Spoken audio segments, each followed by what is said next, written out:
Hello everybody, and a very warm welcome to you all to your Alpha live stream of round 10 of the 2021 Club 100 Sprint Series of Championships. It's round 10. We are getting very much towards the business end of the season, and we are here at Lydd Kart Circuit in the Romney Marsh area of Kent.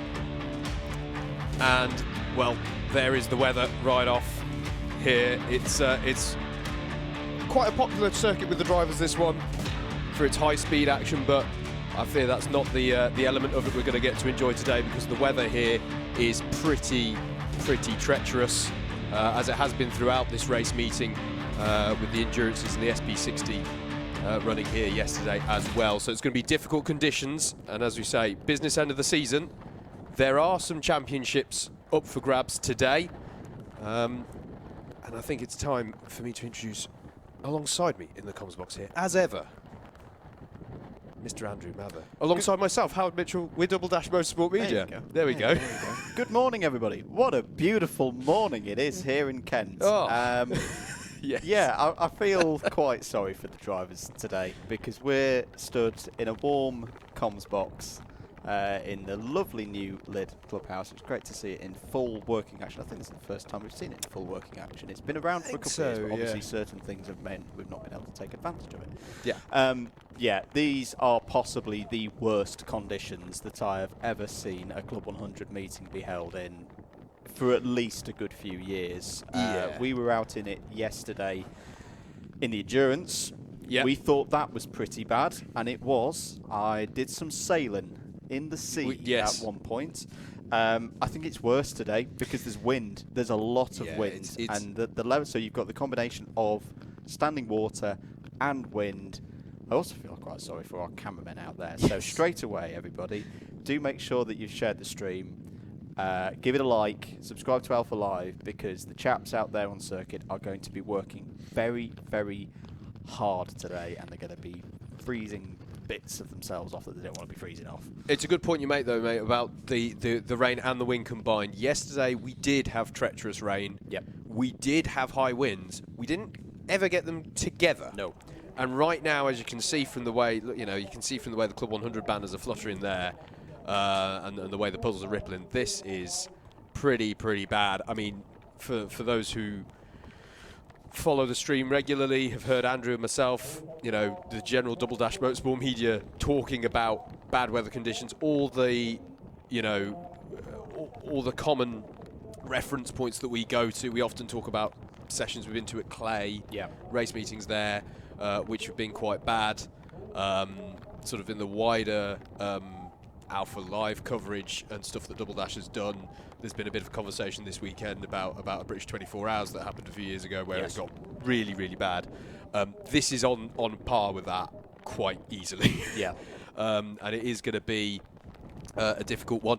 It does increase the risk of red flags. There was some discussion yesterday around the Endurance, but the bottom line, Andrew, was people were handling the conditions. There was not a lot of karts going off, in spite of it being so treacherous out there. Yeah, as I say, I was out in those conditions. I had a chat with John. I asked him a straight question of how close were we to a red flag. He said, to be fair, everyone was staying on the circuit and was okay. It was, it died off a little bit, and this level of water on circuit then did come down. But the one thing that folks on the social media have probably already reported, there was a little bit of aquaplaning yesterday on the back straight, so drivers are going to have to be careful of that. Let's stop talking about and being British and talking about weather. Let's talk about this being the penultimate round of the championship, and a bit of housekeeping. Now, regular viewers will be used to having the heavyweights and then the lightweights, or vice versa. Today it's a little bit different, ladies and gentlemen. It's back to how it was a couple of years ago. Essentially, schedule and getting everybody in, and the fact that the clocks have changed and all the rest of it means it's going to be back and forth. So we're going to have a bit of heavies, then a bit of lights, a bit of heavies, a bit of lights, back and forth across the course of the day. We're going to start with heavies. So let's talk about them. Big day for Joe Holmes, current championship leader. Depending on which way you cut the cake, he is always the leader. And the message today on the maths is simple. If Joe Holmes takes a clean sweep, wins all of his heats and the final, he will be 2021 Heavyweight Sprint Champion. There will be nothing anybody else can do about that, either here today at Lydd or at Bayford Meadows in a few weeks' time. So that's the simple one. The drivers pushing him though. Mathematically, there's 2 other drivers still in it. Realistically, it's only one, and that's Anwar Barul Smith. So he's back behind on 6 points on 11.25 if you're counting the drops already. Matt Wildman is in 3rd place, 11.09. Technically, he could win the championship, but a meteor would have to hit Joe Holmes in his karts, and he would have to win all the races. So in reality, I don't think that's going to happen. Adam Wright is 4th in points at the moment on 11.03. Alex Pritchard 5th on 10.81, and a good battle in C2. C2 is going to be really interesting today, I think, in the heavies, because Jonathan Elliott is also a C2 on 10.81. Dickie Allen is 10.76, and Dickie had a very good day yesterday and has experienced these type of conditions, so he's in good stead for today. Chris Dixon 8th on 10.76, Miguel on 10.74, Miguel Hall, Lewis Ridd on 10.49. Let's also just mention super heavyweights. Bill Taylor is your leader in super heavyweights at the moment, and your C3 leader is going to be, where's he going? There we go, Luke Phillips in 40th place. On 7.39. Let's have a look at the grid though for this first heat whilst the practice laps are going on. Callan Sigafoos on pole position, Tom Fuller alongside on the front row. Andrew Cherry and Craig Brown is your 2nd row. Adam Wright and Richard Newton is your 3rd row of the grid. Josh Petit and Tim Hill row 4. Steve Lindley and Mike Bontner row 5. Olindo Venturi and Alex Pritchard row 6. Lewis Ridd and Luke Elliott on row 7, Martin Robinson and Andrew Hicks row 8, Christian Hoos and Lawrence Che on row number 9. Bradley Porter there is on 19 kart field. We also have here in DDMM control our excellent stat man chucking in little tidbits for us. So good morning to David Whitehouse. We should say he's not actually in DDMM. We have a remote stats man. Remote data centre. Yeah. Callan Sigafoos on pole as a debut this season. There we go. What a way I was to thinking start. we hadn't. I was thinking we hadn't seen that. I wonder if we've got a few debutants in this field. There's a few names out there that I haven't seen in a while, or don't recall seeing at all. So, let's have a bit of a chat though as well. These are the practice laps at the moment, and crucial laps for anyone who hasn't already been out this weekend. And they're just going through the final corner there, and this is the only circuit on the calendar these days where there is a runoff section with bark. Yes. And there are a few areas on the circuit where you've got it. You've got it on the final corner is the most sort of renowned area where you can get that, but you've also got the bark wood chippings on the exit of the first bus stop chicane as well. So that's going to be a difficult one for, obviously you want to avoid that. We did have drivers going off into that yesterday. But as you can see, these conditions extremely difficult. There they are. The bark. That's what you don't want to end up in. Is the bark kitty litter there, basically on the exit of those corners or the runoffs of those corners. As you can see, really difficult conditions. But the rain hit. This is now no wet tyres in Club 100, of course. So we're driving around on slicks. It's about making that front end get some turn in. You want to get the turn in. The risk of understeer here is massive, and then once you've managed to get the turn in, you're going to start to get the rear trying to kick round. You've got to control that and prevent yourself from doing the full rotation. But in these conditions, Andrew, as you were experiencing, I had it still fairly wet, but you were out in the worst conditions of it, and it's so bad in these conditions that the bumpers are creating their own bow wave and their own spray as well. It's not just the tyres. Yes, no, definitely. They've got some quite dramatic footage from yesterday, which eventually I'll get around to editing on the DDMM YouTube channel, which, by the way, we're also streaming Comsbox Live. So if you want to see our ugly mugs for whatever reason, you can. There we go. This corner's going to be interesting as well, especially on the starts of field, Howard. The Parabolica, as we like to call it, it's not got an official name, so we're sort control. If we say Parabolica or maybe Hairpin, that's the one we were talking about. very differing lines that you can do through there.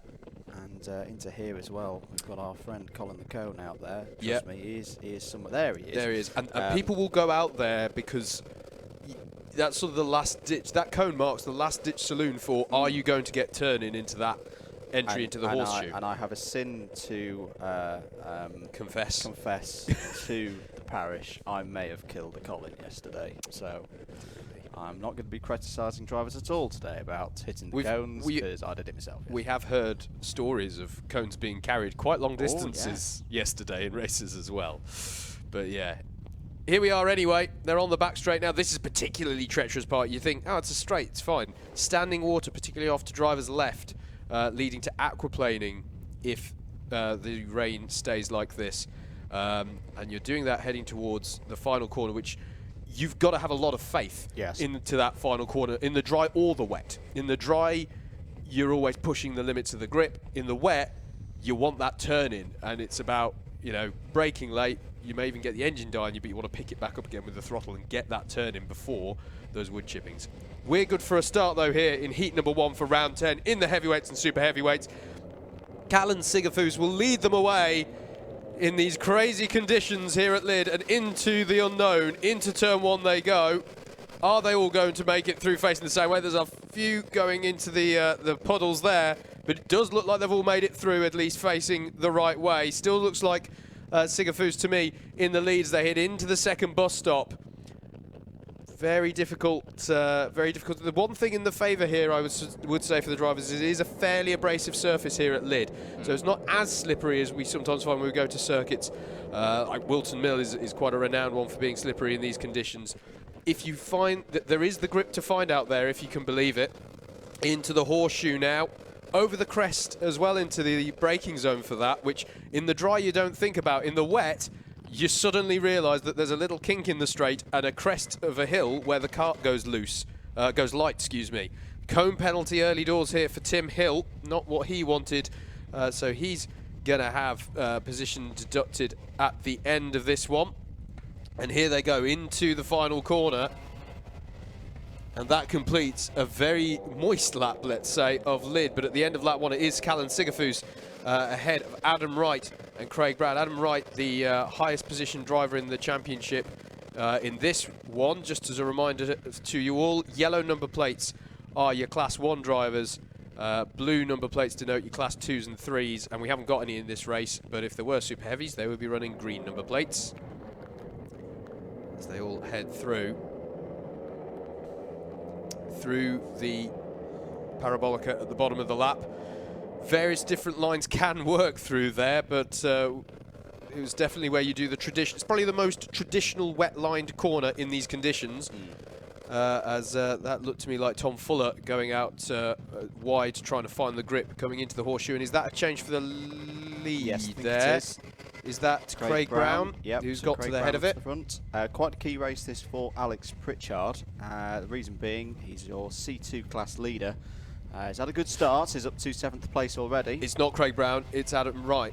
Adam Wright has, I don't think we picked him account, but there it is. Past Sigafus as well. Yep. So that's what we saw. So Wright and Brown both passed Sigafus on that lap, and it's now Adam Wright in the lead. And this is what he needs to do early doors with his bid in terms of the championship. But I do want to clarify on that one, actually, mate. Adam Wright is not in the hunt for the overall at this stage, is he? He is out of that, but driver with plenty of experience and success, we should say, always towards the sharp end of the championship, and it's no different here. Into the horseshoe, there's a right-hander into the horseshoe and then the left-hander, and there, sorry, is another area where there's the wooden bark as well. I missed that one when I was covering it earlier. You can see how much standing water there is through the last bit of the left-hand horseshoe, and then turning right onto the back straight. This is back with Alex Pritchard in the 77 being followed, and he's got by Mike Bodner there, so change for 6th place. 77 now ahead of the 44. And there is the 97 of Lewis Ridd as well, trying to work his way up through the order. Another penalty for Tim Hill for forcing a driver wide. And that is Tim Hill under pressure. There's isn't it, from Alex Pritchard, I think, heading towards the second bus stop. 3 minutes 20 to go. Got to say, I think the drivers are doing a brilliant job here in this first heat. All of them pretty much keeping it on the road. 1.9 seconds the lead for Adam Wright at the moment. What's the pace like? I was just thinking it's a 1:05, which is about the best lap times we were seeing in the worst conditions we had yesterday in the endurances. As that is a battle between Bodner and Pritchard going through the hairpin at the bottom, and it's going to go the way of Pritchard as they head up towards the horseshoe. Excuse me, no, onto the back straight now. And great drive there from Bodner to try and come back at Pritchard into the final corner. Squirreling around, you can see how, you can see how Bodner taking the tighter line in the early phase there, pushed him out wide on exit, and it's allowed Pritchard back through. It's a good little battle here in the wet as Bodner, does he clip a bit of the curb, goes over there a bit. You can see the steam rising as he's going through all of that standing water. Very impressed by how everyone's getting good turning into this second bus stop, chicane as well. And then they head down to the hairpin here. It is one of the characteristics of this Lydd circuit that even in these conditions, it's an abrasive track surface, if you say compare it to a Wilton Mill, for example. So you can get the grip, but you've got to get the chassis to work. I'm stealing the words of Nicky Richardson, of course, in all of this. I was watching his track guide earlier in the week, but that's why you've seen some of the drivers. Oh, big slide there for Tim Hill, coming through the king cows of the horseshoe onto the back straight. That's brought Pritchard within striking distance here, and he's going to go for it into the final corner. It's double apex right-hander, but again, as we found with himself and Bodner last lap, Tim Hill's going to be able to come back in the second phase because he had the wider line in the first phase, side by side into the braking zone for bus stop 1, and that does go the way of Alex Pritchard. So nice move there. And Tim Hill, of course, with a few penalties hanging over him as well, will be trying to lessen the impact of that penalty by retaining whatever positions he can. But yeah, where they just have gone through here on this shot, the exit of the second bus stop chicane, particularly abrasive. I actually found that you got almost a bit of salvation if you'd messed up the rest of the chicane. Yes. And believe me, folks, I messed that chicane up a lot, so I'm speaking with experience. There's a fair amount of grip. Also coming out of that parabolica hairpin at the bottom, you can just lean on the curb on exit. Yep. So long as you didn't use too much of it, it just nudged you back in, like, I don't know, like the cushion on a on a snooker table. Like, do you just stay there on the grey stuff, on the island? As we are on the last lap, Adam Wright sets a 1:04.4 to go on to this last lap. He's controlled this one really well, 4.7 seconds to the good. This battle that we're with here has been, I think, the most entertaining one so far, and that's bad first chicane for Tim Hill. And is he going to allow Bodner through? He is. So you maybe feel there's some contact there that he didn't want to get pinged for. Bodner having a really good start to the day here, up in fifth place now. I don't know if we mentioned a cone penalty for Tom Fuller. Adam Wright getting that lean on, trying to get the chassis working. Hold a slightly wider line than normal in these conditions. It's all about setting up for the back straight. But this, a good start for Adam Wright. It's going to be, get around the last two corners, his 9th win of the season. Brilliant stuff from Adam Wright. He's come out the box here, come out the gates, exactly what he wanted to do. He's going to come round the final corner, opposite lot to try and get it through. And there we go. Adam Wright takes the win for heat number 1 of round 10. Craig Brown is going to finish second. Look at this side by side across the line, but it does go the way of Callan Sigafus ahead of Alex Pritchard for third. Fifth is Mike Bodner, who we saw get by Tim Hill there. Lewis Ridd and Tom Fuller. Something's happened to Tim Hill out there. Lewis Ridd in 6th. Tom Fuller, Steve Lindley, Josh Pettit, and Andrew Cherry will round out your top 10. I think Tim Hill has had some kind of incident out there. He's not crossed the line yet. Yeah, that's not good news for Tim Hill at all. Not a good start to his day, and this heavyweights class being so competitive, he's got a job now to get the A final. Let's take a short break. We'll be back with Heat 2 shortly.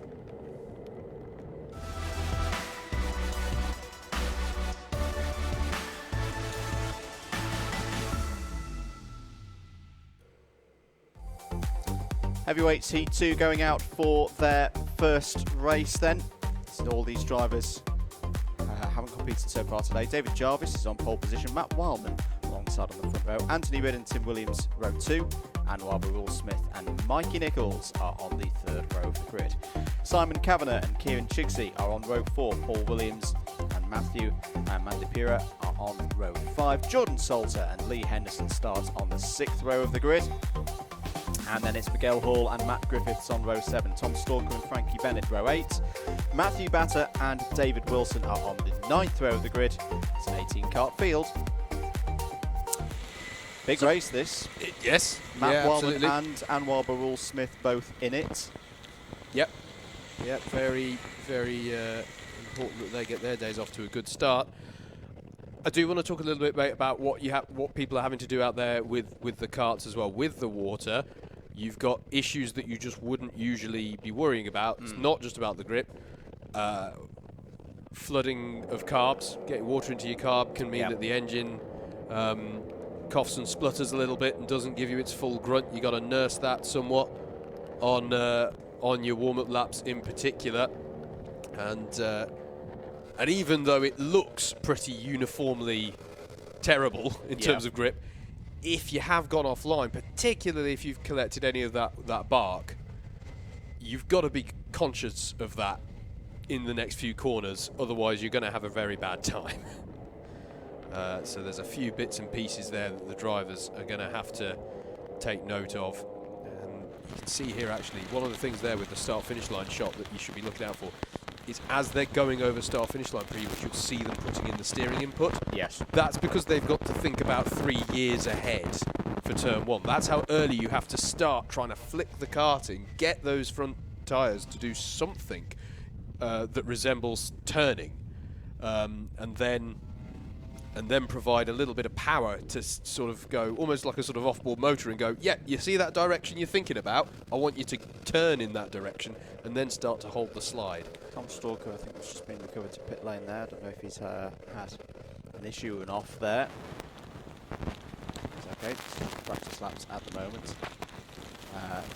Just looking out the window to our right here, the water is absolutely cascading off the metalwork, off the steps of the clubhouse here. Yeah, I do. Do you know what? I want to take this opportunity as well to give a shout out to the officials who are out there. Yeah. You know, we've mentioned the camera crew, but every single, as far as I'm aware, every single marshal post is manned here today, and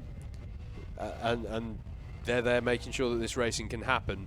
They don't get any of the racing glory, but they do have our utmost respect for facilitating the racing, particularly on days where, frankly, the weather is as miserable as this. I think one of the other drivers was going for a kart change as well.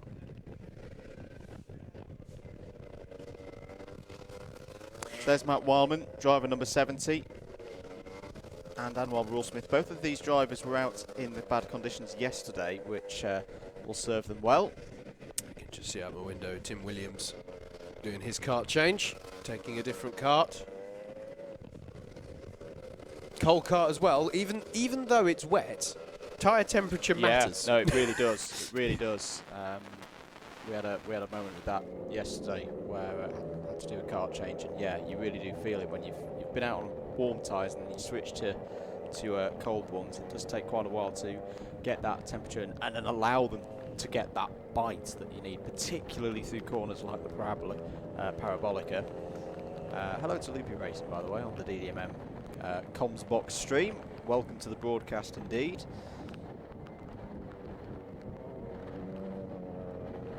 Live coverage here from Lydd of Club 100 Sprints 2021, the penultimate round of the championship. These two next races are going to be quite key afield for the championship, because Anwar and Matt Wildman in this one. Joe Holmes is next up, because I've seen his helmet bobbing around past our comms box window. And we should talk about his form here at Lydd is very good. Very good. I mean, when we say that, you know, if he gets the clean sweep, he's got the title. That's not, oh well, that's a bit of an outside. No, it's going to be a real concern to the likes of Anwar Barul-Smith, because Joe Holmes has a history of being particularly good around Lydd, And for anyone who thought that the wet would deter him yesterday in the endurance, the evidence was very much counter to that. He really has got the knack for this Lydd circuit, come rain or shine. As pace car is out to begin picking up the grid for this second heat. Jarvis, Wildman, your front row. Ryd, Williams, row 2. Burrell, Smith, Nichols, row 3. Kavanagh, Chigsey, row 4. Williams, Amanda Pira on row 5. Salter, Henderson, row 6. Hall, Griffiths, row 7. Stalker, Bennett, row 8. Batter and Wilson, row 9. And there you're starting to see the bow wave. Get your Land Rover off-road training courses out, ladies and gentlemen, because you're going to need it today. Keep the speed up, push the water away. It was one of the things we found yesterday. It was kind of, you had two choices, particularly when on the back straight. Did you either want clear vision and lots of water to push out the way, or did you tuck under behind someone, have less vision, but not as much standing water to clear? Yeah, indeed. I'm also seeing some tinted visors out there, and I wonder if anyone's regretting their choice on that one. That's because an F. I know I went out in practice yesterday and immediately radioed back to you, I'd change your visor. I can't see anything. It's a bit too dingy out here. So, yeah, we will say, we'll mention one thing. If the rain clears, the one thing we can say is that yesterday, with the high winds, the circuit can actually dry out relatively quickly. If you were only here to compete in the SP60s yesterday, you might wonder what we were going on about. Yes. Because I was there yesterday, it was fine. The high winds effectively blow dry this circuit quite quickly. That combined with the bunch of karts going around, it does act as quite the thing to dry the circuit, but I really don't think there's any realistic prospect of that happening. Here we go though. Looks like we are good for the away on heat number 2. David Jarvis leads us away on your left, driver's right. Here we go into the first chicane. Matt Wildman looking to make early progress here. Meanwhile, can everybody else behind him make it safely through the first chicane? Looks to me like everyone's got through okay. Into chicane number 2. Still Jarvis at the head of this one, but Matt Wildman is right there with him. I think Anthony Ryd has had a decent start as well. Into the Parabolica at the bottom of the circuit now. Quite an elongated track this. Quite a narrow but long one, so they're quite a far way away from race control. Over the crest, and then the braking into the horseshoe, and that was Anwar Barul Smith going down the inside through the right-hander, and he's managed to hold on to it as he goes through the long left-hand portion of the horseshoe and then out onto the back straight. Make sure that you put in the counter steering for any slipping and sliding onto the back straight, and Anwar Barul Smith is there, as meanwhile Matt Wildman is putting serious pressure on our pole sitter in the form of David Jarvis to take second place off of him as they come around to finish lap number 1. Good starts for Anwar there. Jarvis having another look into turn 1 may offer the opportunity for Matt Wildman on the exit of the first bus stop. See the steam kicking up off the exhaust. Normally that's something that we see when someone's had a spin, but such is the amount of water. And in fact, yeah, made a bit of an error there for Anwar Barul Smith. Goes through one of the big puddles, recovers it really well. Jarvis is going to go back down the inside. Can he get any kind of grip on that line? It's all going to be about the exit, but that is how tricky it is. A driver of Anwar Barul Smith's talent making an error. Diamond 2 by formation, 2. yeah.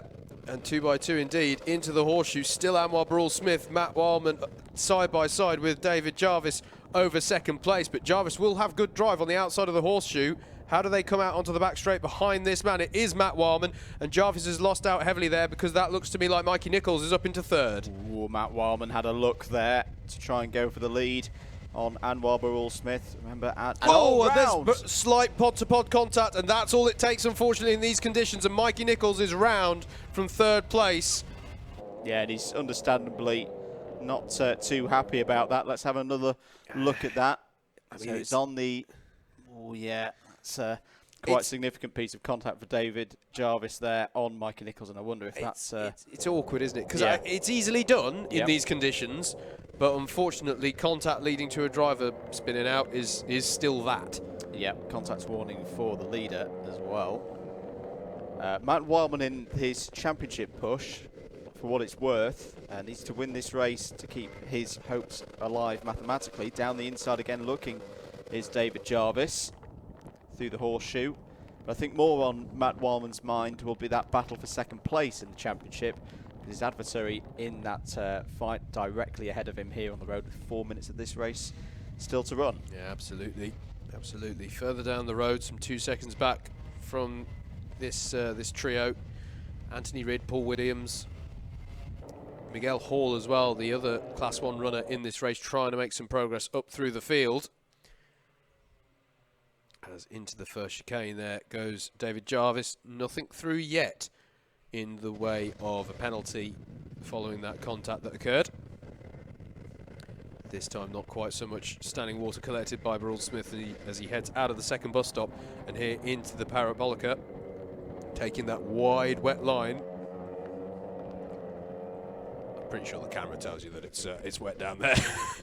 And over the crest of the hill, kart goes light, and then you're turning in here. This is the right-hand turn-in for the horseshoe corner, and then this long left-hander, where the line will change, you know, throughout the day. If we start to get anything resembling drying out, the middle of the track around horseshoe is good. Yeah. Huge amount of standing water on the inside of that left-hander, but grip on the outside in conditions such as this. So that's just one of the, I mean, it's not as physically demanding in these conditions, but the mental focus that you have to have every single corner. Where's the grip? Have the conditions changed? Is anything different? And then add into the fact that you've got karts around you potentially battling for position. What are they doing? You know, there was a particular line I found yesterday. It was working for me going to the second chicane, but you had to have faith that the driver in front of you wasn't going to be more tentative, because otherwise you were going to just make some contact and one of you was going to end up facing the wrong way. So you had to think about that. Is that Anwar a bit concerned about the engine there as he was just heading up through the hill? It did look like Matt Wallman had good pace there going up. Was that maybe a bit of a choke with some water in the carb or something like that? Because Anwar didn't look too happy there with the grunt he was getting off of the Parabolica. Onto the back straight they go. Lee Henderson having a good run, by the way, just keeping an eye on super heavyweights. He's up to 9th place, second of the super heavyweights, but the key thing being he's the first of the regular super heavyweights. As off is the number 65. That's Paul Williams. So Paul Williams is out. He was running in 6th place. Into the horseshoe he's gone off there. You can see the cone's been collected by somebody at some point. As I say, so many people, myself included, had that very incident yesterday. You get a little bit too deep as you come over the crest there, take out the cone, and that's where you end up. That's where you land. I should say Michael Nichols is recovering up the field a little bit, up to 6th place now, partially as a result of some of the incidents we just saw, but he's also making a few moves up there. But we're sticking with this lead battle as they come up. Yeah, Anwar's raising his hand. He's not happy. Oh, that's for the yellow flag. As Paul Williams, I think, recovers himself. Matt Wallman there looking to the inside in the horseshoe there, side by side in this pod-to-pod contact. Who has better drive in these conditions? Anwar, I think, is just going to keep his nose in front, but did Wallman get better drive onto the back straight? Through the spray here are 2 players in the championship for 2nd place. Although, bearing in mind, Anwar would have designs on still going for the overall win in this championship. But this is a key battle here in the battle over the podium positions in the heavyweight championship for 2021. On to the last lap then. They were both pushing the very limits of what's allowed within the track limits, coming out of the final corner into the second bus stop. Can they both get the turn in? They certainly can. David Jarvis not a million miles behind them either, looking to pick up any spoils if they come his way out of this battle. Round the Parabolica, that wide line working well for them. Up the hill, this is where we've seen some grief, some anguish from Anwar on the last few laps, and he's going to have to go tight there to try and defend. He'll have the outside, so better drive into this next left-hander of the horseshoe. They're flipped around opposite ways. Now Anwar's on the outside compared to last lap where he's on the inside, and Wallman is going to get his nose ahead here on the back straight, heading towards the final corner. Dashing through the puddles here, and Anwar's going to go for it big time here, but is he going to have the grip on the inside? Wallman's going to have good drive on the outside. They're coming out the final corner, both going beyond track limits. It's going to be Anwar across the line, but that was a controversial one going through the last corner there. He went for it big time there. And side-by-side rubbing and contact there was inevitable. It is Burrell Smith, though, who is first across the line. Warman in second. David Jarvis does well, holding on to third there. Miguel Hall up to fourth. Mikey Nichols in fifth. Something I think has happened to Anthony Ridd on that last lap because he dropped down a significant number of positions. It is Mikey Nichols fifth, then Tim Williams, Lee Henderson, Jordan Salter, Kieran Chigsey, and Anthony Ridd round out your top 10 in that dramatic second heat here at Lydd Kart Circuit. Let's take a look at the replay then. Here we go. That's one of those where I'm glad I'm in the comms box. Oh, and not in race so control. close to the wall as well. Two drivers both pushing for obvious reasons. Let's take a short break there. We'll be back for Heat 3 in a few moments' time.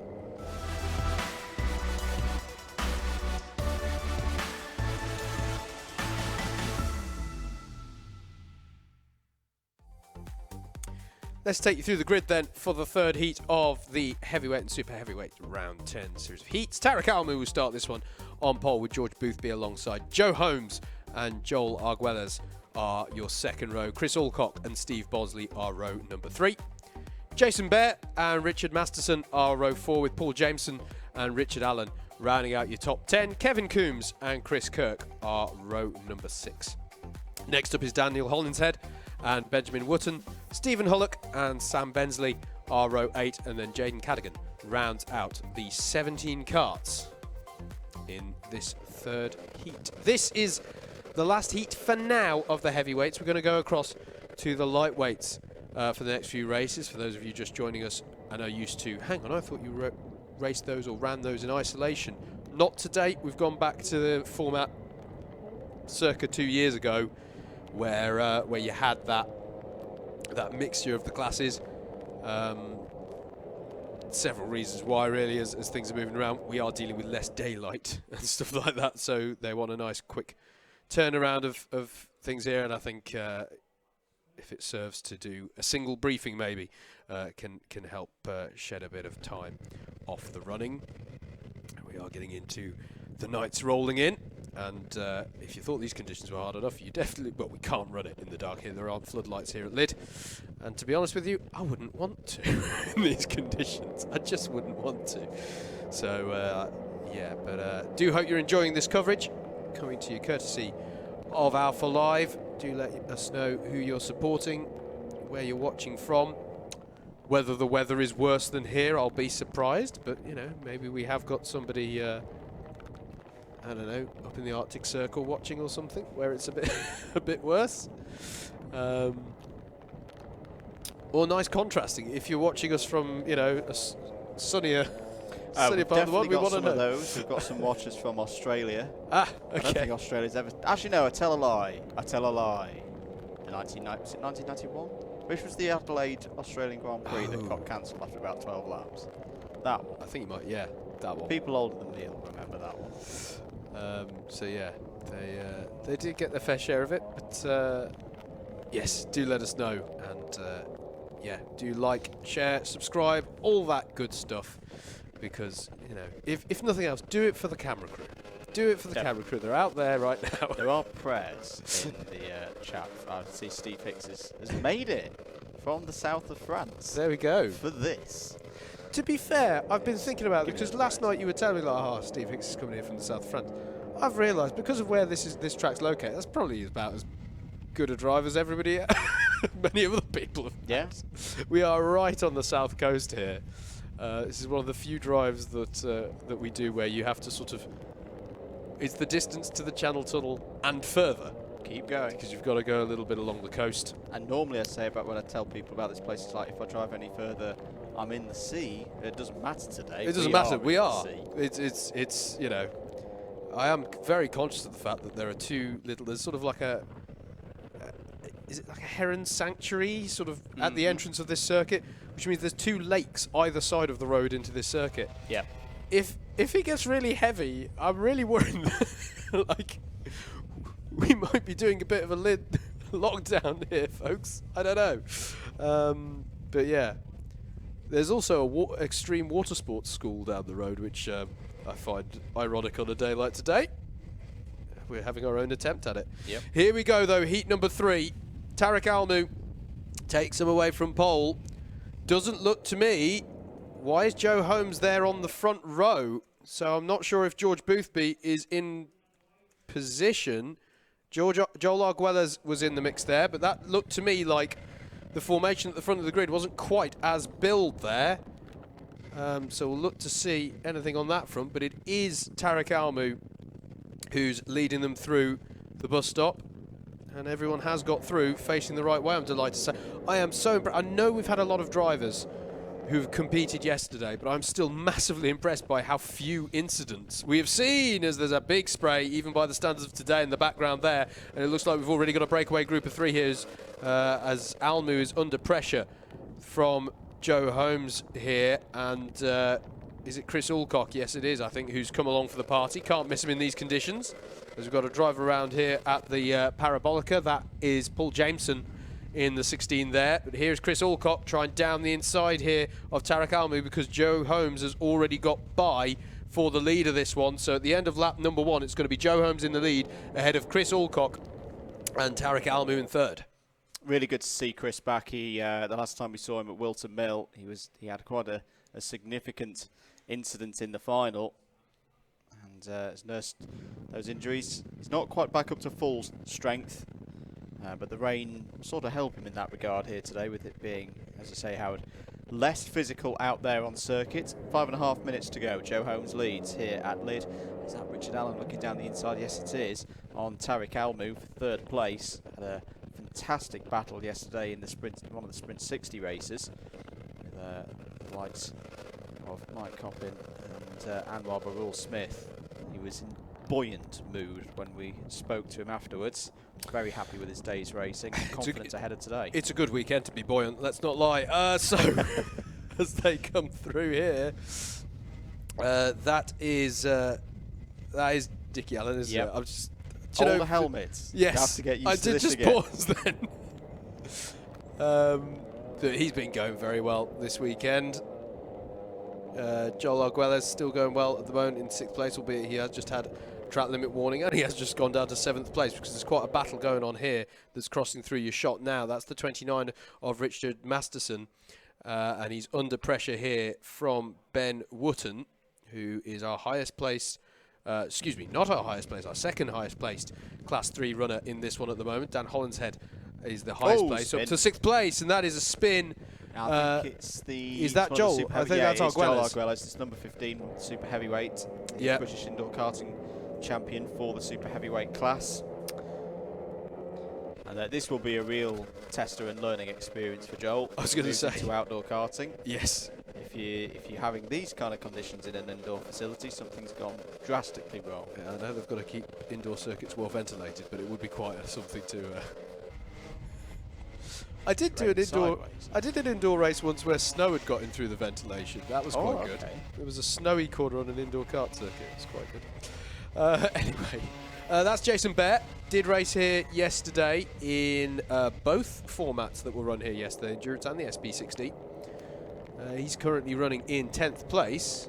No, he's not. He's running in 8th place, because there's plenty of change on that one as a result of the contretemps we saw down at the second chicane. So Richard Masterson losing out on that one as well as Arguelles. 3 minutes still to go, and that was someone putting a pass on Bear, I think. Was that Coombs coming through? Potentially. So Joe Holmes, in his quest today to wrap up this heavyweight title, doing his bit at the moment with 3 minutes of the race to go. Remember, if he takes a clean sweep, wins all 3 of his heats and the final later on this afternoon, he will be champion. A bit of a moment there for Richard Masterson, and it's almost like one of those where you're falling over so slowly in slow motion. It's like, no, don't do it, don't do it. It just about survived without. This is Coombs. Excuse me, mate. There's Coombs versus Wotton that I think we were just with there through the horseshoe. Yep. And Wotton's still able to hold on at the moment in that 172. Kevin Coombs is your 63, and good drive off the corner there. Patience can be such a virtue in these conditions. You just got to be patient with finding the grip out there. But yeah, Joe Holmes doing exactly what he needs to do. 1.8 seconds to the good ahead of Chris Alcock. 2 minutes to go. 1.8 seconds the gap, and I've got to say that Joe Holmes, there was points yesterday where he was half a second to a second quicker than anybody else out in circuits in the endurance race, so really good pace from both Chris Alcock and Richard Allen. They're keeping up with the championship leader, and in these conditions it's just about survival. Get some points on the board. There's a penalty for Jason Bear, a cone penalty. Yeah, that's going to be one position deducted at the end of this one. As Steve Bosley comes out the final corner, pursued by Dan Hollinshead. Good run here for Hollinshead, got to be said. Highest place to the Class 3 runners.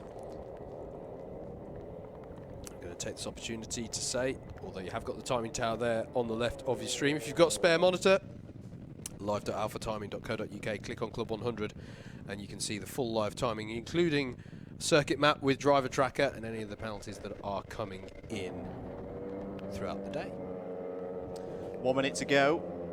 So one more lap after this one, you'd imagine. Joe Holmes controlling things from the front. Anwar Burrell Smith has been declared the winner of heat number 2, by the way.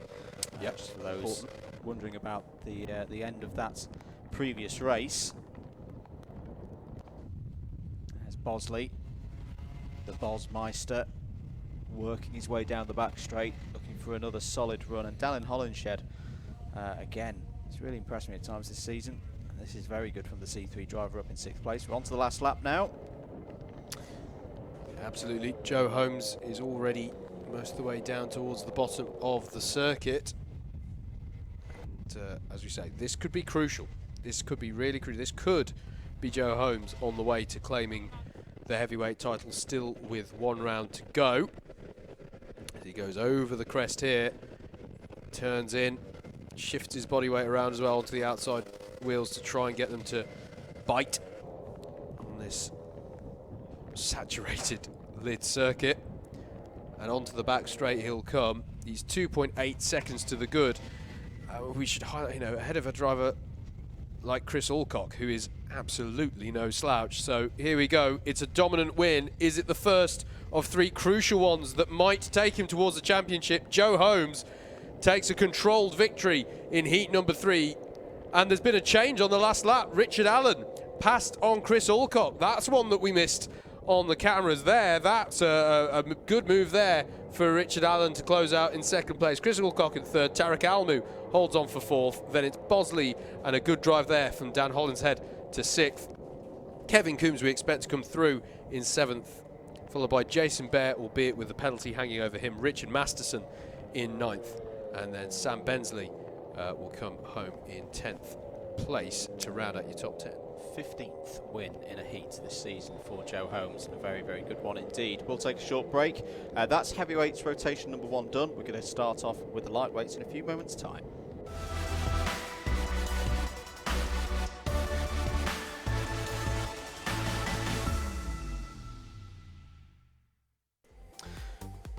First appearance of the lightweights today. Let's have a look at the grid for their first heat. Stephen Westwood has pole position. It's all in all Stephen front row, because it's Stevie Hicks alongside him on that front row. Angus Waddle and Matthew Cockram are on row 2. Ramanas Chakauskas and Steph Theodorou are there on the 3rd row of the grid. Alistair Irvin needs a good day in C2. Christopher Powell is alongside him on the 4th row of the grid. Rogerio Mendes and Mike Coppin wrap out the top 10 for this one. Arthur Alhavra Desai and Amy Breacher on the 6th row of the grid. Dean Everest and Jagjit Singh on row 7. Colin Reynolds and Grashan Kalvinsky are on the 8th row of the grid. 16 karts in the field. Let's talk championship, Howard. This one, similarly, when we were running the points through, by the way, there is a spreadsheet of doom in action here on this Halloween Club 100 event. ABkC viewers will know what that means. Jack O'Neill, similarly to Joe, if he takes a clean sweep today, he's done it. He's won. He's lightweight sprint champion. I think the job's maybe going to be a little bit harder in some respects in the lightweights, because there's a big depth of runners here. So Jack O'Neill leads. This is considering drop scores already in play, so the best 6 rounds of the 9 held so far. Jack O'Neill leads on 11.31. Ed Barr's second, the reigning champion, on 11.24. Dan Healy on 11.13. Daz Teal on 11.02, and I think I'm right in saying that it's mathematically one of those 4. Mike Coppin 5th on 10.91. Peter Knight winning in C2, unofficially declared by the spreadsheet of doom. Peter Knight has already secured the C2 title in lightweights, so congratulations to Peter. He's there in 6th place overall on 10.88. Steve Hicks on 10.75, Fraser Brunton on 10.68. These are all C1 runners. Josh Adams on 10.53, Rhiannon Percox wrapping out to the top 10 on 10.47. There is still a very keen battle going on in C2 for 2nd place in C2, currently led by Alistair Irvin, who's in this race on 10.41 at the start of the day. 3 points further back is Reese Pope on 10.39, and then a further 20 points or so back is Dan Seeger on 10.19. Also a key day today is C3. Samuel Esser, he's been fantastic in C3. He's currently 30th overall in the points on 8.47. His next nearest challenger in C3 is Amy Breacher in 42nd on 7.48. Samuel Esser is not quite in winning formation yet, but could well wrap up C3 in lightweights today. Wishing the best of luck on that one. Yeah, absolutely. Absolutely. Difficult conditions to do it in, but it won't matter come the end of the season, come the potential award ceremony that might be coming as well, which is good to hear. And general news amongst the Club 100 community coming out about some of the plans for 2022. A lot of exciting stuff in the works for next year. The big announcement as well has been made about the, I suppose the umbrella term, the youth structure that would be that's coming in. Obviously we've had the Young Drivers Championship going since last year, albeit with slightly curtailed running, unfortunately. But next year it's to be joined by the Cadet Championship. Big, exciting news there, and with support as we're going around again, it seems here. And with that support as well being announced. Sorry, I'm just checking. Yes, we are going around again. We are. So yeah, the exciting news of the Cadet Championship coming next year. Another brilliant addition to the Club 100 roster of championships. It's also the, I mean, we've mentioned the Endurance, we've mentioned the SP60. There's the Club 100 Experience as well. Some of the drivers who are racing here today, I know, have also been trying their hand in that throughout the season. So plenty of opportunities to go racing under the Club 100 umbrella. It's a good day to get under an umbrella. So yeah, that is that's something for everyone to look forward to and check out. Keep your eyes peeled for announcements, and head over to club100.co.uk and give the office a call if you've got any questions. Here we go though, we're good for the start here. Stephen Westwood and Steve Hicks will lead them away on row number 1 towards the first chicane, and Steve Hicks is going to be put out wide, but he's going to have the inside for the next part. Alistair Irvin squirreling around in the mid-pack there as well, but they are all through the first chicane, heading down 2 wide, even 3 wide into the second bus stop. They're going to have to get that sorted out by the time they're at the apexes. Working their way through there, and everyone, once again, very impressively, I think, is through cleanly. Stephen Westwood taking the wide line through Parabolica, making it work for him. They stream down into the horseshoe now. And then number 13 going down the inside there, that's Ramanas Chikauskas. Mike Coppin's had a belter of a start. I think he's already up to 3rd place. Another one of the drivers who experienced conditions yesterday. Side by side for the lead coming onto the back straight though. Ramanas Chikauskas versus Stephen Westwood. Now Ramanas, Andrew, is a driver who got a fair amount of experience in these conditions. Yeah, it's the whole endurance race by himself as Mike Coppin. Look at this for Mike Coppin. He's on one today. Has got up to 2nd place and up 7 positions there on lap 1. Wow, big mover at the start there. As was Chris Powell, up 3 positions to 5th as well. I think Steve Hicks did well to hang on for 4th. To be honest, I was a bit worried for him going into that first chicane. Thought he was going to get hung out to Well, you can't really get hung out to dry at this circuit today, but you know what I mean. But managed to hold on there. And indeed is challenging Stephen Westwood as they go through the parabolica, as someone takes a tight line there and creates a lovely, delightful fountain spray in the back of shot. There is Ramanas taking a tighter line again into this horseshoe turning. Clearly feels that works for him. That is one of the fascinating things about these conditions. You will get more you'll get more variation in what the drivers are trying out. They'll see if there's something different. Andrew was talking earlier about the need to get out of the spray on the back straight and such if you want to have visibility. That's a relative statement, by the way.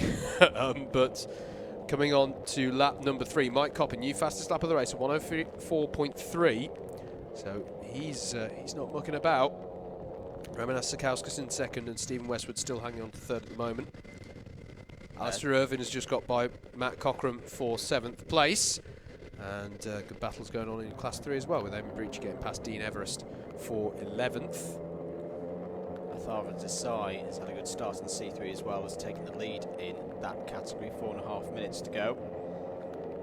Pace for the lightweights, fairly similar to what we saw for the heavyweights. There's Steve Hicks, driver number 21, trying to find a way past Stephen Westwood for third. Steve Hicks looking to try and get in the top 5 in the points rankings. Hasn't got any drop scores though left in his back pocket. Hasn't been an ever present so far this season due to work. So he needs to make every race count here. And Christopher Powell not too far behind as well, number 56. Can't say that he's in his notable black, red and blue suit today because he's got a wetsuit on. I mean, he probably is. He probably is underneath, but yeah, that does. You'll have to bear with us as well, folks. In some respects, the drivers can often have completely different coloured suits. They can have, some of them have wet weather helmets. Yes. That they'll switch to. The older helmet that they're not so precious about because the wet helmet. And just to add into the mix, there's a load of spray for us to look through as well. So do better. I have to say, I'm quite entertained by the way there's just a huddle of drivers underneath the. So the pit lane goes underneath the balcony of the new clubhouse here at Lydd, and everyone's just shielding from the weather. It's like ducklings in a storm. It is, and we've all been there if you've raced a Club 100. Where look at this that's Powell down the inside of Hicks. Thank you, mate. Into the final corner. Is he going to be able to hang on there, or is Hicks going to get good drive on the wider line? He is going to get better drive, but I don't think it's enough to take the position back. So good move there by Chris Powell, up into 4th place. But yeah, there's just this look from all the drivers going, I'm about to go out in this, as they watch the other drivers. Hicks trying to come back at Powell. Got to be careful, because Alistair Irvine there, that's one helmet that we don't struggle with in the comms box. The bright pink helmet is Alistair Irvine. And he's used to these conditions. He's very used. ABkC for many a year. Absolutely. But yeah, Chris Powell, his first appearance since round 6. He'll do very nicely as well. 2 minutes to go. Mike Coppin leads the race. And he's so much quicker than everybody else. 103.251 last time around for Coppin. 2.3 seconds is his lead now over Sakauskas. Has there been a change there? Is that Waddle ahead of Irvine through the mist? Here, back with the battle now for 3rd place. Here comes Christopher Powell. Look at him on the brakes into the last corner. I think Westwood's going to hold into the outside, but no, runs wide. Gets good drive off the corner. Ramanas Sakauskas at the moment is on for equalling his best result in a heat so far this season. He's had 2 second places across the course of the year so far. Can he make it a 3rd? Yes, it was Angus Waddle, now ahead of Alistair Irvine for 6th place overall, 3rd in C2. Meanwhile in C3, Desai still ahead of Breacher, Everest and Singh. Grachan Kalvinsky, a newer name to the C3 ranks. This is a tough way to get your teeth into Lydd. He's still running out there in 14th place. There's Alistair Irvine trying to find a way back past Angus Waddle, who has just received a track limit warning, so we'll need to be careful with that. 40 seconds to go. Coming down the back straight, last lap border is going to be out in a moment. Another 103 from Mike Coppin. who in this really close battle for one of the big trophies at the end of the season is a very good start to his day, Howard. Yeah, absolutely. Absolutely. Using the experience that he gained yesterday in the wet. And it's exactly what he needs to open out a strong scoreline for today. Through the bottom parabolica for Coppin. Head back up the hill. Through the kink and over the crest that in the dry you don't think about, but in the wet, certainly for me yesterday, I was going, oh, hello, there's a corner here. Takes it in his stride though, through the horseshoe and onto the back straight, but yeah, exactly the start that he needed to his day. Down the back straight he goes, has a check over the shoulder. There's absolutely nobody there, Mike. What an impressive victory this is. This is from the middle of the grid as well. It sets Mike Coppin up very nicely for the rest of the day. Mike Coppin wins Heat 1 in lightweight, comfortably clear of the rest of the field. Second place, it's going to be Ramanas Sakauskas, an equal best finish of the year so far. Stephen Westwood third. Fourth for Christopher Powell. Something has happened on the last lap to Steve Hicks because Alistair Irvin's popped up to fifth. Angus Waddle is sixth. Hicks in seventh. Not what he would have wanted there. Matthew Cockram in eighth. Rogerio Mendes ninth. Arthara Avra Desai finishes there in 10th. Amy Breacher in 11th. Dean Everest 12th. Jagjit Singh 13th. Last over the line will be Grachan Kalvinsky in 14th. There we go then. That was lightweights heat number 1. Heat number 2 in your lightweights is coming up next.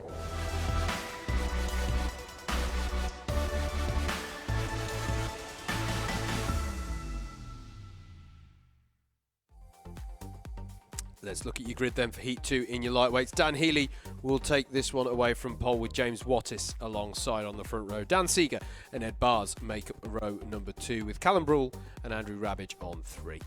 Greg Smith and Jack O'Neill are up next, and then it'll be Tom Dix and Jed Toole to round out the top 10 on the grid. George Lawler and Rizwan Mangat are on row 6.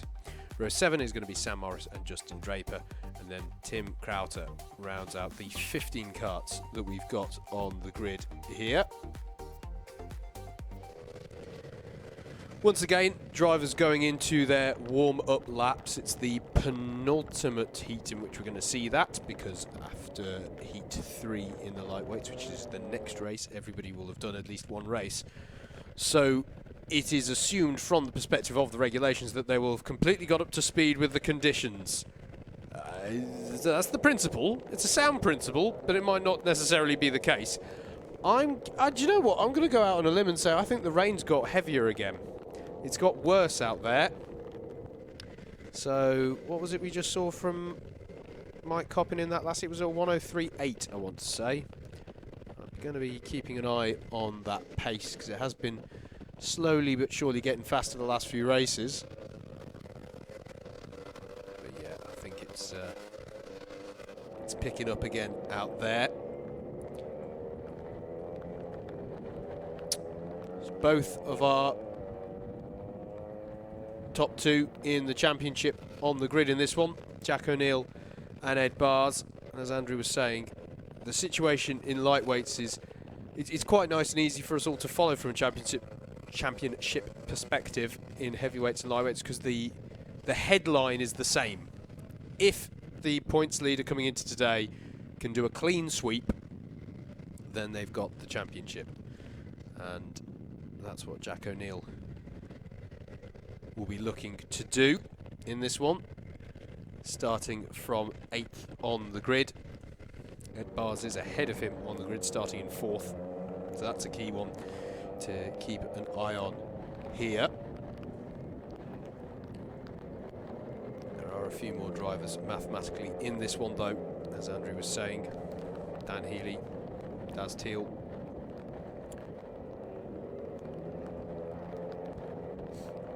as we said earlier, provisionally at least we say that Class 2 is more or less summed up. Peter Knight with a very, very strong scoreline. So provisionally, we say provisionally because this is based off of our maths. This is not Club 100's official scoring. Unofficial. Very unofficial, very provisional, all of those caveats. Don't shout at me if I've got it wrong. But by our maths, Peter Knight already comes into this weekend with that Class 2 title, we just saw some of the the battle for second place going on in that last race. But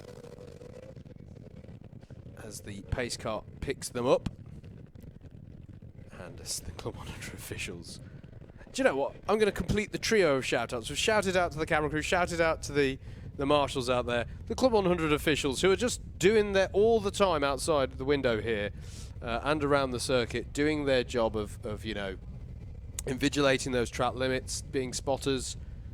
You know, someone's coming in to do a kart change there, you know, putting it into the test queue, getting it tested. So much work that goes on behind the scenes to bring us this fantastic racing. And speaking of which, let's do some now. Dan Healy on pole, James Wattis alongside. Away we go then for heat number 2 in the lightweights in the worsening conditions, if you can believe it, here at Lydd into the first chicane. I've been very impressed by the starts, and that's another impressive one as they all stay pointing in the same direction. I don't think the same couldn't be said for the endurance yesterday, and that's a 2-hour race, and that one had a bit of a ruckus on the first chicane, so that we haven't seen one yet, I think, is to the credit of the field. But look at this start at the front here from Dan Healy. And Ed Bars has managed to get himself up into second place in the number 1 car. As you can see, the kart squirreling around underneath him as he goes over the crest there. The 99 of Jack O'Neill, though, up to 3rd already from 8th on the grid. That is a very impressive start as they come onto the back straight.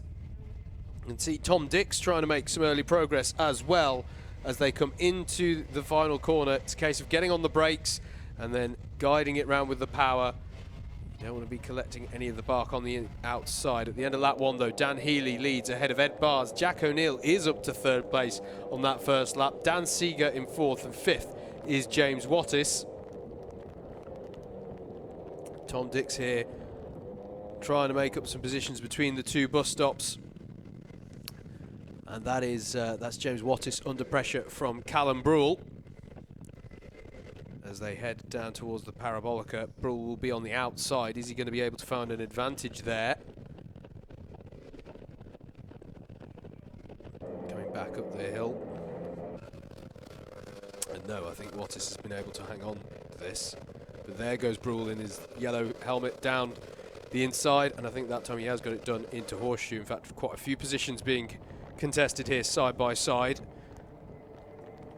Looks like Tom Dix might be getting by on Lawler there as well. Here is Jack O'Neill, though.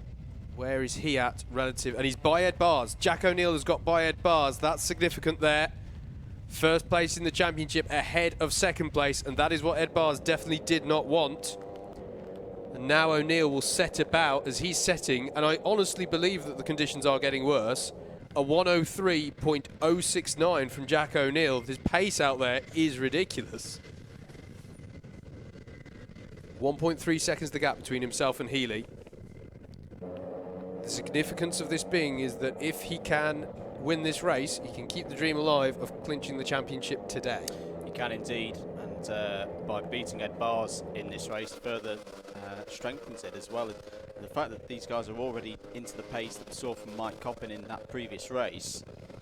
It's Callum Brule working his way through. Trying to get by Powered on by Wattis. the Churros. Powered by the Churros. I can, you know, obviously I'm always looking for ways to get faster, which is why I copied Callum last night for his dessert last night.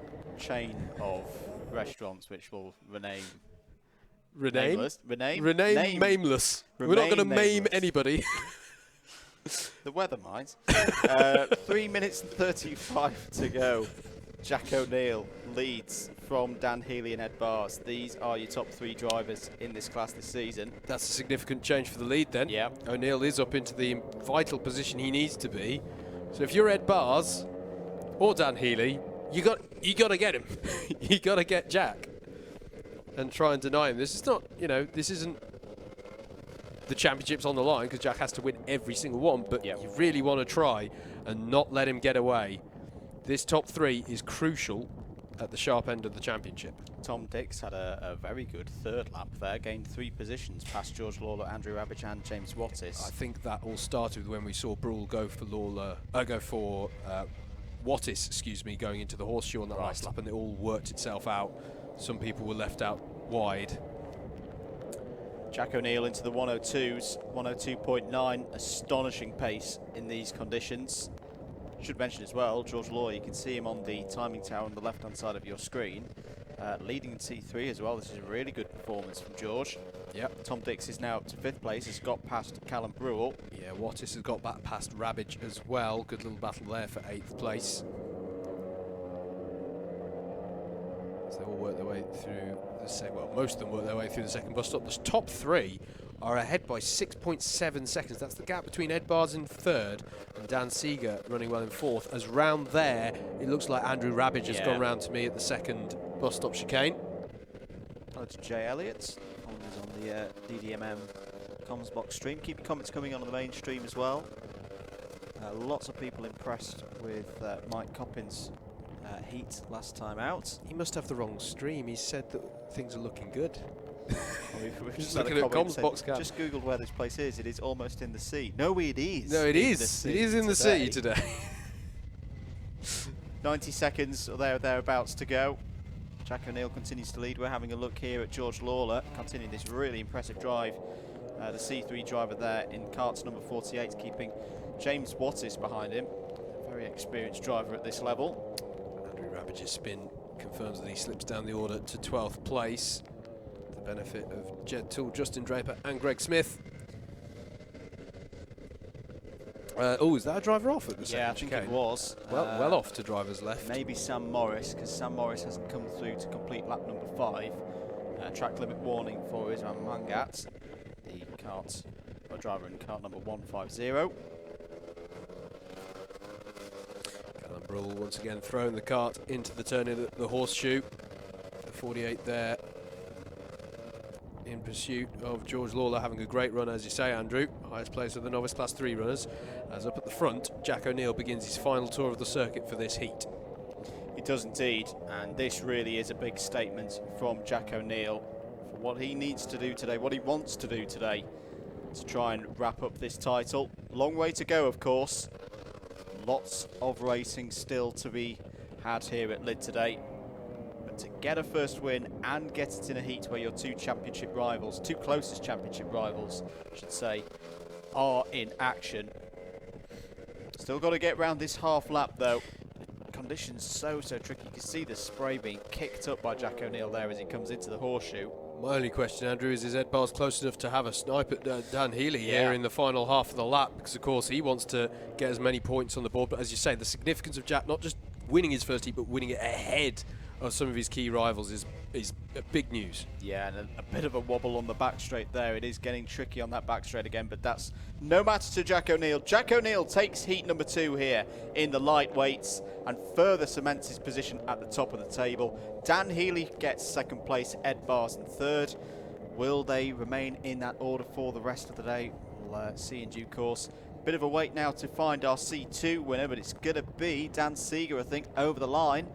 Tom Dix gets him for 4th place overall, but Dan Seeger 5th is still your top C2. Good drive there from Dan. Callum Brule gets 6th place, 2nd in C2. A fantastic drive from George Lawler, the C3 driver there. Top C3, 7th overall ahead of James Wattis, Greg Smith and Jed Toole. That's your top 10. Justin Draper 11th. Andrew Rabbage had a spin up there, finishes in 12th. And then we're going to have Rizwan Magrat over the line in 13th. Tim Crowter and Sam Morris. That's your order there in heat number 2. That's that then, and already outside I can hear the engines singing as they get ready now for heat number 3 coming up next.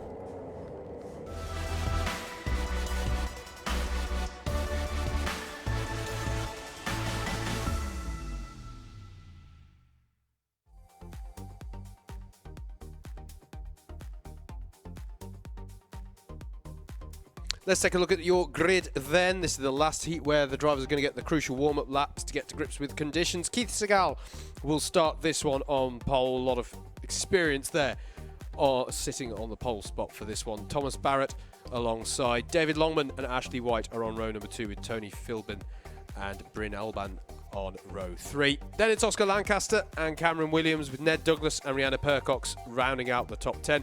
Toby Smith and Joe Ratcliffe are your 6th row. It'll be Luke Dunnett and James Dunnett for an all done at 7th row, with Andy Berry rounding out the 15 karts taking part in this 3rd heat in the lightweight. 6th heat that we've run today, because we are mixing it up between lightweights and heavyweights on the schedule today. It is like a sprint round a la 2019.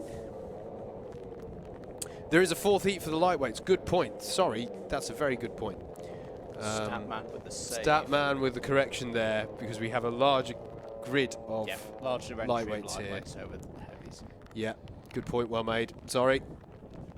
So it's not the last heat where they get to grips with the conditions.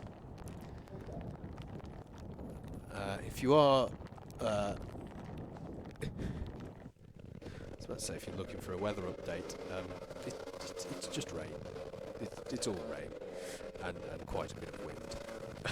But there we go.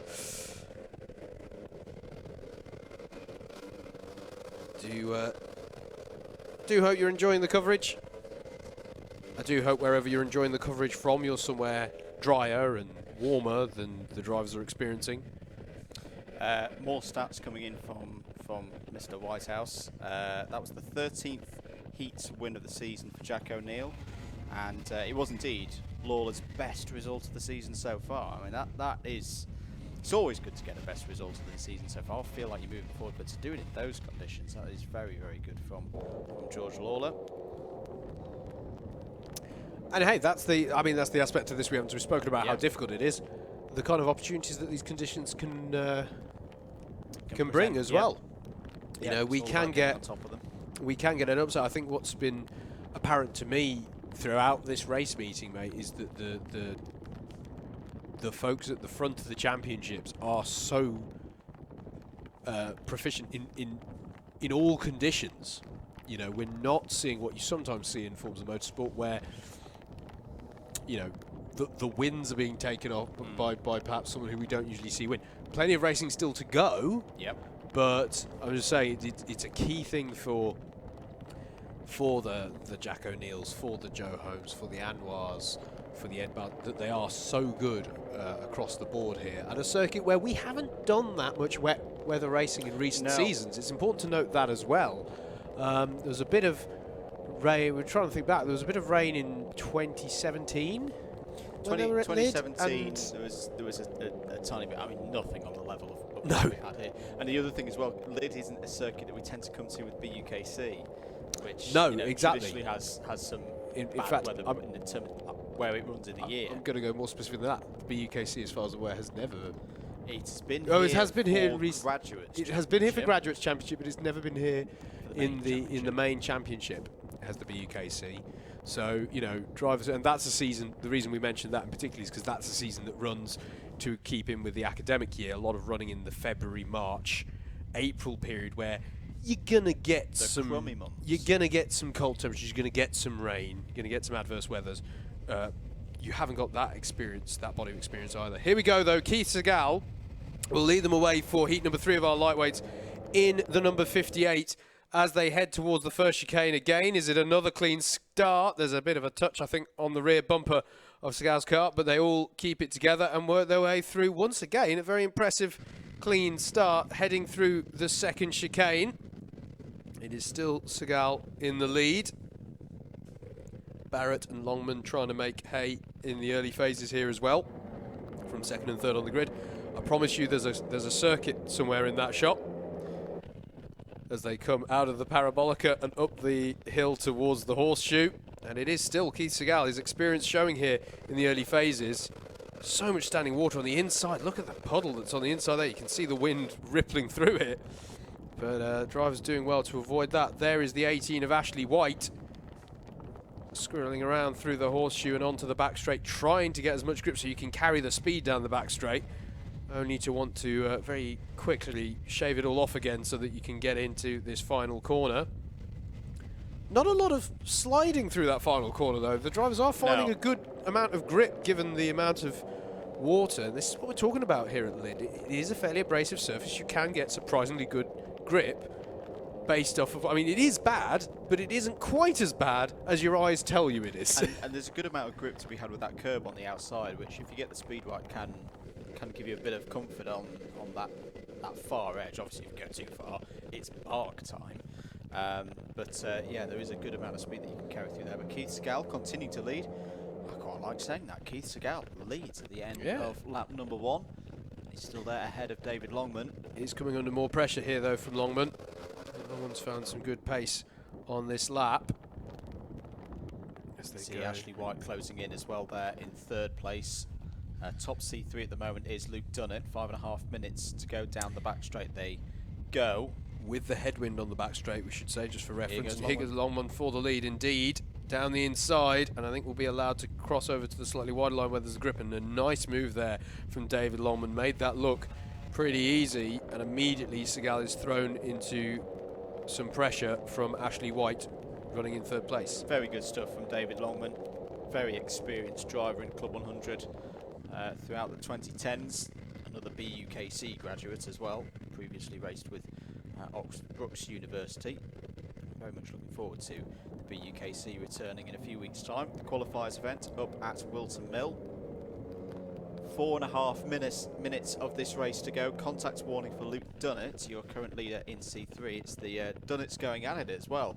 Luke ahead of James in that category. Here goes Ashley White down the inside of Keith Segal into the horseshoe. Can he get the move done? On the outside, but we'll have the inside for the next bit. Where is the grip? There's enough there, and White is able to go through up into 2nd place. I'm keeping an eye on the battle for 6th as well here, mate, because Ned Douglas is a little bit off the back of Bryn Olban. There's a bit of his pace isn't bad, but it happens to be the nature of the race at this point that he's a bit of the cork in the bottle. You can just see him coming around now. Rihanna Percox is trying to get by on him. In fact, here they are side by side across the line, and Percox has got that move done. So Rihanna up into 6th place now as she moves up the field. But Ned Douglas there was defending well, I think, against quite a few drivers. Has let one get away, unless he has a response back again. But now he'll be having the attentions of Tony Philbin. Pump and pass penalty for Ashley White, so that'll be 4 places deducted at the end of his race. Keith Segal here could be on for a best result of the season so far. Is I think again to our stat man in the remote DDMM data centre. Best result so far for Keith this season in a heat is 7th. At the moment he's sitting on 2nd place with that penalty for Ashley White. Contact warning again for actually no, not again. It's the other Dunnett this time. So Luke Dunnett there. The penalty for Ashley White has just disappeared off my screen though, so maybe that was a... Ah yes, it's been rescinded to a contact warning. Okay, so no penalty for Ashley White. I have to say, I did feel that was slightly harsh for it to be a full 4-place deduction, so I'm in concurrence with that decision. Side by side across the line there, I think that was James Dunnett and Luke Dunnett having a good battle. Yep. Over 9th place. So that's one to keep an eye on there. That's for the highest place Class 3 runner in this one. Rihanna Percox, meanwhile, is up onto the back of the likes of Tom Barrett and Bryn Olban. This is 4th, 5th and 6th, respectively. And she's gone down the inside, I think, there, of the Parabolica, and is through on Bryn Olban, I'm fairly certain. Yep, the number 5 now ahead of the 16 as they come over the rise. So Rihanna Percox, having got past Ned Douglas a couple of laps ago, now able to work her way onto the back of the next pack and has got by up into 5th place. And she is a driver with plenty of BUKC experience in the West. BUKC experience in bad conditions. Yeah. I don't think driving for Birmingham was that bad though. I can make that joke. You can make that I can make that joke. David Longman leading the race now, 2.8 seconds. And what we haven't mentioned is that this is the first time he's raced in sprints this season. He's clearly not lost it. All of that talent that we've seen over the years coming back to the fore here at Lydd. 70 seconds of the race to go. Barrett under pressure from Percox now out of the second chicane. Will Percox go for the same move she did a lap ago on Alban? She's going to try it to the inside. Can she hold the slide? Yes, she can. Again, good. Actually making that inside line work really well there. Is Percox. That's the 2nd lap in a row that she's got by through that means and up into 4th place. Yeah, good move from Rihanna. 45 seconds on the clock. There'll be this lap plus one more. David Longman continues to edge out this gap. The level of precipitation is reducing. The amount of water pouring off the steps out the window to my right has decreased. Still very wet out there. Onto the last lap we go then. Bit of a slide from Thomas Barrett there. Has a check over the shoulder. Bryn Albin, who's been one of the most improved drivers across the course this season, having another strong race here. New PB 65.839. But here's your leader, Howard. And this really is very impressive. I know David well. He's a fellow JLRian. To come back, your first race of the year, get straight back on it and put this kind of performance in, it's very good to see. Yeah, absolutely. Brilliant brilliant return to action here from Longman. He's controlled it well. You can see he's got... It's very undramatic, his style in these conditions. All looks very measured and controlled. And he's going to come around the final corner here and take a very well-deserved victory. In the continuing difficult conditions, it is going to be David Longman who crosses the line to take the win in heat number 3. In fairly dominant fashion, in fact. 4 seconds we have to wait until across the line comes Ashley White. 5.7 seconds, in fact. And there is Rihanna Perkos getting by Keith Segal as well on the final lap. Good run up the order from Rihanna there to take the 3rd place. Keith Segal doing well to hold on to 4th. Don't forget about Keith. That's the best. And a win in C2. Absolutely. So well done to Keith. And also a PB for Barrett as well there in P5. Yep, absolutely. Bryn Albin, Ned Douglas, Tony Philbin down to 8th place. Then it's James Dunnett and Luke Dunnett to round up the top 10. Well done to James for being the highest placed Class 3 runner there. I did raise my eyebrow when you said that the precipitation has reduced. I know there's less dripping off of there. I think it's just gone... Yeah, that's slightly delayed. Looking at the puddles outside. Anyway, next up here at Lydd is heat number 4 for our lightweights.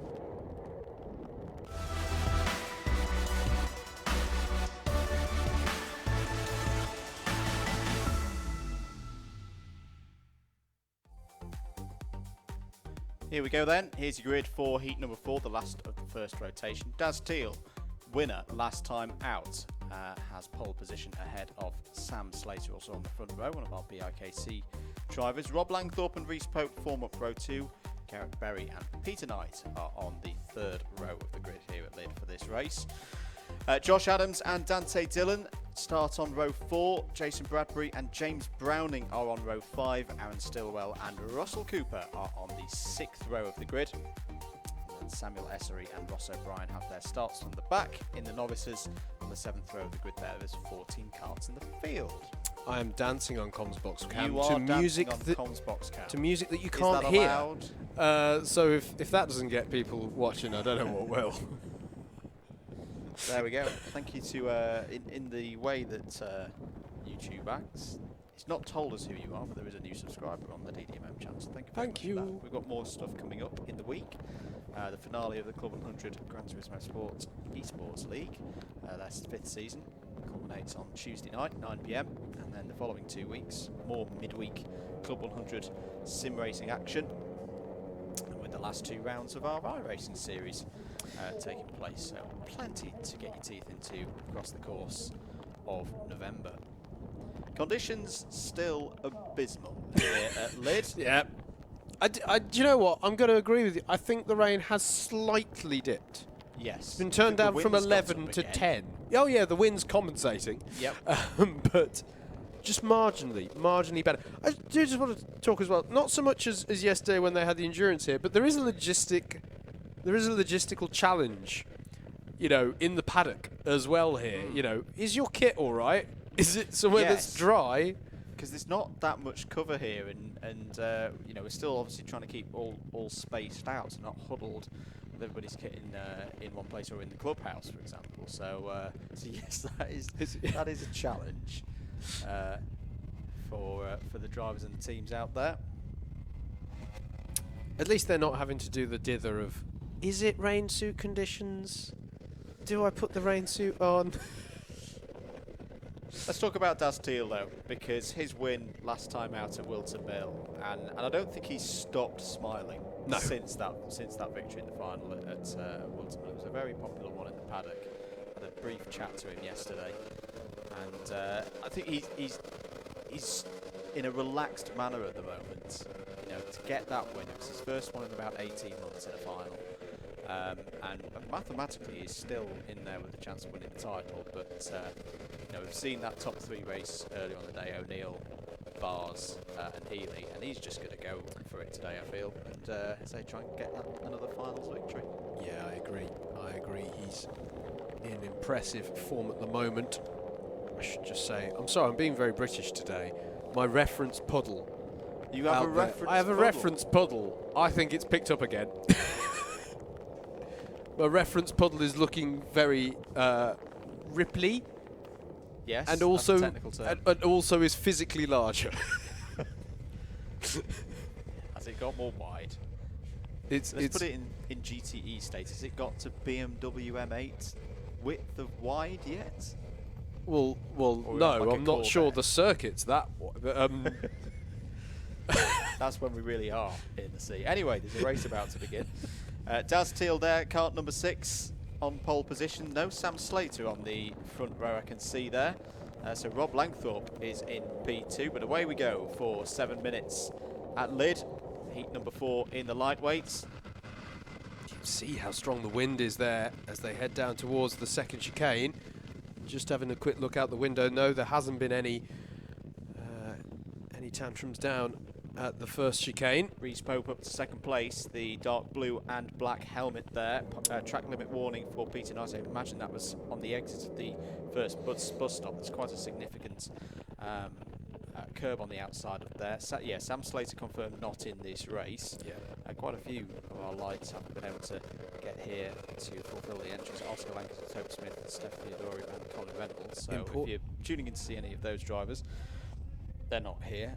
Hopefully we can see them back for Bayford Meadows. Yeah, important for Reese Pope to try and make up the progress in here in that battle for second place in the championship. Bump and pass penalty for Garrett Berry in karts number 60. But through comes Josh Adams, who has really impressed me this season. He's up to third place now. So it's Teal from Berry, Adams, Langthorpe, Pope, Knight, Samuel Essery up to 7th place on that first lap from the C3s. He's getting closer and closer to winning the C3 title. Doesn't have to do anything particularly exceptional as a C3, we reckon, to wrap up that title today. That's a very good start for him up into the pretty much into the top half of this field. Yep, absolutely. Was that Josh Adams putting pressure on Garrett Berry? I saw heading over the rise. There's also back here, that is Rob Langthorpe being taken by, was that Peter Knight going by him there? I think it might have been Essery. I think might have been Essery, right? Yeah, there's been a couple of positions already on this lap. Yeah, quite a few changes as they were into the horseshoe. Yeah, indeed, the 107 is ahead of the 12. So Rob Langthorpe losing out there to Essery, and he's going to lose out again. Is that Reese Pope going by? Yeah. And I think Langthorpe hit the big puddle on the back straight there, and it literally does stop your momentum. It's that big. Yeah, Dante Dillon's by as well there in the 50 up into 7th place. So yeah, difficult sequence of corners there for Rob Langthorpe. 4.5 minutes to go. Daz Teal 1.6 seconds clear of Garrett Berry. Garrett Berry, though, is the fastest driver out there, a 64.081 last time around. And needs it with the 4th place position penalty to be applied at the end of the race. Elsewhere in C3, by the way, Aaron Stillwell has got a good gap over Russell Cooper for 10th place overall, 2nd place in C3 is the number 17 of Jason Bradbury. Someone's clipped Colin there. Oh dear. Oh, and the 23 is going to go the wide way around there. That's okay. Keep everything under control, and it is the number 62 of Aaron Stillwell who's unfortunately had that moment and has lost a number of positions. Peter Knight down the inside of Reese Pope for 5th place. He's going to judge it well, I think, so long as he can find the grip on the exit. Reese Pope is going to try and come back at him because he has slightly wider line. And if you just that cart width out from the second apex, there is good grip out there. How did that all end down at this first chicane? Have to catch up with that one as Knight and Pope do the battle, and that is a confirmed switch, is it? That for 2nd place, yeah. For 2nd indeed. But Reese Pope was able to take that back off of Peter Knight I can see out there. 3 wide, in fact, going through the parabolica there between Pope, Knight, and is it Dante Dillon as well, I think, Dante in on this. So at the moment it's the 42, the 50, and then the 102, which makes it Pope, Dillon and Knight in that battle over 5th place. Sam Essery pulling away from all of this, I think, ahead of them. So Josh Adams up to 2nd place, and as he made that move on Garrett Berry, also set the fastest lap of the heat so far. This lap is going to be very telling. What is the gap? He's closing in. He really is closing in. Teal and Adams fighting over the lead now. 0.348 of a second between them with 2.5 minutes to go. And the pace difference on that last lap, 1.2, to be 1.2 seconds a lap faster than Daz Teal. Teal really needs to suddenly find some pace in the latter portion of this race. They're coming through the parabolica now, are the leaders. We're still looking at the battle between Pope and Dillon, which is going side by side towards the parabolica. 2 minutes to go. Josh Adams has had a really breakout season so far. He's raced in lots of different formats as well. Didn't experience, as down the inside there goes Dante Dillon, gets past Reese Pope for 5th place. Wasn't out in the endurance yesterday, was Adams, so didn't, here they are, down the back straight, so didn't experience this level of water, but got a good impression of where there is some grip around this circuit when he raced in the Sprint 60 yesterday. 1 minute 36. But look at this, Garrett Berry's now closed up. Yeah. And is there in 3rd place now. Does have the penalty. We've got a 1, 2, 3 here. Yeah, good battle for 1st, 2nd and 3rd. Good battle for 5th, 6th and 7th. Sam Essery having a rather quiet time of it in 4th at the moment. As they head down to the parabolica, it is still Daz Teal in front. There is Dante Dillon going by on Peter Knight. So I think that's Dillon up into 5th place. Reese Pope with some attentions of Jason Bradbury as well. Oh, and Pope's round. Pope is round, and that's going to be costly for him. We mentioned him in that championship battle for 2nd. He's going to need some better results than that. I can see the battle for the lead, though, coming onto the back straight now. Here it is. Penalty for Jason Bradbury, so I think that was in, that's what meant that Reese Pope was going round. As Josh Adams goes down the inside, takes Daz Teal. Can he get the grip out the corner? Teal's going to have a go back, but no, side by side as they go into turn 1 onto the last lap. Teal retakes the lead from Adams. Berry is still there as well. Coming out of bus stop number 1 now. Waiting for them to come into shot. Dante Dillon confirmed as past Peter Knight for 5th place. It is still Teal in the lead there in the patterned helmet. Adams in the all-white helmet. He's a wily old driver, is Daz Teal. He's been in this position many times. I think he knows he's not got the ultimate pace of the 2 drivers behind, and has a massive wobble as he comes through the puddle there. Sticks to the inside. Tries to control the pace of the 2 drivers behind as they go through the horseshoe. This is great driving from all 3 of them. I think it's the highest winds we've seen all day so far, Andrew. That's something to bear in mind. They'll have the headwind as they come onto this back straight.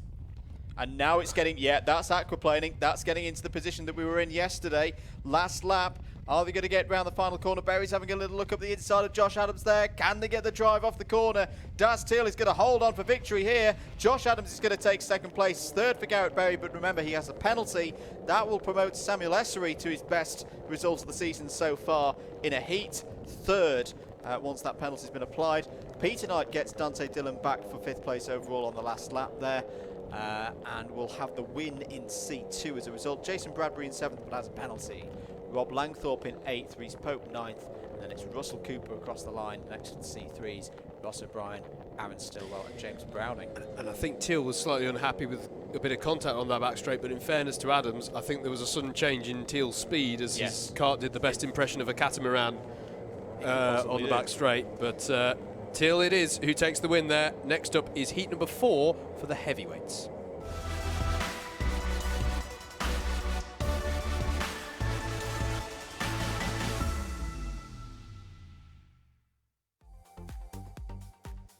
Let's take you through the grid then for this one. Alex Pritchard will start on pole with Mike Bodner alongside. It's the resumption of a battle that we saw in their first heat earlier on. Lewis Ridd and Jordan Salter are on row 2 with Andrew Cherry and Tim Williams on 3. Row 4 will be Callan Sigafus and Matt Wileman. Kieran Chigsey and Mikey Nichols round out your top 10, with Tim Hill looking for a slightly better one this time around, with Anwar Burrell-Smith alongside. Bradley Porter and Matt Batter will be row 7, with Tom Stalker and Matt Griffiths on row 8. Andrew Hicks rounds out the 17-kart grid.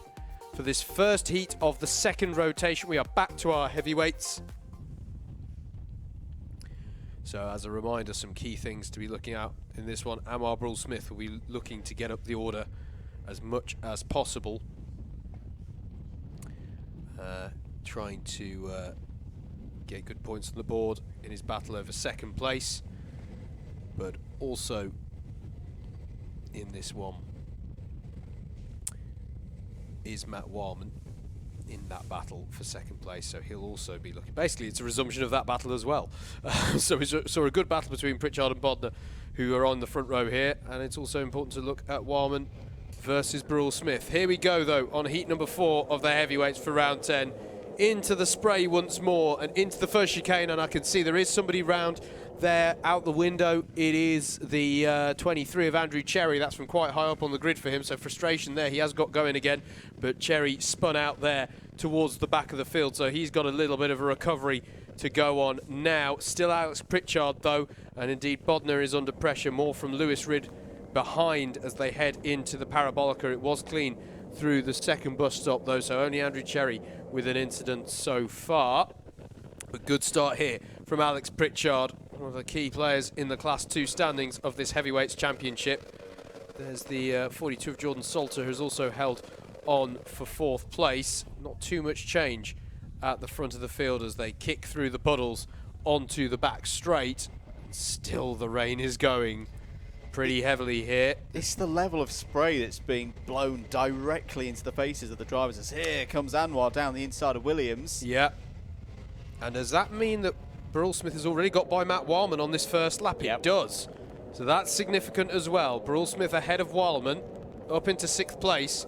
That is a massive start there from Burrell-Smith, albeit with a contact warning issued to him. Pritchard opens the bidding with a 1:05. We're going to keep an eye on the pace, because I think conditions are getting worse. As is that. Mikey Nichols has got by on Matt Wileman as well. So now Burrell-Smith even with a rear gunner. As they head through the Parabolica, someone getting, was that Tim Williams putting 2 wheels on the grass almost? He was going for so much for a wet line. This is Lewis Ridd down the inside of Bodner.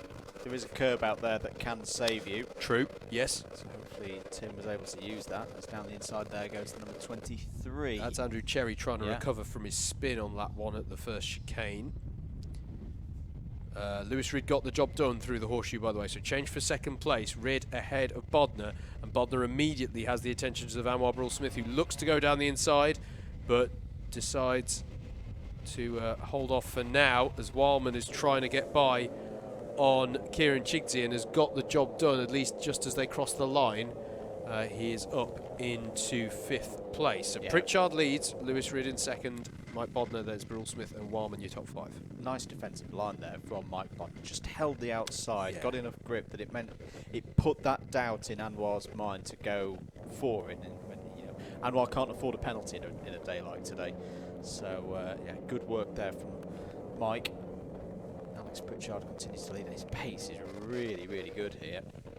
He's comfortably a couple of seconds quicker than everybody else, apart from, let's say, Anwar and Matt out there, but they're currently stuck with a bit of traffic. 4 minutes to go. There's Cherry again. We've seen the number 23s pulling away from those in the C3 category. Side by side, Matt Wileman, Mike Bodner, and here comes, as Kieran Chigsey hits the big puddle there.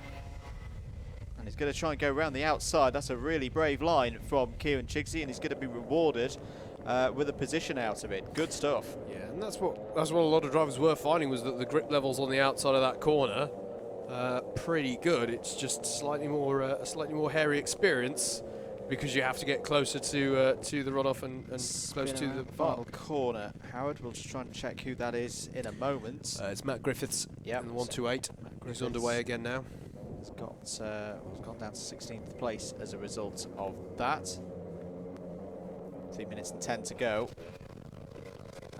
Fastest heavyweight lap of the day, in fact, for for Alex Pritchard there. That time that he did a 1 minute 3 points. Sorry, that was earlier in the race. That was earlier in the day in Heat 1. That was Wildman by on Rd, was it not? Into the horseshoe. So there's a few changes going on here, which means Burrell Smith has got by on Rd as well earlier on in this lap. Rid's going to come back though at Matt Wildman, back down the inside, and here comes Kieran Chigsey as well. My goodness, what a move that is from Kieran Chigsey. Oh, he's going to catch the curb though. Yeah, he catches the curb, that sends him sideways. Rid's going to retake the position. That was a fantastically entertaining bit of racing there between those three drivers. Good little battle. Pritchard leads from Burrell Smith by 9 seconds. What a drive this is from Alex Pritchard. Good little battle going on between Bradley Porter and Tim Williams as well over 9th place. Just saw them side by side across the line. Porter, the number 91, highest place in the Class 3 runners at the moment, so keeping an eye on that one as well. But this is a tremendous battle, as you say, going on here now through the Parabolica. But yeah, Alex Pritchard just controlling this one brilliantly at the front. And I said the conditions were getting worse. The pace doesn't say so. Yeah. Either the drivers are learning how to deal with these conditions better as the 42 goes side by side. That's Jordan Salter battling away with Tim Williams now. So it looks like Williams has maybe made a few positions in the first half of this lap. Here it is, though, the resumption of the battle that we saw earlier on in the heats today. Burrell Smith versus Wildman for second in the race. But it might be second in something a little bit bigger that they're fighting for. In the grander scheme of things. Alex Pritchard's pace here, that's the fastest lap of a heavyweight today, 63.313. And just hope that he can keep this going, because what would be a real shame is if he had some form of incident that threw away this 10-second lead. Yeah, wants to keep it on the island. It's almost one of those, I wonder if the Applewood boys on the side of the fence are going, slow down, Alex. I'm glad you said don't need to be going this quickly. His pace was good enough that I thought the driver tracker was broken on timing. That's how good his pace is. I thought that was broken. Here's Wildman, though, on the tail of Burrell Smith. The 70 versus the number 2. As they come into the horseshoe. And onto the back straight now. Who's got the better drive here through the spray, through the puddles, particularly off to driver's left here. Wildman is on the inside, but he's not going to be as strong on the brakes, or as bold on the brakes, perhaps one should say. And through the final corner they come. Onto the last lap has already gone Alex Pritchard. And so this battle for second comes onto the last lap. Was that a look into the first chicane from Wildman? Didn't pay off, I can just see out the window as they head down towards the second chicane. Meanwhile, our leader's already going around the Parabolica at the bottom of the circuit. Burrell Smith hanging on to second place for now. What a drive this has been from Kieran Chigsey as well. Yes, massive drive. There he is in the all white. He can hang it around the outside of the final corner. He can hang it on the inside of the final corner. Oh, big plume there as Burrell Smith hits a puddle. And is that going to give Wildman a look on the outside? He'll be able to find some grip out there and perhaps take an alternative line through the horseshoe. We do need to keep one eye on start-finish because Alex Pritchard will be coming around to take this win. But here it is, and look out for Chigsey here. He's got nothing to lose here through the spray. He's got more speed. There's Pritchard showboating across the line in all senses of the word. But look at Chigsey on the outside of Burrell Smith. He's already got past Wildman. Here they come towards the line. Burrell Smith is just going to hang on for second place. Kieran Chigsey, what a drive from the 107 super heavyweight drive. That's a brilliant drive from Chigsey. I'd wager that's got to be one of his best results of the season. In fact, is it the best result of his season so far? Brilliant drive there from Kieran. Matt Wildman finishes in 4th. Lewis Ridd in 5th. Then it was Callan Sigafus, Mike Bodner, Tim Williams, Jordan Salter, and Bradley Porter rounding out your top 10 in the highest place of your novice Class 3 drivers. That was a highly entertaining finish to that one. Just goes to show the different lines on that back straight and how it can all play out by the time they get to the final corner. Coming up next, though, we've got more action in the heavyweights. Yep, absolutely, here at Lydd.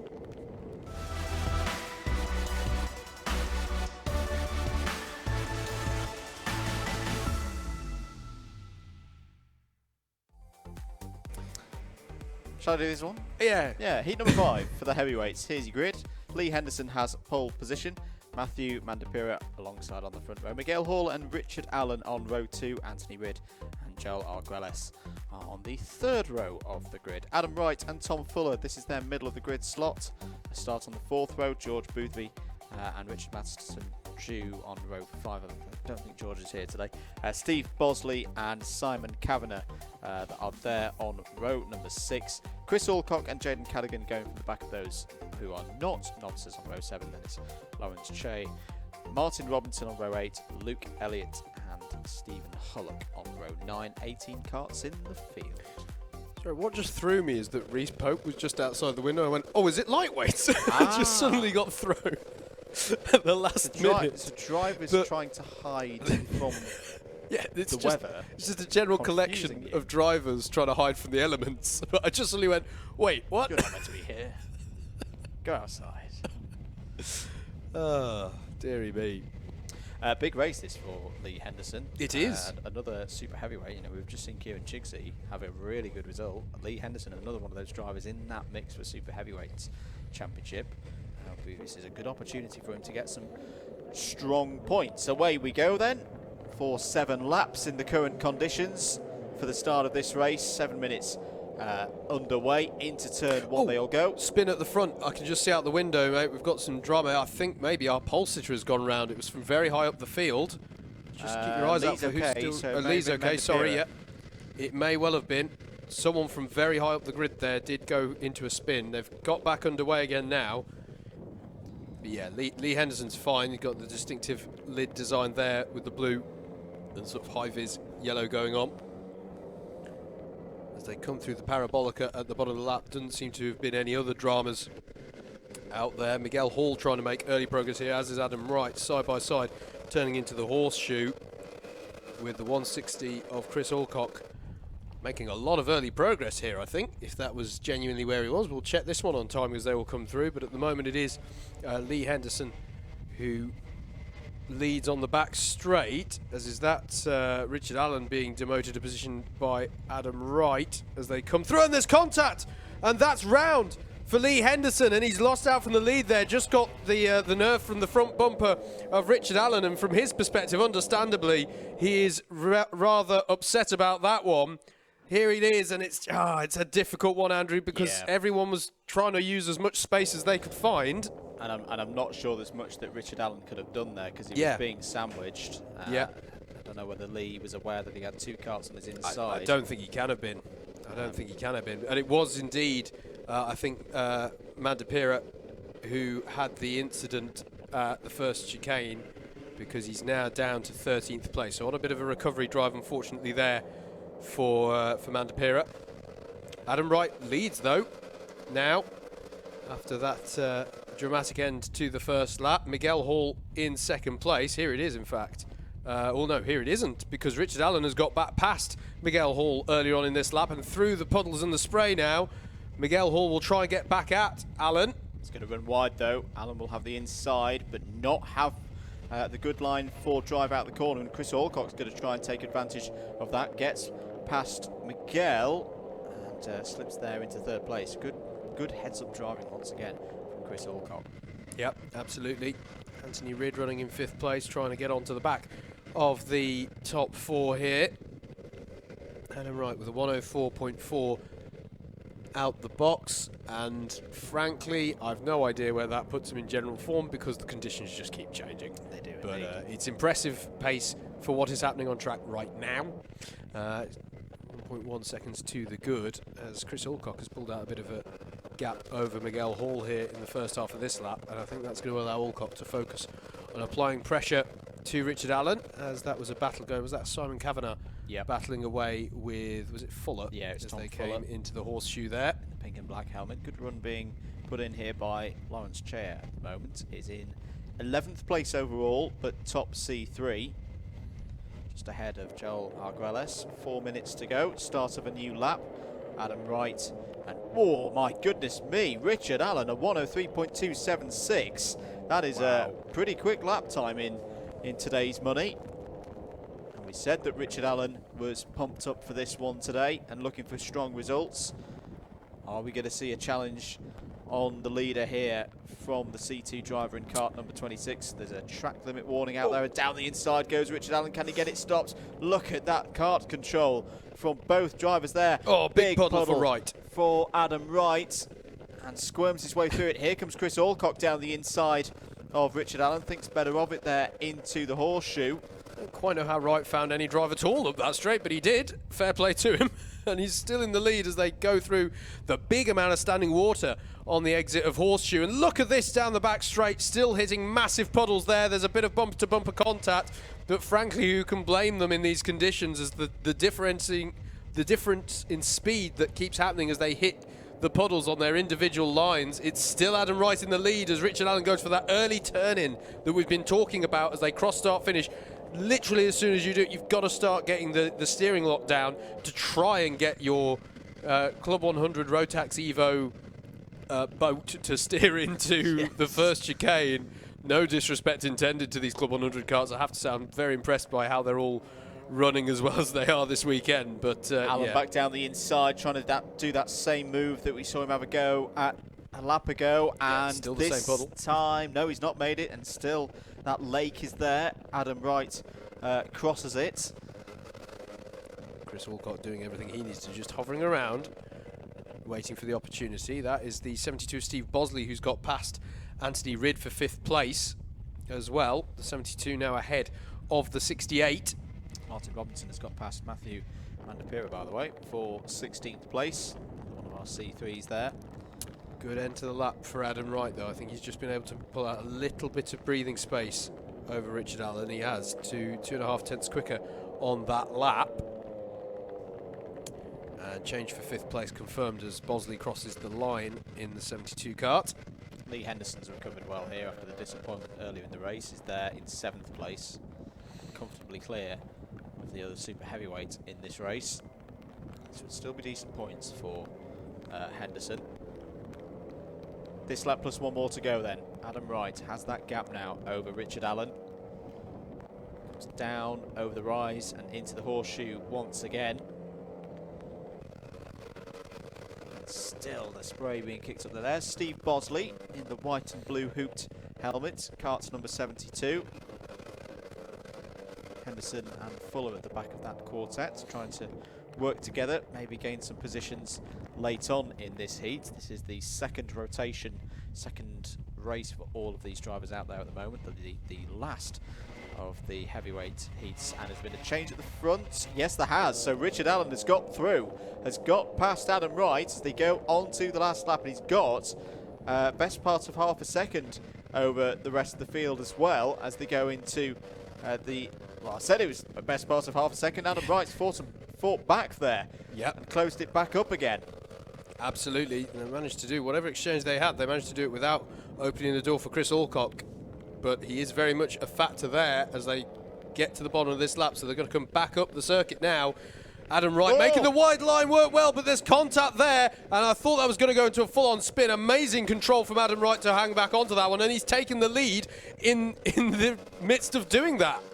I had visions of Adam Wright going back to bus stop 2 there. That was a remarkable piece of karts control. Onto the back straight we go. Through the spray once again. Is there going to be a move for Richard Allen to go down the inside? He's looking for it on the initial apex. It's all going to be who's going to get the drive off the last corner. Is it going to be a drag race to the line? No, it's going to be Richard Allen who takes the race victory. Adam Wright second. Oh, by 1/10 of a second, less than 1/10 of a second. I'm going to call that a drag race to the line. That got very close. Chris Alcock in 3rd, Miguel Hall in 4th. More solid points for the Boz. Steve Bosley there in 5th. Anthony Rydd in 6th. Lee Henderson maybe a bit disappointed with the way that race went, but it's still decent points there in 7th. Tom Fuller 8th, Simon Cavan 9th. Another good drive in the wet from Lawrence Chair there, top C3 in 10th overall. Joel Arguelles in 11th. Richard Masterson, Luke Elliott, Jaden Cadigan, Martin Robinson, Stephen Hullock and Matthew Mandapira. That's your order there in heat number 5. We're going to take a short break here on your Alpha Live stream. Do subscribe if you haven't done so already. We'll be back with heat 6 very shortly.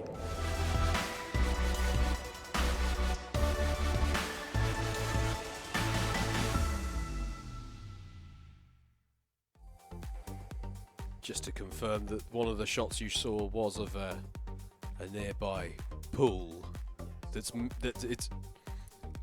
it's meant to be a body of water, that one. Yes. It wasn't just live pictures from turn 1. Kevin Coombs starts this one from pole. Paul Jameson alongside Chris Kirk and Alindo Venturi are on row number 2 with Paul Williams, and Joe Holmes on row number 3. Craig Brown and David Jarvis are on row 4 with Tarek Almu and Steve Lindley rounding out the top 10. Josh Pettit and Jason Bear are your 6th row of the grid with Richard Newton and David Wilson on row number 7.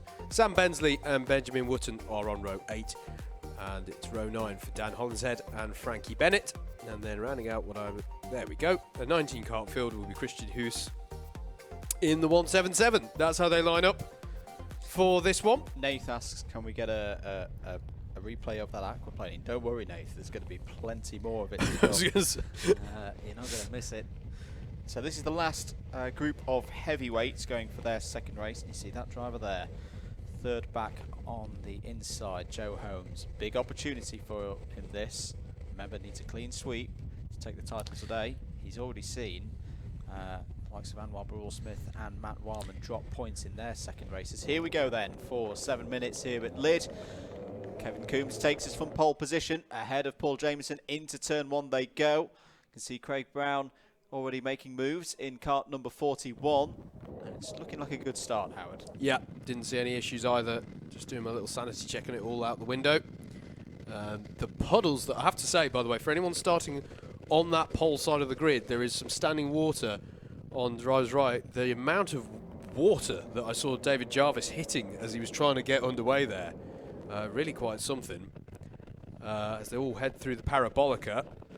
Clearly hitting that massive puddle is a great strategy, and it defies all my knowledge of how to drive the whip. Anyway, Tarek Almu versus the 41 of Craig Brown there as they head into the horseshoe for the first time. It looks to me like everyone's A-OK, and that is Almu getting by on Craig Brown there, as Joe Holmes is going to try and buy into this battle as well through the spray. He's going to go down the inside of the final corner, the first apex, and there's the second apex, and he's got the job done, meaning that at the end of lap number 1 it is Kevin Coombs ahead of Tarek Almu, Joe Holmes, Craig Brown, and then Josh Pettit is good first lap from him actually, up into 5th place. Is indeed. The thing that I would say for drivers out there or people watching on the stream, if you want to see what we're meaning by the aquaplaning, is look at the driver's hands on the wheel as they go down the back straight, and you can see how much they're having to work, because the front bumper becomes like a rudder. That's the weird thing as well. It's not like being in a boat and you've got your rudder at the rear. You're almost doing it all in reverse. You're just hanging on. A very scoop-shaped rudder. Yes. Not the right shape for a rudder at all. No, it's a very inefficient rudder. But a rudder nonetheless. 5 minutes 20 to go. Oh, big load of water kicked up there by Kevin Coombs, who's still leading this race. Here comes yellows out, and the yellows are out. Or is it just drivers communicating with one another? I think it was. Yeah, it was just Joe Holmes saying to Craig Brown, "Yep, push me, mate, push me through. Let's work together." So that was a legitimate overtake from Holmes and Brown. So Coombs from home, Brown, Almu. Josh Petit still there in 5th place. Paul Williams 6th. Richard Newton, another one of our super heavyweights looking for big points today. They're in 7th. Wanted to give a shout out to Newton actually. Yeah, up to 7th. Good first lap, and off the back of. Quite a big incident yesterday. Yeah, there was an incident yesterday in the SP60s for him, so it's great to see him out today and having a good start there up to 7th place.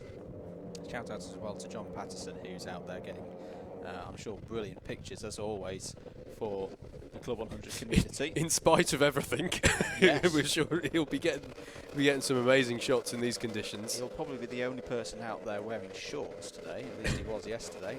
Again, look at that. David Jarvis cutting through the water there. Jimbo's not.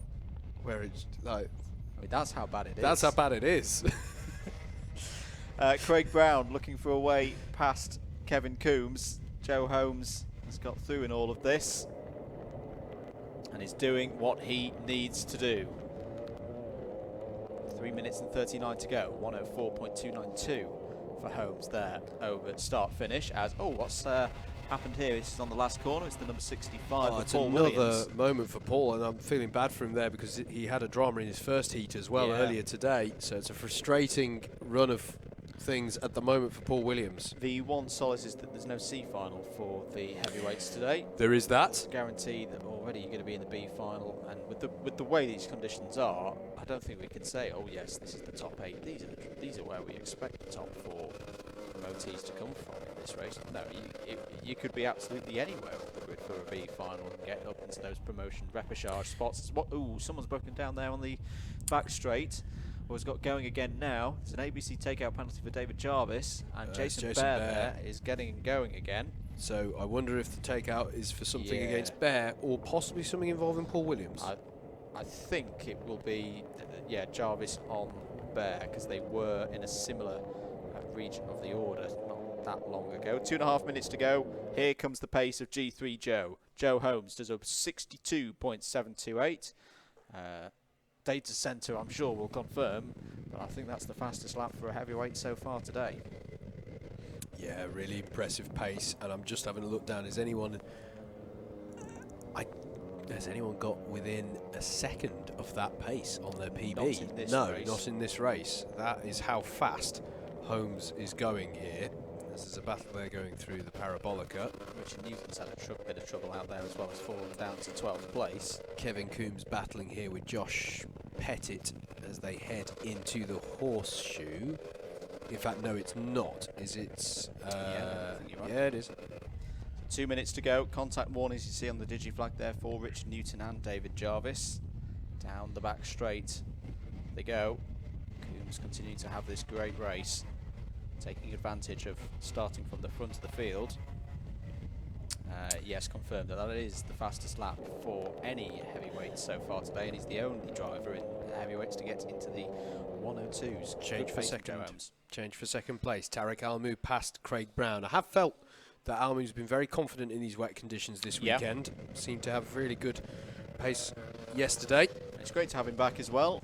Wasn't able to, or just travels over from mainland Europe for these races, so wasn't able to compete for a while in Club 100. Hasn't even had to dock this weekend. No. For 60 seconds to go. Is Joe Holmes moving a step closer to wrapping up this 2021 heavyweight sprints title? He's got one more lap after this one. Good battle for 9th. Sam Bensley leading quite a pack coming up the back through the horseshoe at this point. Good little battle going on there. Bensley, Wootton, Jameson, quite a few of our Class 3 runners and super heavyweights down there as the call goes outside for, come on, everyone who's huddled under the order, you need to come out and get into your carts ready for the next one. But meanwhile, Joe Holmes, as you say, Andrew, on his last tour of the circuit and keeping the dream going, isn't he? This will keep him in line if he can get on the money for potentially taking the crown today. If he can get the clean sweep, he will be on for taking the heavyweight title. We say all of this provisionally. It is our maths. It is not official Club 100 scoring, but that's by our mathematics here in the box. As Joe Holmes comes on to the back straight here at Lydd. And it's been a very Joe Holmes performance. Got himself to the front with little fuss.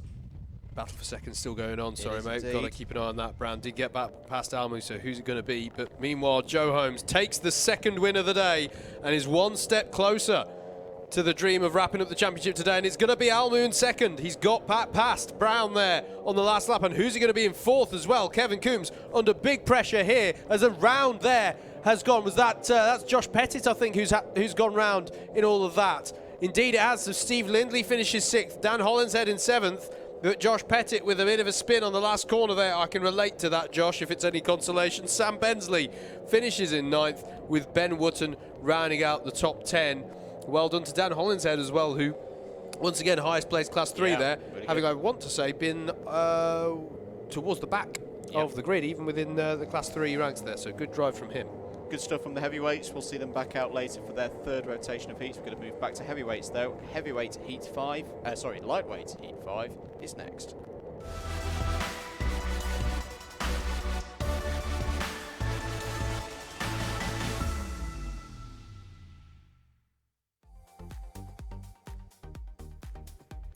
Let's take a look at your grid then for Heat 5 in our lightweights. Rogerio Mendez will start this one from pole with Jack O'Neill alongside Mike Coppin and Dan Seeger are row number 2, with Matthew Cockram and Dan Healy on row 3.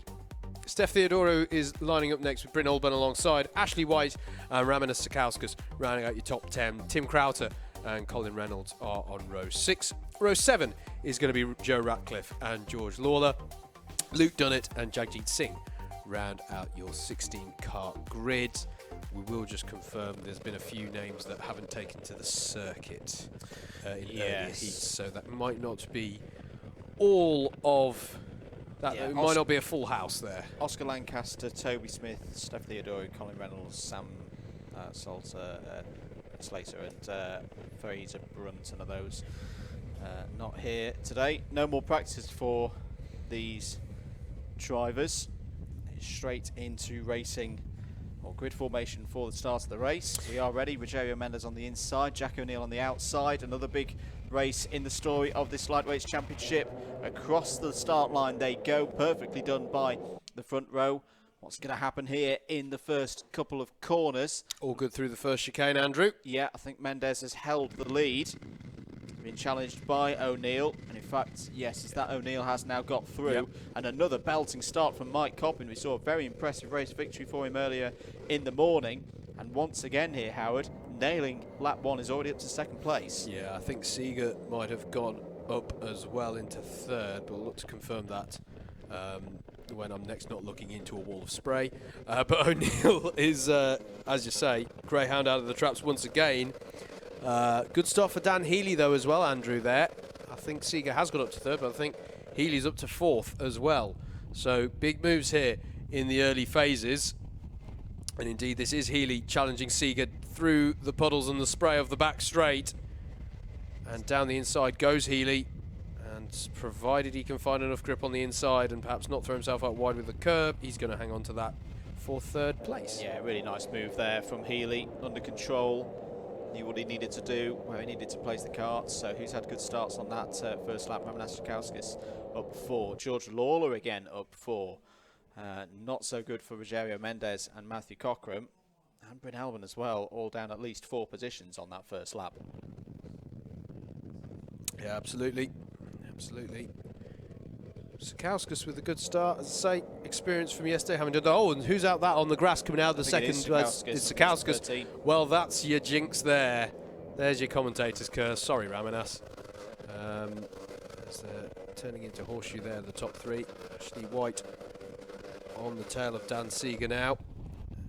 As Sakauskas tried to recover there, you can see him battling away as he's got back onto the circuit. Down the back straight come the leaders then. Looking for a move on Seeger there is Ashley White. Yep, I think he's going to get that one done unless Seeger can find some good grip on the slightly wider line. New fastest lap of the race from Jack O'Neill, a 1:03.151. He's seen what Joe Holmes has been doing and fancies some of that himself. Mike Coppin though, not a million miles off the back. Dan Healy starting to reel in Mike Coppin as well. They are going through the Parabolica.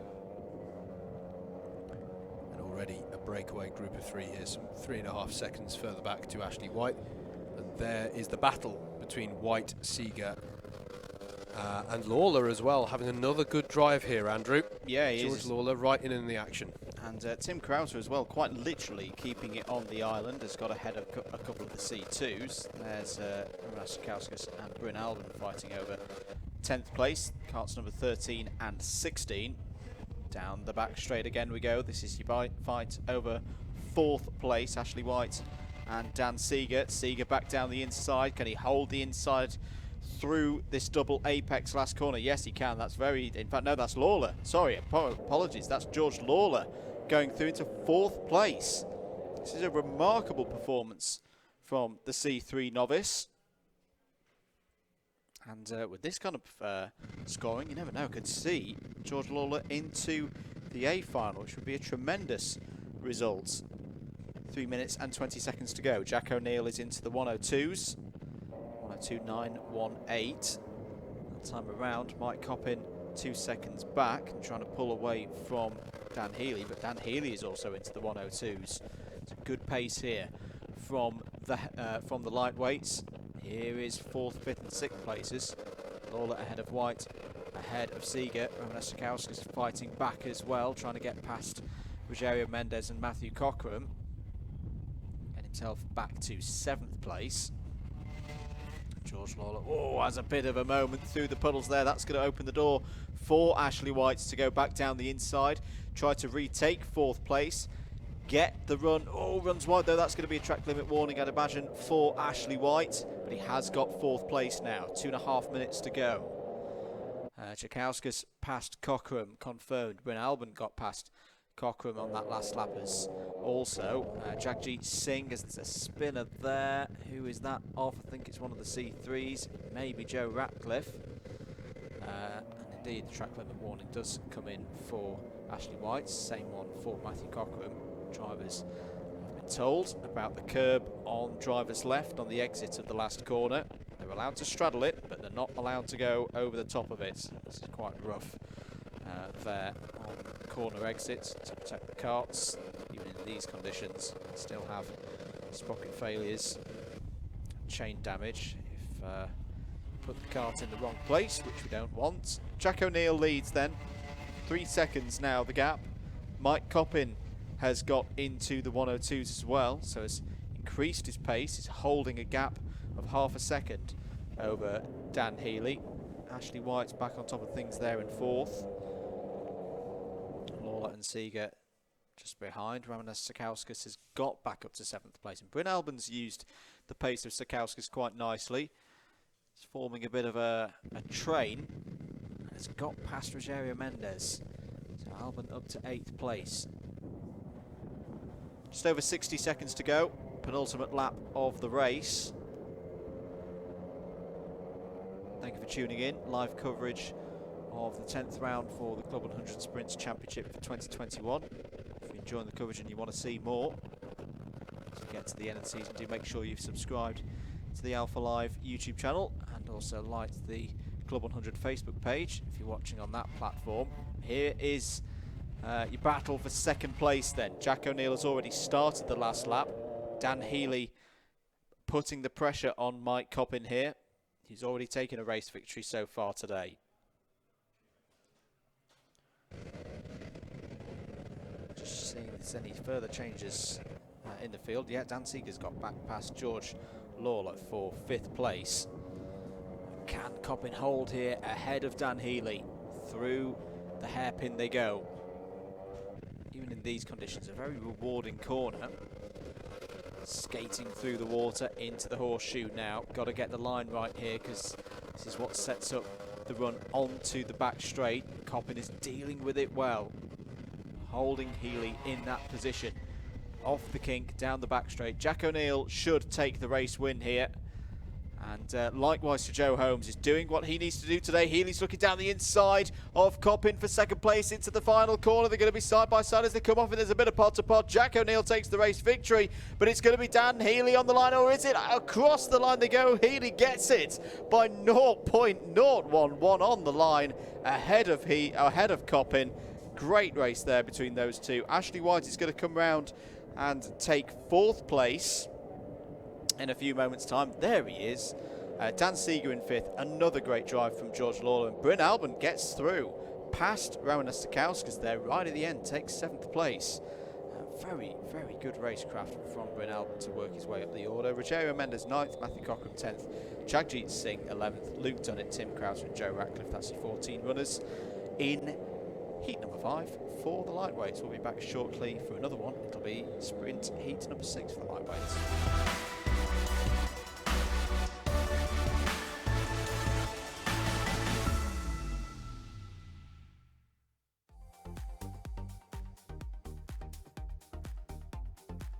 Here we go for heat number 6. Tom Dix has pole position. Alongside him on the front row is Cameron Williams.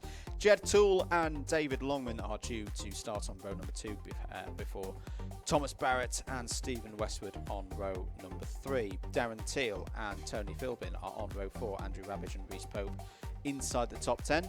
Grachan Kavinsky and Rizwan Mangat are on the 6th row of the grid, first of the novices, and then Sam Morris and Russell Cooper complete the 14-card field. Hello to Alex Wilmot on the DDMM comms box chat. Blue skies in Guildford hopefully blows over to you guys. We hope so indeed. The sheep are enjoying it though. Yeah, they're fine. They're absolutely fine. Slightly more used to it maybe than we are. But yeah, we'll be at the halfway stage in our lightweights heats at the end of this one. This is heat 6 of 12 in the lightweights. It is 12 heats for lightweights. It is 9 heats in the heavyweights today.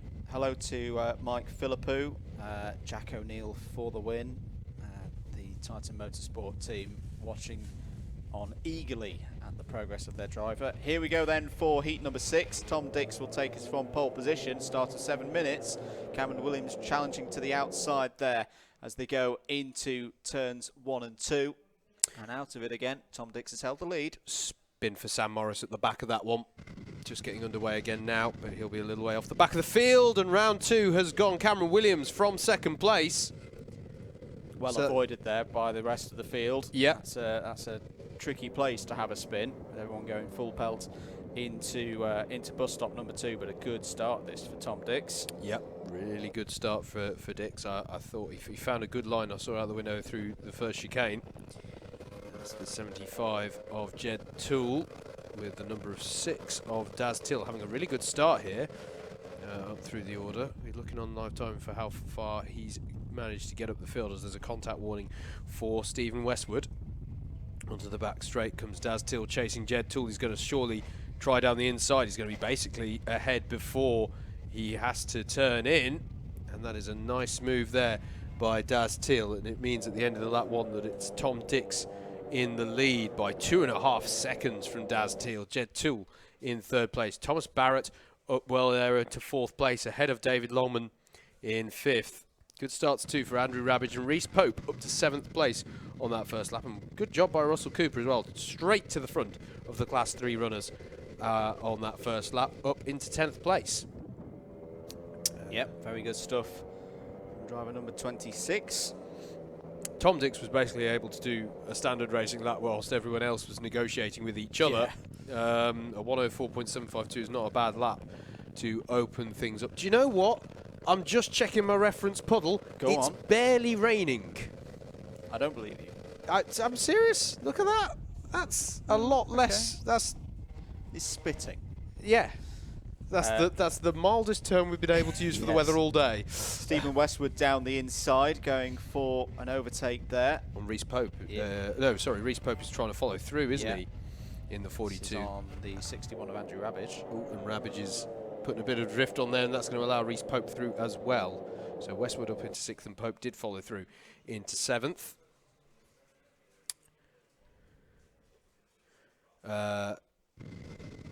Changes as well in Class 3. Mangat ahead of Cooper. Cameron Williams as well on his recovery. Class 2 driver. Oh, Westwood round in bus stop number 2.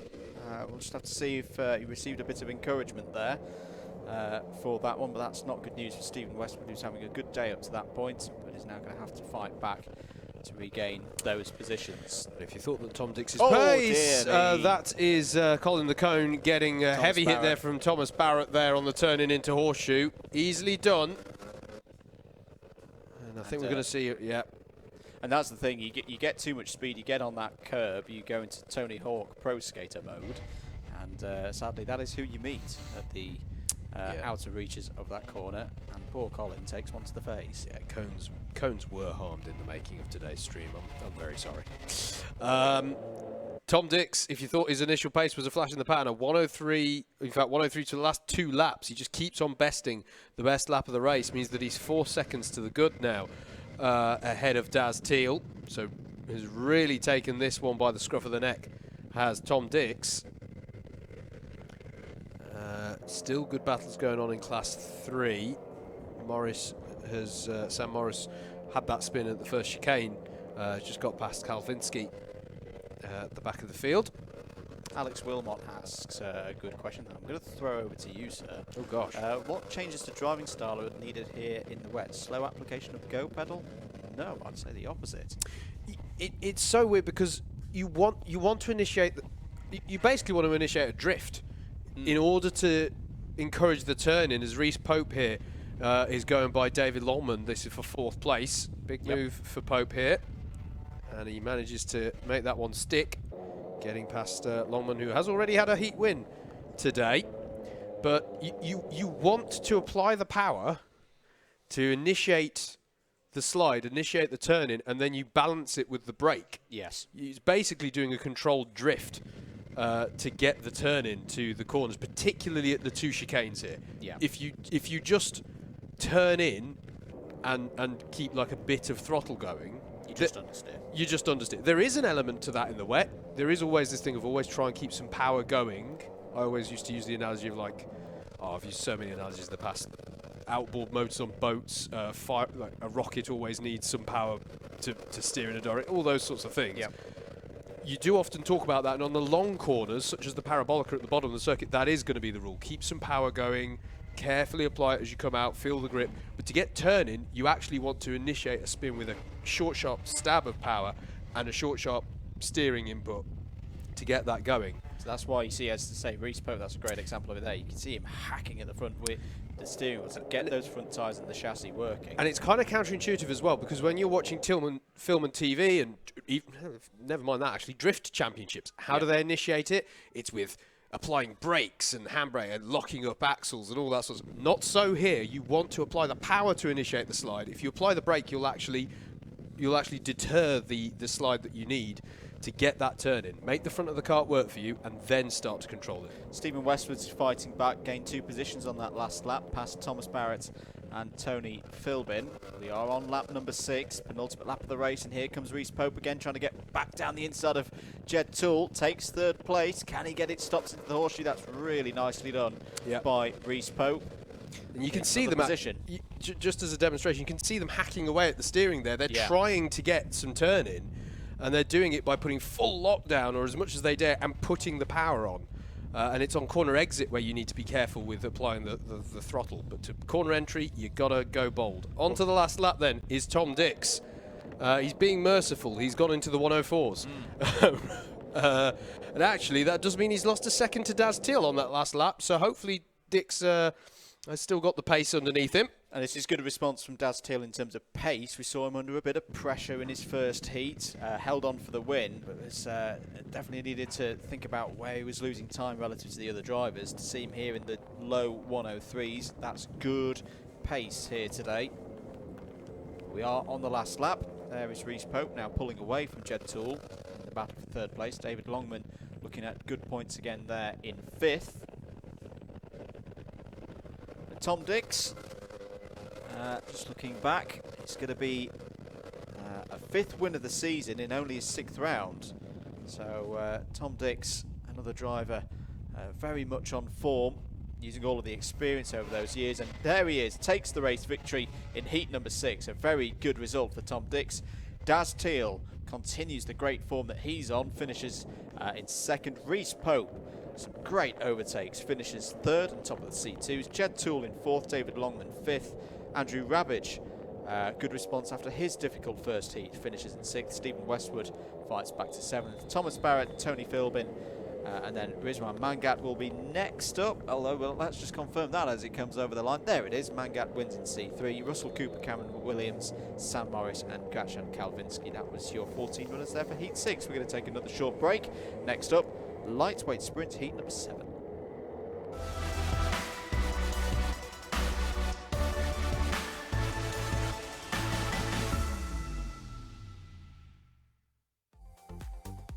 Let's take you through the grid then for heat number 7 in your lightweights. Ned Douglas will start this one from pole with Josh Adams alongside Rhianna Percox, and Rob Langthorpe are your 2nd row with James Wattis and Sam Slater on 3.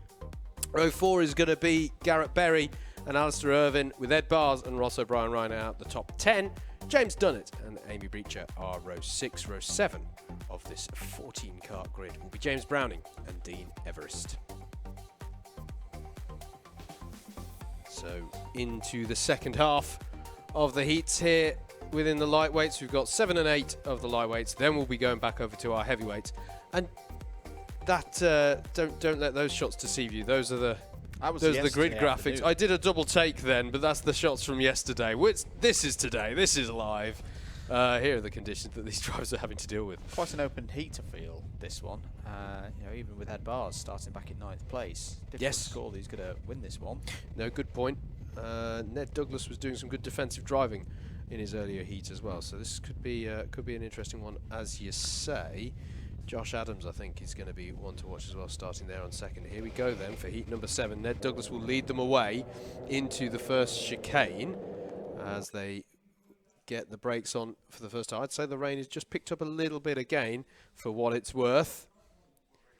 There's a bit of bumping and barging there, but they're all facing the right way, and there is a move for the lead. And is that Wattis? I think that's a great start for James Wattis, up into the lead there. Ned Douglas is going to come back at him, though, into the Parabolica, but Wattis is going to have that outside line that has served so many so well. Josh Adams is there in third, looking to pick up the pieces if they present himself. But great start there for James Wattis.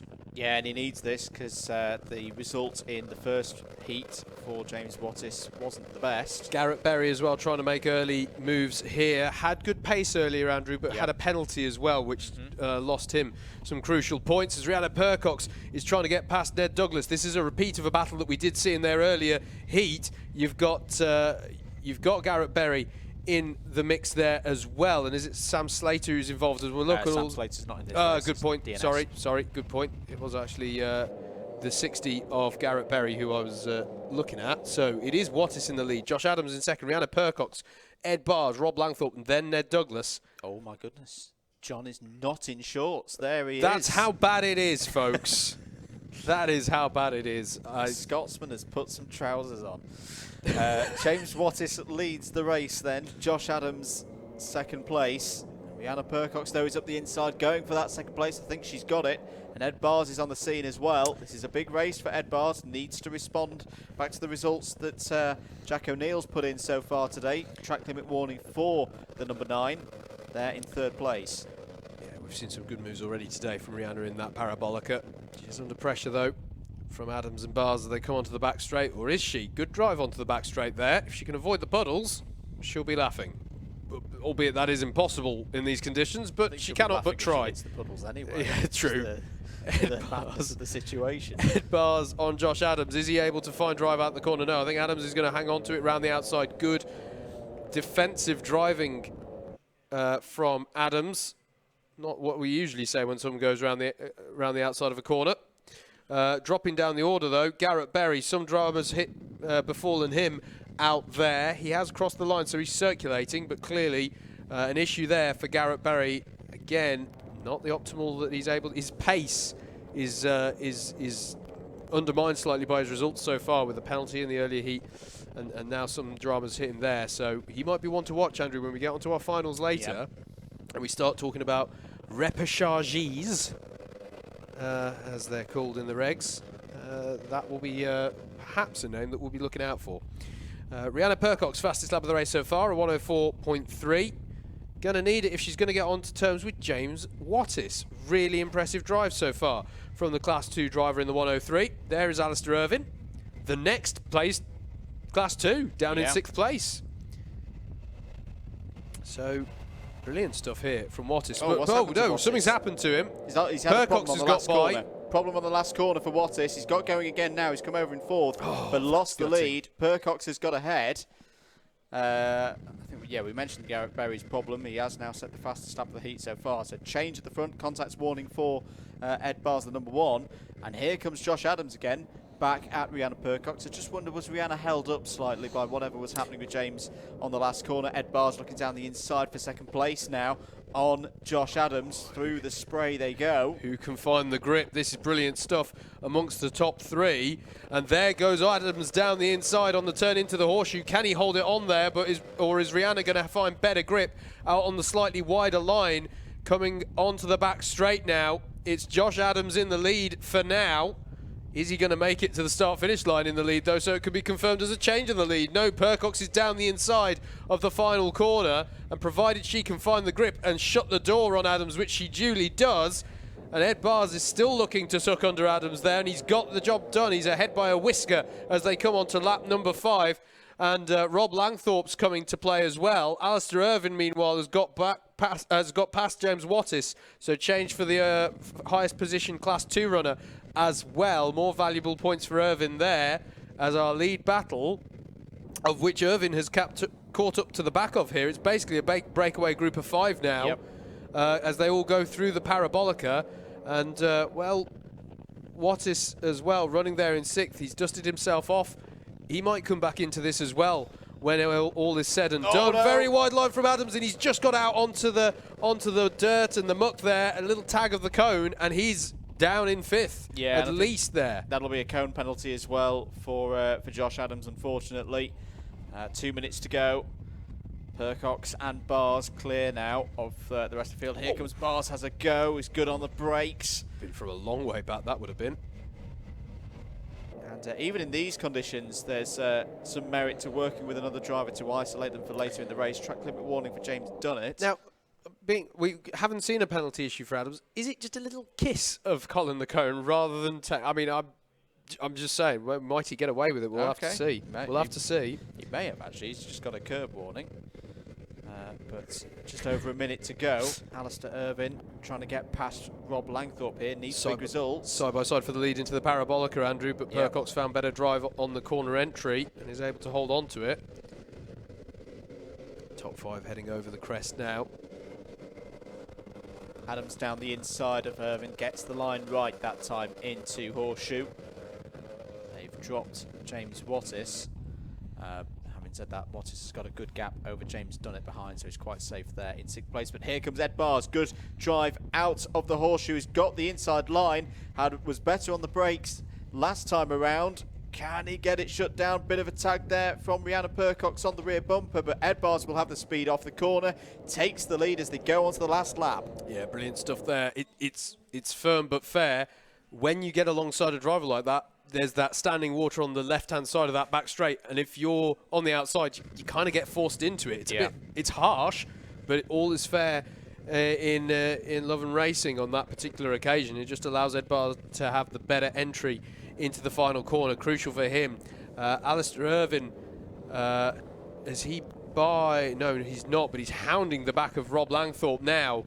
As they head up again, is Rihanna going to have a look? She is. Great drive off of the Parabolica. Rihanna Percox goes for it into the Horseshoe, holds the drift. What a move from Percox, taking the lead back again as they head on to the back straight for the final time. What a move that was indeed from Rihanna Percox, but this is where Ed Bar's been quick. The gap is good though. Yeah, he's too far back. Rihanna Percox can get it done into the last 2 corners. This is going to be a 4th win in the heats this season for Rihanna Percox. Round the final corner and a big haul of points for Rihanna Percox. Ed Bars is 2nd in a race I feel he really needed to win there for the title challenge. Josh Adams impressive again there in 3rd. Rob Langthorpe 4th. Alistair Irvine top C2 there in 5th. James Wattis in 6th. Garrett Berry 7th. Good recovery. Douglas, from Berry. Ned Douglas in 8th. Top C3 was Amy Breacher in 9th. James Dunnett 10th. Dean Everest, James Browning and Ross O'Brien there in the number 23. Complete the runners who were in that race. That's heat number 7 done. We are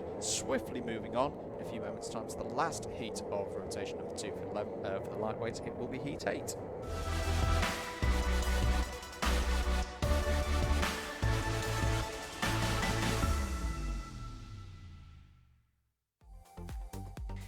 Let's take a look at your grid then for heat number 8. Dante Dillon will lead this one away with Christopher Powell alongside. Jason Bradbury and Oscar Lancaster are on row number 2 with Angus Waddle and Steve Hicks on row number 3. Row 4 will be Keith Segal and Callum Brule. Peter Knight and Greg Smith round out your top 10 with Andy Berry and Sam Essery on row 6. Row 7 will be Atava Desai with Toby Smith alongside Aaron Stillwell and Justin Draper. Round out your 16-kart grid. I think it's going to be an interesting one, this one. Yeah, Greg Smith's gone for a bit of a spin there. That's the time to do it. Well, it is and it isn't, actually. There are some rules about if you spin out and rolling up. So it's distinctly not so much the time to do it, but he's not fallen too far off the back, thankfully. So, Chris Powell, back for his first round since round 6. Had a strong run in his first race earlier. Dante Dillon some good overtakes as well in his first appearance. Well, didn't Steve Hicks drop it down a bit on the last lap of his previous heat as well? So he might be looking to get a bit of a better score in this one. So a few narratives to be keeping an eye on here. As away we go for heat number 8 of the lightweights. Dante Dillon leads them towards the first chicane. Are they all through cleanly? We've got one spinner I could just see off the back. We'll try and look at who that was. Didn't catch the number as they go through. There they are. You can just see them on the shot there. But it is Dante Dillon still at the head of the field. Looks like it might have been a good start. It looks like the top three stayed as they are. I think it's still Dillon, Powell and Bradbury. I think Hicks might have had a strong start as they work their way through the Parabolica. And back up the hill. Good start for Callum Brewell there. Yep. The red suit and the yellow helmet. Oh, it looks like Jason Bradbury's dropping down the order there quite a bit. I think he may have got out of shape at some point. As they come back onto the back straight, as you say, Andrew, Callum Brewell, and there's a penalty for Jason Bradbury, and that is for an ABC takeout. So who did he take out is the question off the back of that, because I thought it was a spinner at the first chicane. We'll keep an eye on it as they come across the line for the first time. Powell leads from Hicks. Is it Dante Dillon? Oh, it's Dillon. He took out Dante Dillon. Wow. So Powell from Hicks, Knight, Essery, Brewell, Waddle, Greg Smith, and then Jason Bradbury in 8th. But as we say, that's a +6 penalty for Jason Bradbury. Andy Berry was your spinner at the first chicane, afraid to report, but he is back circulating now. Just got a bit of a recovery drive to get on with here. Sam Essery, Andrew, Class 3 runner, up to 4th place. Yeah, I think this is going to be wrapping up the C3 title for Samuel Essery before we get to the finals. He didn't need to gain too many more points over the rest of the C3 field in this lightweights class at the start of the day. He's doing an absolutely exemplary job here in kart number 107. Was there a spinner I just saw there on the exit? Yes, there was. Someone deep in a tyre wall at bus stop Is it number Segal? 2. I think it's Keith Segal. Yeah, it's Keith Segal in number 58. I think I also spied Waddle getting by on Brewell as well into the horseshoe, so I think there's been a change for 5th place. As off there is... Oh, that's Essery. So Samuel Essery is off. Big. And he's in the bark now, and that is a difficult place to recover the kart from. Yeah. There's the bark drops away beyond the curb there. It's not just a simple case of push it out, because you've got to get it over the backside of the curb. And I've got to say here, Andrew, this is a little bit of... I mean, he is one of our Class 3 novice drivers. This is a little bit of... You've joined... Just a little bit. You've joined Club 100 since we moved to the ROTAX Evo karts. Down the inside, Peter Knight there on Steve Hicks goes for the lead. Sorry, Howard. No, that's fine. When you're in the bark like that, pick up the front. Yeah. Pick up the front, drag it back on. Don't try and push it from behind the seat. Anyone who's driving Club 100 in the clutch these days knows just take the hit, get out of the cart, pick it up. And yeah, Sam Essery, that's an unfortunate moment for him. I suppose the consolation is he has shown very good pace. Yeah, and he's got scores in his back pocket that can be used here. This will end up as a drop for Samuel Essery. There he is. He has now just about recovered, so he's lost a lap. Yeah. Keith Segal has also got going again, but lost a lap himself, or pretty much a lap. Track limit warnings for Essery and Desai.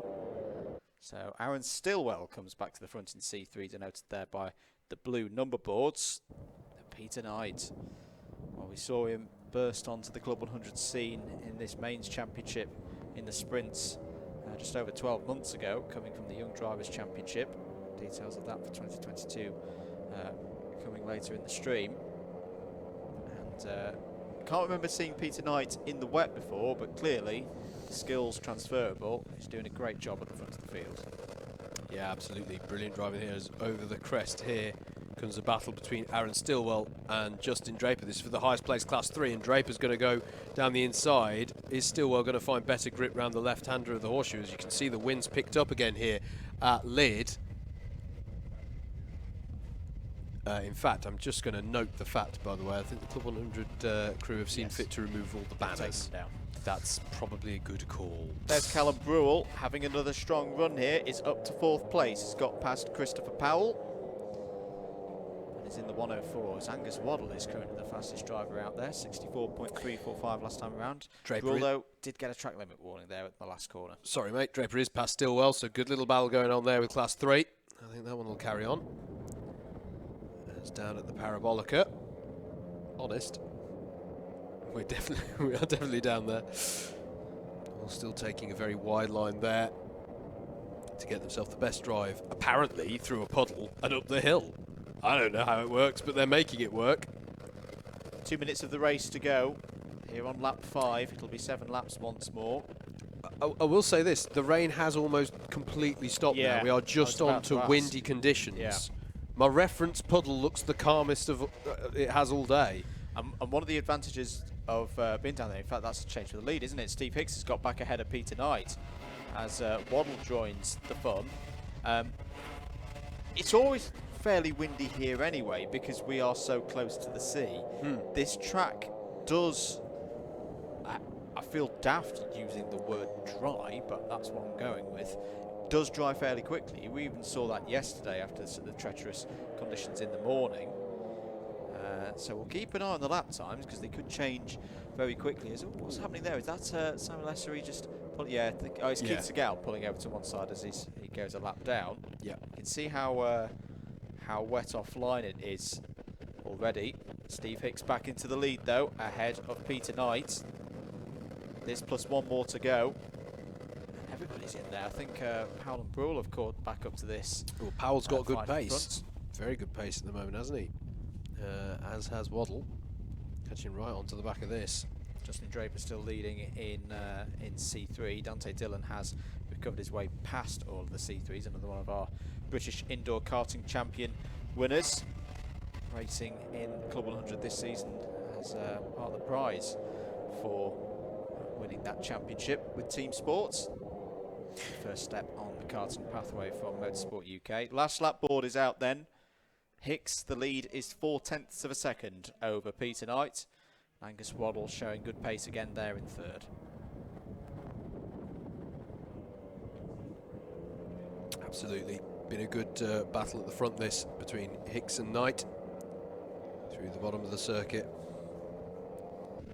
Sam Essery, by the way, has pulled off circuit, so it's effectively a retirement there. Waddle Waddle trying to get past Peter Knight there. Steve Hicks, he's in a good spot now though.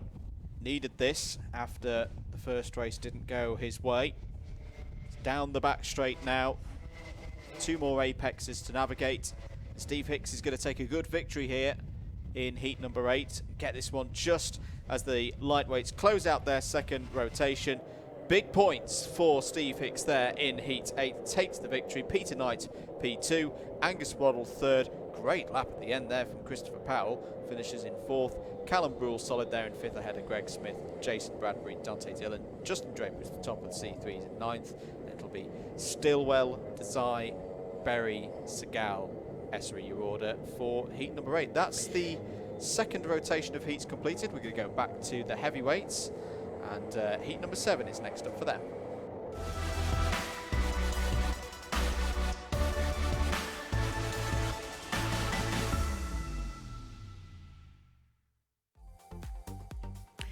Let's take you through the grid then, as we turn back to the heavyweights for their 3rd rotation within the heats. Simon Kavanagh will lead this one from pole. Richard Masterson alongside Anwar Burrell-Smith and Steve Bosley are your 2nd row. Lewis Ridd and Jordan Salter are on row 3. Row 4 will be Alex Pritchard and Mike Bodner, who I feel they've been starting next to each other all day long, and they'll continue with that. Matt Wildman and George Boothby on row number 5. Callan Sigafus and Andrew Cherry on row number 6. Cherry will be looking for a slightly better one than the last heat after an incident on the first lap. Stephen Hullock and Matt Batter are row 7. Row 8 will be Jaden Cadigan and Tom Stalker, and Matt Griffiths rounds out the 17 car grid.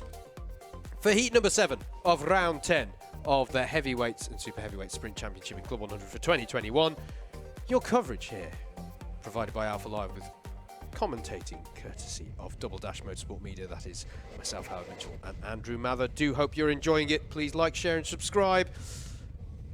And there's even a comms box cam that you can check out on the Double Dash channel as well, if you so choose. All big imbalance here between the pole and the anti-pole side of the grid. Kavanagh's going to go take them away, but it's Christmas come early for Burrell-Smith and Lewis Ridd, because they're going to benefit massively here through the first chicane. The one saving grace is that did mean that people were less bunched up in through the first chicane, so there's been no incidents there. Yep.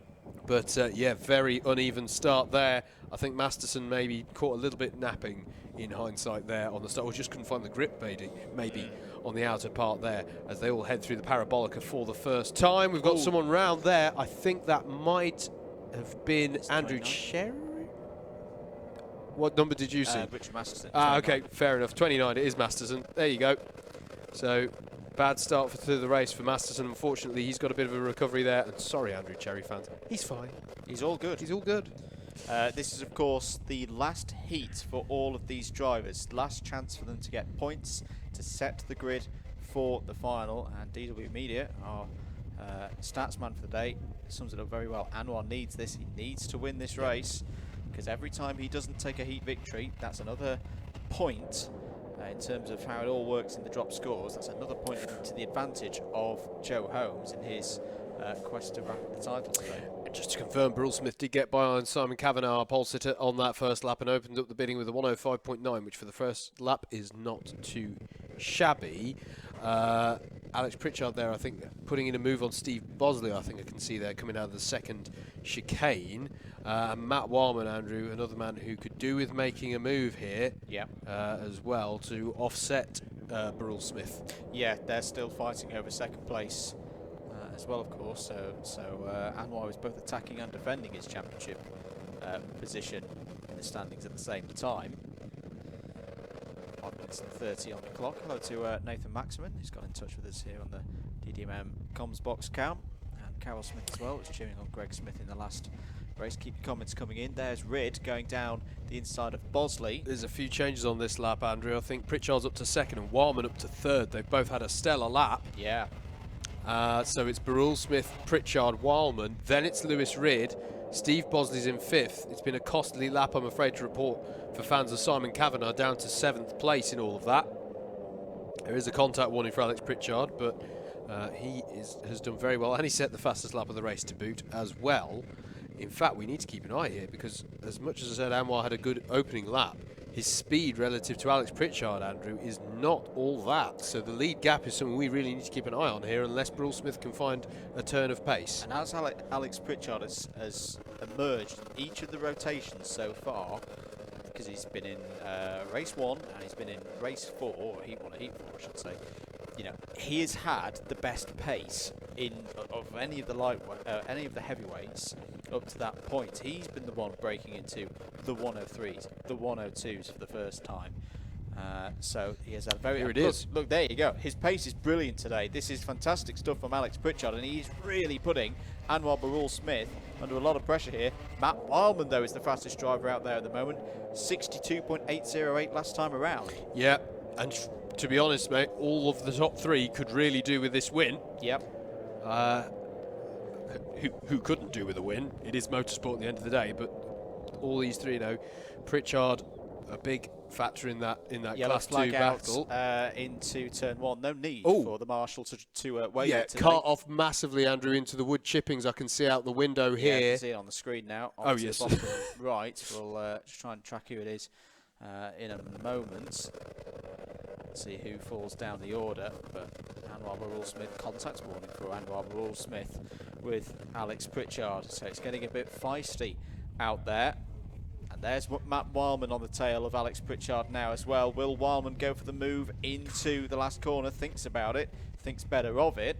Alex Pritchard with a slightly different line to Anwar Burrell Smith on the initial entry. This has got all the ingredients for a very interesting last 3 minutes of this race. Who is falling down the order?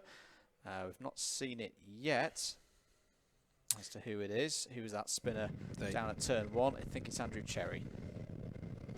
Andrew Cherry, yes, it is Andrew Cherry. He's fallen down the order. In fact, Matt Griffiths. I think it was Matt Griffiths who was out actually on the first chicane. But yeah, there has been a drama for Andrew Cherry as well, so perhaps involved in whatever went on down there. Wildman down the inside of Pritchard, going into the horseshoe. He's got it done. And there's a bit of a resignation to that moment there for Alex Pritchard. As Wildman takes second place, Anwar Burrell Smith will like that as well, because it means he's got a bit of a gap, but the gap's gone. Here comes Matt Wildman. Look at the speed down the back straight. Anwar blocks the move going into the final corner. Can he get it done around the final apex, but Matt Wildman cannot win the title anymore with the way that these first few heats have gone. And look at that, a 62.334 from Wildman. So Wildman now knows this is all about second place in the title. Can I wrestle it off Anwar Barul-Smith? The best way to do so is to beat him here in this race. Bit of housekeeping. Andrew Cherry was who was in the Bart Chippings, but Matt Griffiths was also involved in it all. Yep. They are both now circulating again. But yeah, this is great stuff here from Matt Wildman. About the third time I think we've seen this battle today between Barul-Smith and Wildman as well. That's just the way that the allocation to heats has fallen today. All drivers have the same average grid slot, and as you can possibly tell from that shot as well, Andrew, the rain's back. Yep. You know, it's back with a vengeance. Isn't that nice? We haven't seen much rain this weekend. No. Have you noticed? So that's good to see. Look at this though, Wildman on the outside this time, but surely Barul-Smith will just at least match him on brakes and just hang him out to not be so dry there. But Wildman gets good drive off the corner. He's got what a brilliant drive off that final corner. And as they go on to the last lap, Matt Wildman is in the lead of the race. This is great stuff from Matt Wildman. This is the kind of driving that we saw let him take the victory in the final at Rye House earlier in the season as an example. It's been a very, very good year for Matt Wildman in the sprints. Mike Bodner's had a problem that last lap, lost 6 seconds, is going again, but is now down to 9th place. Can Anwar Barul-Smith find a way back through? Joe Holmes will be liking this as well, because Wildman is taking points away from his title rival.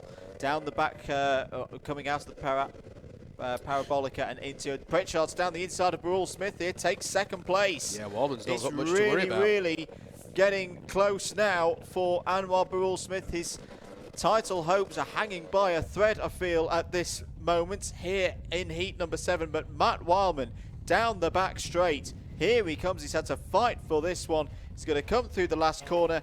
Alex Pritchard showing great pace. He's going to have a good grid position in the final. Matt Wildman takes heat number 7 in the heavyweights. Second for Alex Pritchard, top of the C2s. Anwar Barul-Smith in 3rd. Steve Bosley strong again in 4th. That should see Steve into the A final, I imagine. Lewis Ridd in 5th. Jordan Salter 6th. Callan Sigafoos there in 7th. Good results for Callan. Simon Kavanagh in 8th ahead of Mike Bodner. And then your top C3 coming around the final corner now should be Matthew Batter through the gloom. Yes, it is Matthew Batter at number 46. Takes 10th place ahead of Jaden Cadigan, who made some good progress in that race. Tom Stalker, Stephen Hullock, Richard Masterson after the spin on that one. And then Matt Griffiths will be last of those on the lead lap. Andrew Cherry 1 lap down. Well, the man sat outside my window is called Joe Holmes, and I think he might be quite happy off the back of that, because he's about to head out for our next race for you here on the stream. Heavyweight, Super Heavyweight Sprint Heat number 8.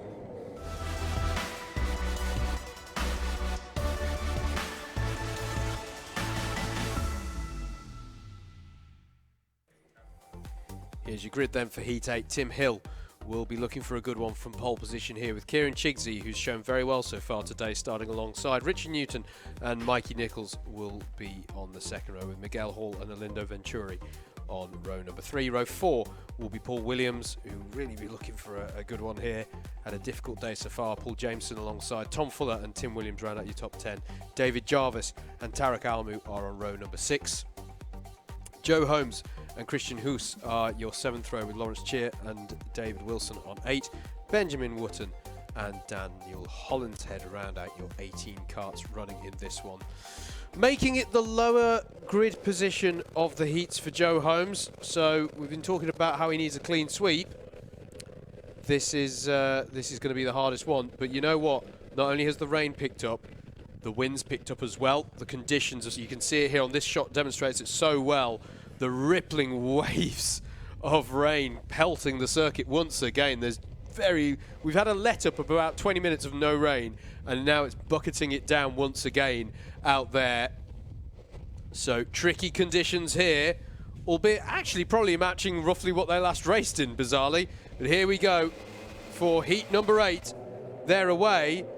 And I'm not 100% sure. I saw... Oh, no, yeah. Tim Hill's not racing. Tim Hill's not. No, he's not. He is out. So Kieran Chigsey is in the pound seats as they come through the first chicane.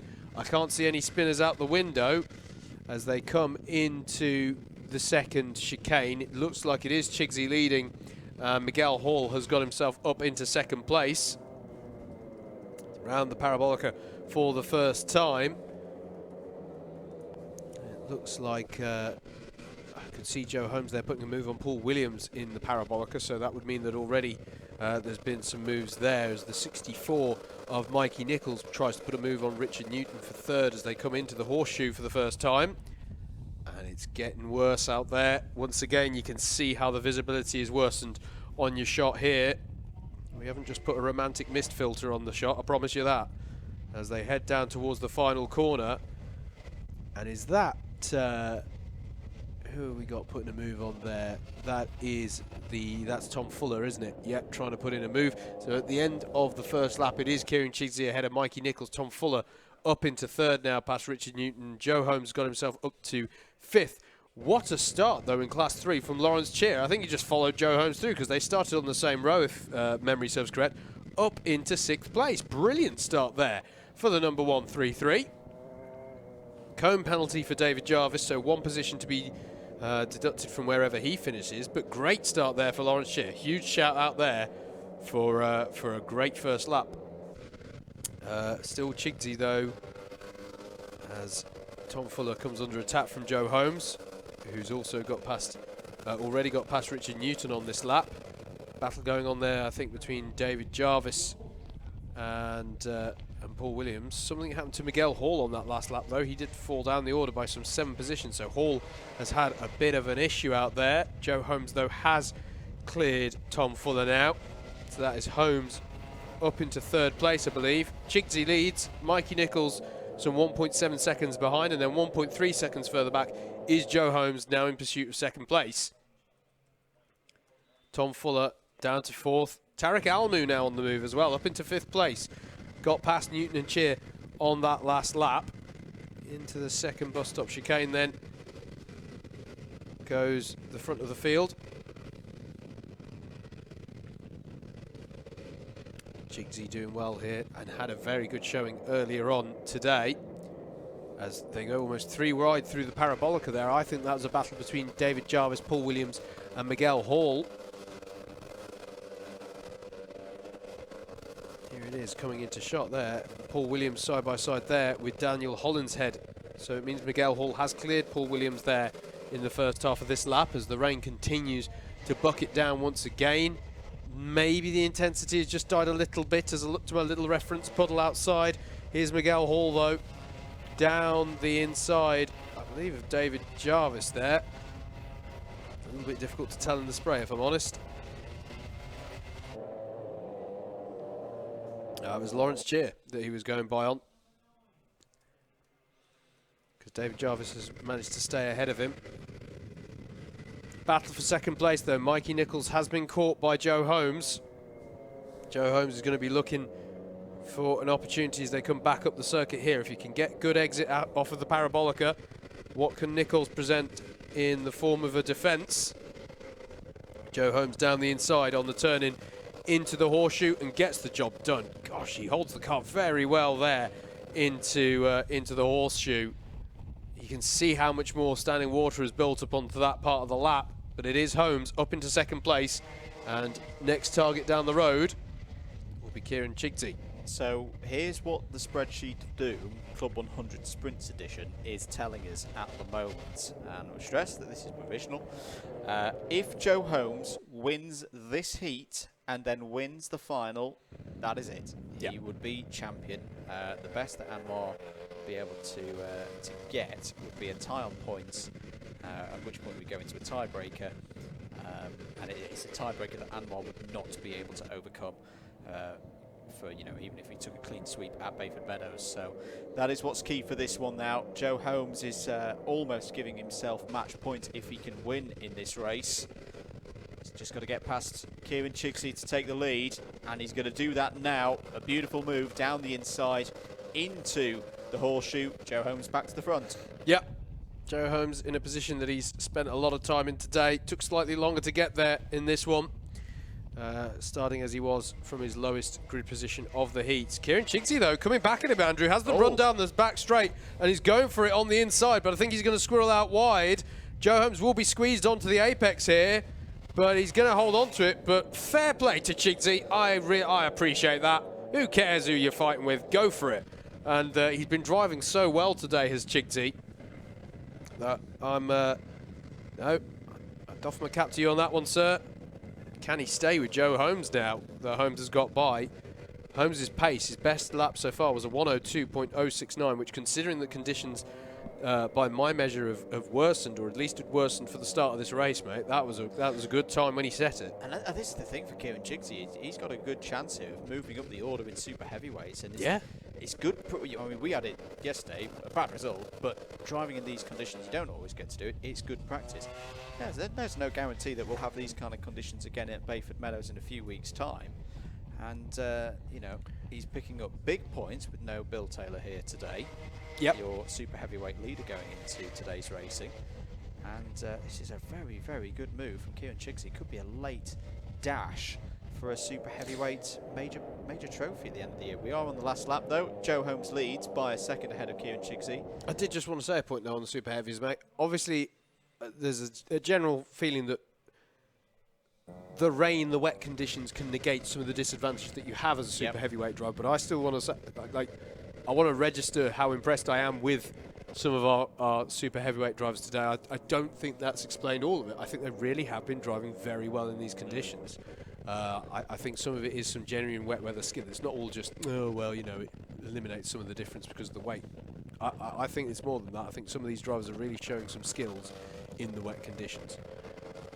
So Joe Holmes comes out of the horseshoe for the final time in this 8th heat for the heavyweights. There'll be one more after this one, but the key news here at Lydd is Joe Holmes is moving himself one step closer to the 2021 heavyweight sprint title. He will most likely start the final from pole position as an account of taking 3 heat victories so far here today at Lydd. A great drive for Kieran Chigsy in second place, third place for Mikey Nichols, fourth for Tariq Almu. Rest of them coming over the line as the checkered flag is out. Timing's just having a bit of a moment, but the race has concluded. Rest of the field coming over the line. There goes Daniel Holinshed. I think that's another C3 win for Daniel Holinshed. But Joe Holmes, well, we've been talking about it all day that he needs to take the clean sweep to wrap up the title, and he's on course for doing just that. We're going to take a short break. Heat 9 for the heavyweights is out next.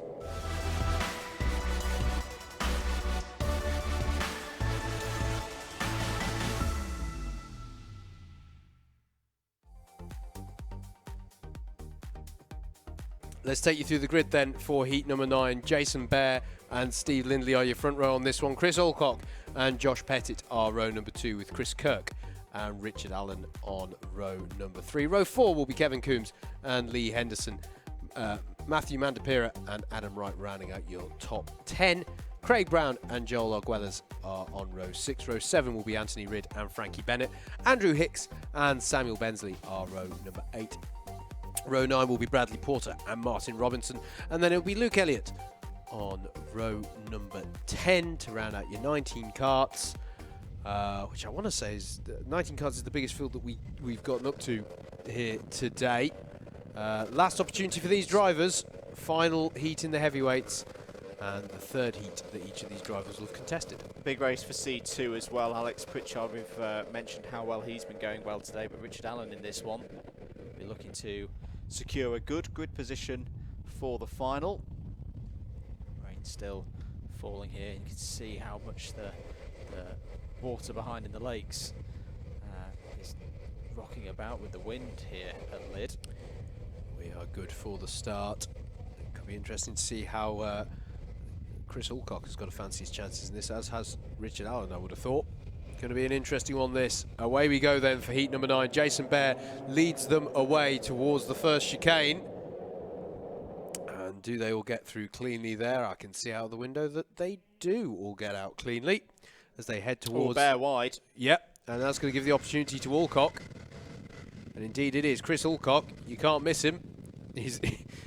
brightest man in the paddock today. I almost feel like saying Chris Alcock, he's the one you can see at certain points around here at the moment. as they go through the parabolica, and Richard Allen as well has got to the forefront there, taking a slightly tighter line there through the parabolica. Adam Wright as well is having a look to move up into third place there against Josh Pettit, I think it is. He's trying to put a move in on there. I asked Mike Coppin a question during the endurance yesterday, whilst Chris was out on circuit. Is that the brightest wetsuit in the world? And he said, yes, it is. And he looks particularly ridiculous as it matches his helmet. So I was like, well, it doesn't matter if you look ridiculous if you're at the front of the field. I'd have thought the coordination's, you know, like nothing wrong with that. The rain stopped.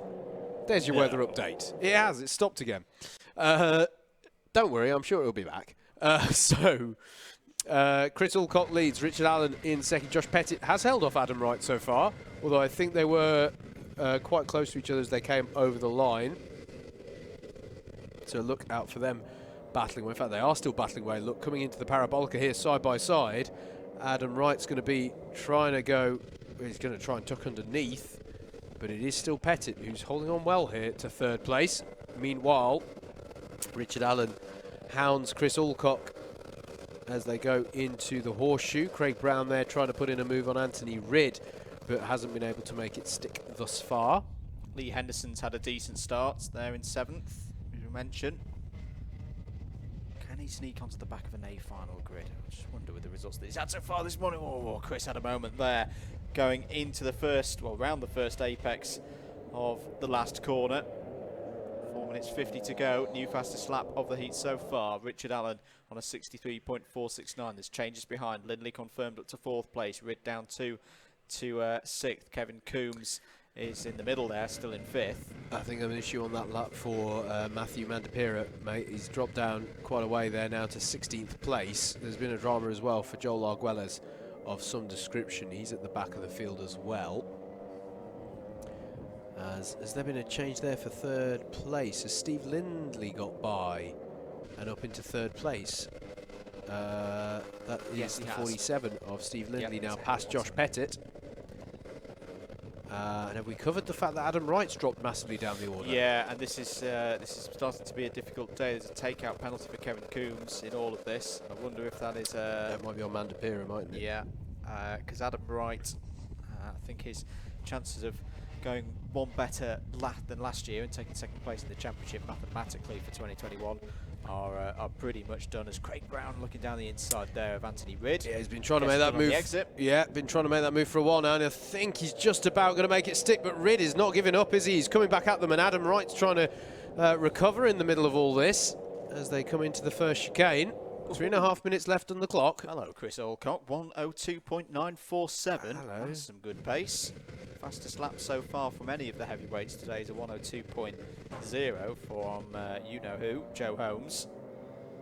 In this fight at the front of the field, that is some useful speed for Chris Alcock ahead of Richard Allen. Adam Wright by on that battle between Craig Brown and Anthony Ridd, which I feel has been going all heat long.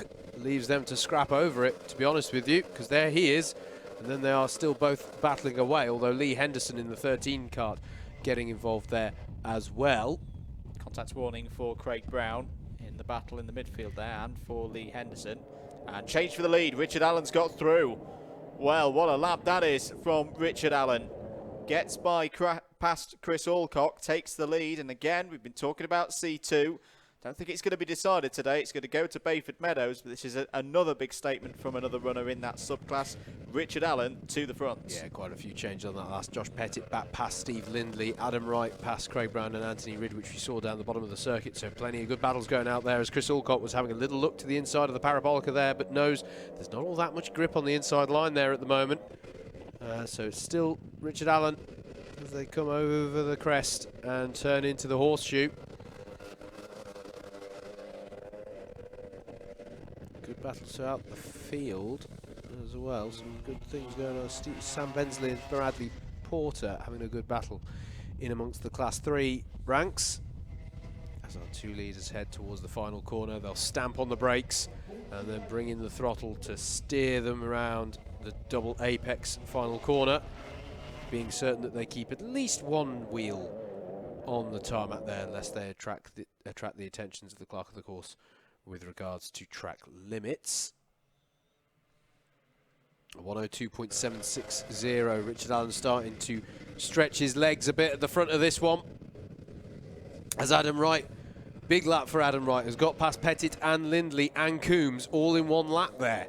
What a lap from Adam Wright there. He's really trying to get back onto terms, but I don't think there's going to be, well, there isn't. I don't think enough time for him to get onto terms with these front two. Chris Alcock at the moment, you get the feeling, you know, his pace is good, but Allen is really throwing down the gauntlet here. It's going to be difficult for him to keep with him, as they're going to see the last lap board this time around. This performance from Richard Allen is making things very, very close in the C2 points. And no Jonathan Elliott here today, by the way. I know he's watching at home. Hope you're doing well, Jonathan. Hope we see you there for Bayford Meadows. Be part of this fantastic scrap at the end of the season. Oh dear, someone has gone into what I call the Jimmer spot down on the exit of the Parabolica. Maybe one of the C3s. I'd prescribe a picking up the bumper one again there, to be honest with you. But Richard Allen, well, has already had a second and a first place today. A very strong morning for Foreman at Super Heavyweight Champion here in C2. Continuing the form from yesterday, going down the back straight, Howard. This has been a fantastic race from Richard Allen. Yep, brilliant stuff. He's having a quick look down at the engine. Oh, that's Adam Wright. Off there for Adam Wright. Big moment there, and he looks, well, understandably frustrated. Richard Allen is going to cross the line to take the win. Chris Alcock in second. I think that's in the entry to the horseshoe. Yes, it is. It is. I can reference it from. I mean, JV is going over to him there. It looks okay. It does look okay, but it does look like it was a bit of a moment. I think it. I don't know yet who the driver was off out of the Parabolica either. Was it Samuel Bensley? No, I don't believe it was. I think it might have been Martin Robinson, but we'll look to confirm that. Richard Allen takes the win. Chris Alcock in second. Josh Pettit in third.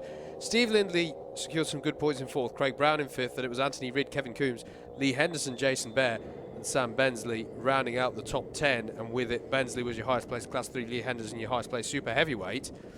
But yeah, it's quite an issue recovering this kart. I can hear that the engines have been requested to start for heat number 9. For the lightweights heat number 9. Yep. There we go. But they are just recovering a few karts before they let them out for this one. Nevertheless, that is coming up next for you here at Lydd.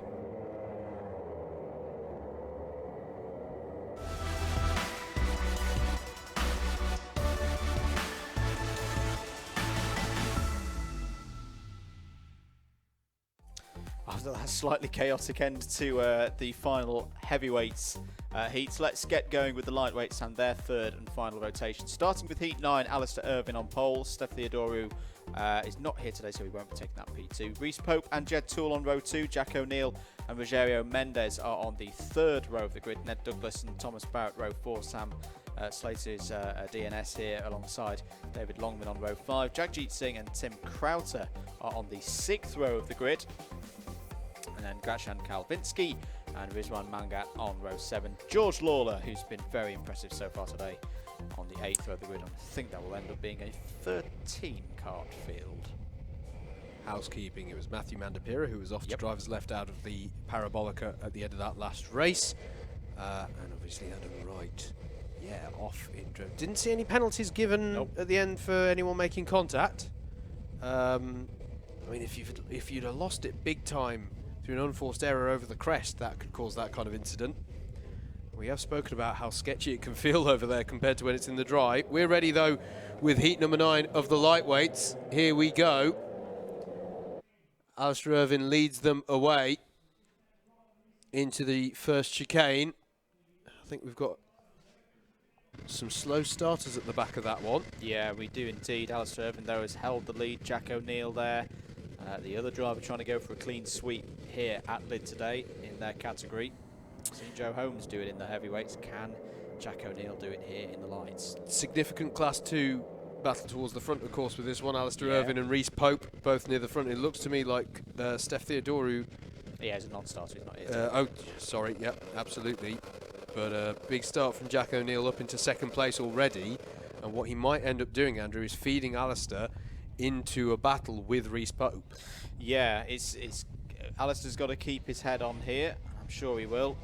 He's a wise lad. As down the inside goes Jack O'Neill. Now, if he can just hook onto the rear bumper of the 99, put a good lap in here, break away from the 42 behind, Alistair's going to be in a good position. But Jack O'Neill takes the lead here at the start of the third and final rotation for lightweights. If he could wrap up a victory in this race, that would put a huge amount of pressure, Howard, on the rest of the competition going for this title. He will, and as you can possibly tell from the mistiness to the shot again, it's started raining again. Yep. Just to confirm that.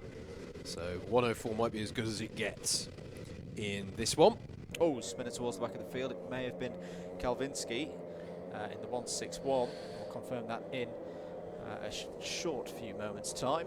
Yeah, so just want to Kalvinski as well was quite a way off the back of the field at the start of the race, as was Tim Crowther, so they're a little way off the back of this 12 carts it is that we've got circulating there. Fairly small field. Here's Reece Pope in the 42, trying to get onto terms with Alistair Irvine ahead of him, if at all possible. Ned Douglas not too far behind either. In fact, good little battle beginning to develop between Ned Douglas, Rogerio Mendes, and George Lawler, who continues to impress me today. Absolutely. Highest placed of the Class 3s at the moment. David Longman trying to make up positions as well from what I believe was his lowest grid slot of the day, I think, as the rain continues to get even more intense once again. So, you know, it's you might, if you're at the circuit, you might want to think about an umbrella, maybe a raincoat. I can see why it wouldn't have struck you so far today, but just a warning, it has started raining. Yeah, and you can see the rain on the camera there, the sheer heaviness of the precipitation coming out of the sky. And we're getting, once again, I'd be getting concerned if it was in one of those carts about aquaplaning on the back straight again. I've seen a little bit of it so far this weekend. And as you know, I said that I don't think the pace was going to get any better than a 104, which is exactly why Jack O'Neill has now posted a 102.1. Thank you, Jack. Here we go then into the final corner. This is David Longman trying to get by on Rogerio Mendes, and he's made that one stick. And George Lawler has got by as well. So it's Lawler in 5th, Longman in 6th, and Mendes down in 7th now, as conditions continue to worsen. 3.5 minutes to go.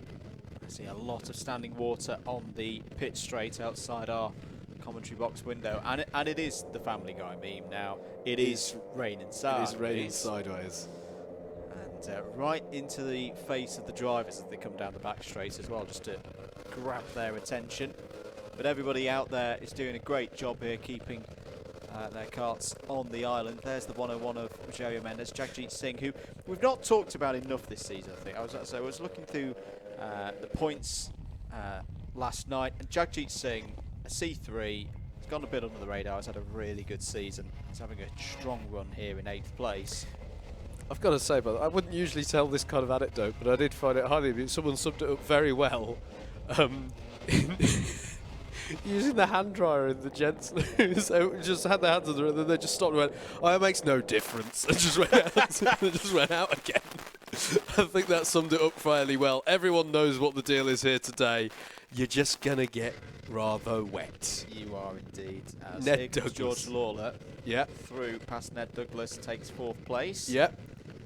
Great move. Thomas Barrett's got past Gracjan Kalvinski, by the way. It was Tim Crowther who had the spin earlier, so apologies, it wasn't Kalvinski having the spin.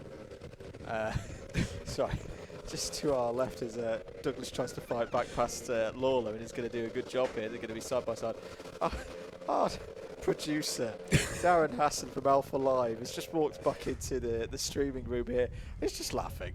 He's just, he can't believe what he's seen out there. He'd cry if he didn't laugh, so, you know. And yeah, Ned Douglas pushing a good bow wave there to take the fight back to Lawler, but Lawler still ahead here in 4th place, or change of position will be confirmed, excuse me, this time around. There it is. George Lawler up into 4th place. I want to say that's the highest we've seen a Class 3 driver running all day. Samuel Essery was that's a good point.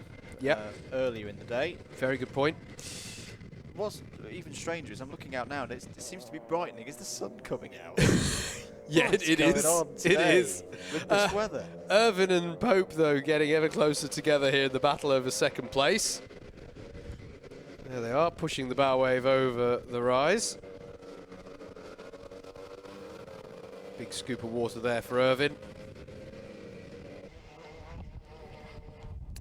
And in the background, Longman and Mendez are quite close together as well. This is the tricky part of the circuit, folks. You can see just how much water's being kicked up by the front bumper. That's when it gets a little bit scary for you as a driver. But Alistair Irvin's doing a fantastic job here to keep Rhys Pope behind. We're on the last lap, though. Yep. 9.7 seconds the gap to Jack O'Neill out front. He's already halfway around the lap, to be perfectly honest with you. He's on for his 15th heats victory of the year so far. And is also going to be moving himself into a position where if he can win the final from pole position, he's going to be wrapping up this sprints title for the lightweights. Still plenty to play for, though, for the awards to be awarded at the end of the season. Top 5 get major trophies in C1. As I say, C2's battle for their top 3 is still open. Here is Jack O'Neill. Quick wipe of the visor. Has been brilliant today. No fuss, no mistakes, and Jack O'Neill makes it a clean sweep in the heats. Has done a good amount of the job that he needed to do here today. Takes heat number 9. Alistair Irvin is going to score strong points. Takes 2nd place. Should be very happy with that. Ahead of a C2 rival in Rhys Pope. Ned Douglas is going to be demoted to 5th because there's George Lawler. Had a bit of a transponder error there. But George Lawler wins C3. 4th overall. Ned Douglas, David Longman, Rogerio Mendes, Rizwan Mangat, Jagji Singh and Thomas Barrett is your top 10. Tim Crowther is going to be there in 11th ahead of Grashan Kalvinsky. It's strangely brighter, but also raining. Heat 10 of lightweights is up next.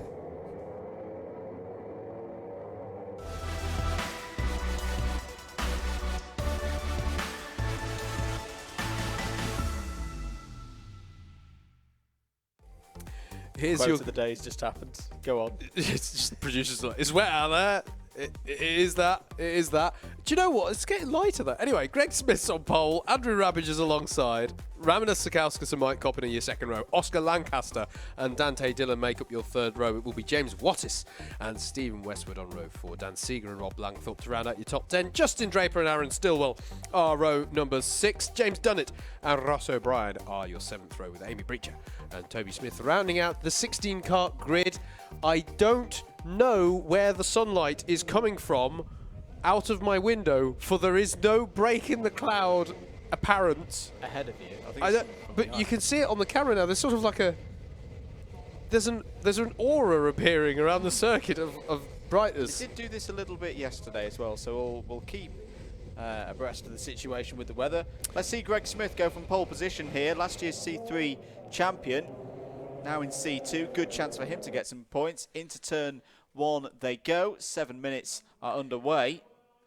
Genuine hazard for if the sun does start to come out, mate. Oh yeah, got glint. a bit blindy. Glint, no tinted well, very few people have tinted visors, so that's something to bear in mind. Greg Smith with a good start here, though, in the lead. Mike Coppin up to 2nd place early doors here as they head down towards the parabolic. And in fact, is Coppin going to be in a position? Yes, Coppin's through. I think at the bottom of the circuit, I think Mike Coppin is already up into the lead of this one as they head back up the hill and maybe have to start squinting as if there is some sunlight glinting off the surface of the track and they've got no tint to the visor. That could be quite hazardous, and it's all kicking off there into the horseshoe. Greg Smith flicked out slightly at the rear there, and I think he's lost several positions in that exchange. I think Ramanas Sakauskas just gained 3 positions. I think he did, yeah. On the entry to the horseshoe. I don't know if you can get that again, Adam. That was a belter of a move up the inside there on lap 1. And that is That's Dante Dillon as well, making early progress as well. Mike Coppin leads, then Sakauskas in second. Wattis up to third. Another cracking start from James Wattis here today.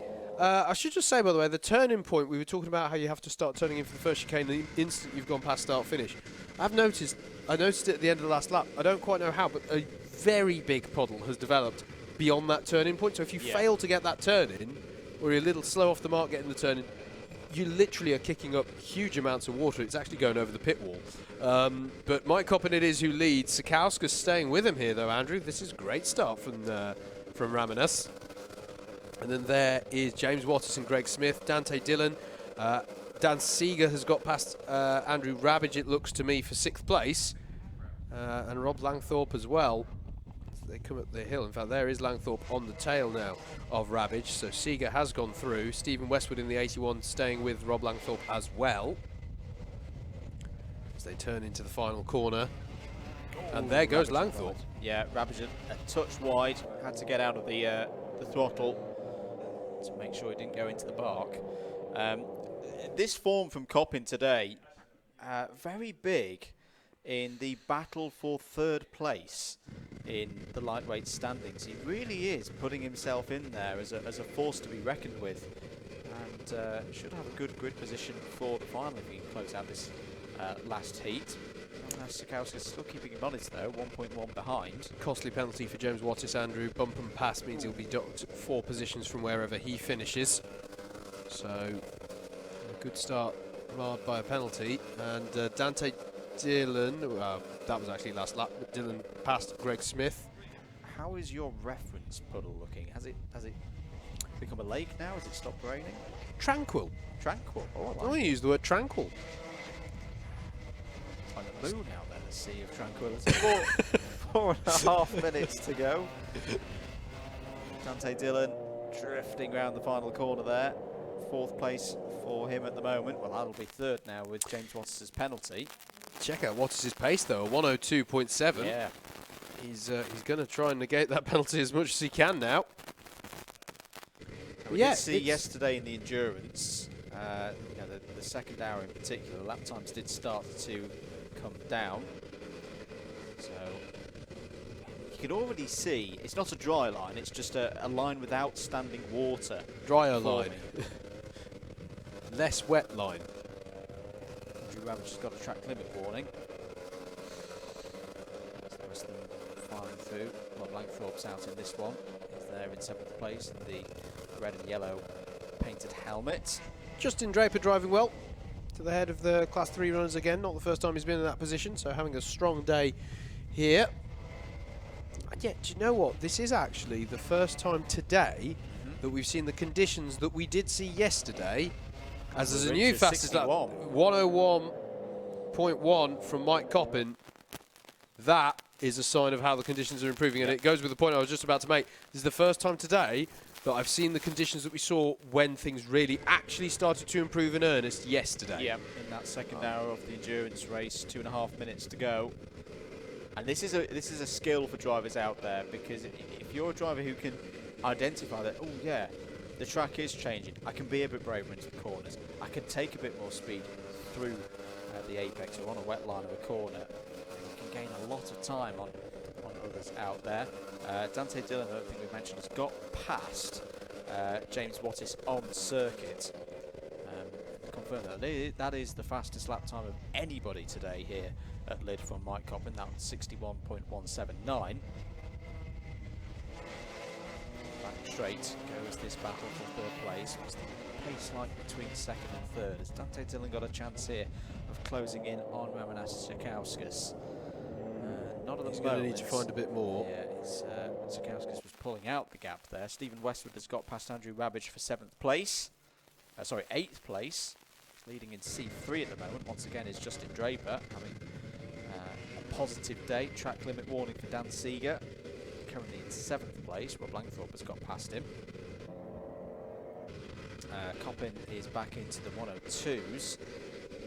He's just taking it nice and calm. He knows he's got this race under control, doesn't want to throw it away. And our sources are saying no precipitation for the next 2 hours. Although if you are resident in the Lydd area, I have also just read tonight's forecast is a couple of thunderstorms. Oh, lovely. Just what you want for trick-or-treating. Right, 60 seconds to go.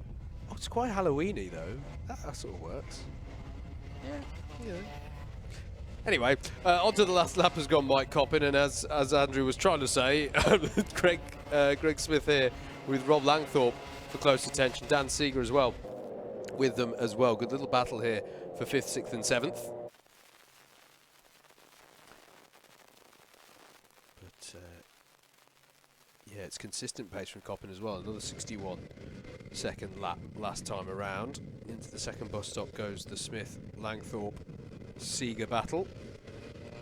You see there's still the amounts of water if you get off the line that's started to be cleared.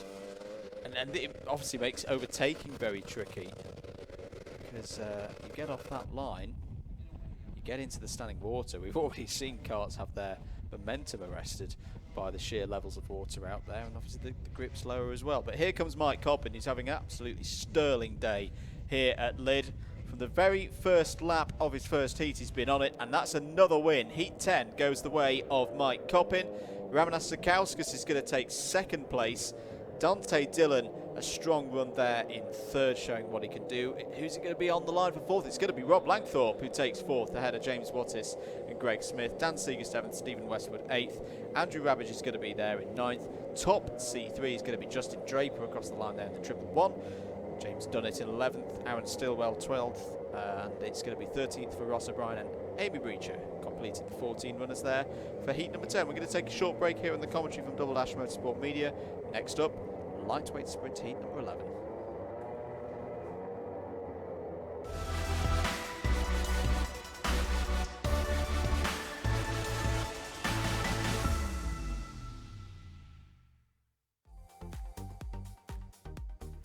Here we go then, with heat number 11, the penultimate heat for the lightweights. Bryn Albon has pole position, Tony Philbin alongside on the front row. Ed Bars and Jason Bradbury form up row 2.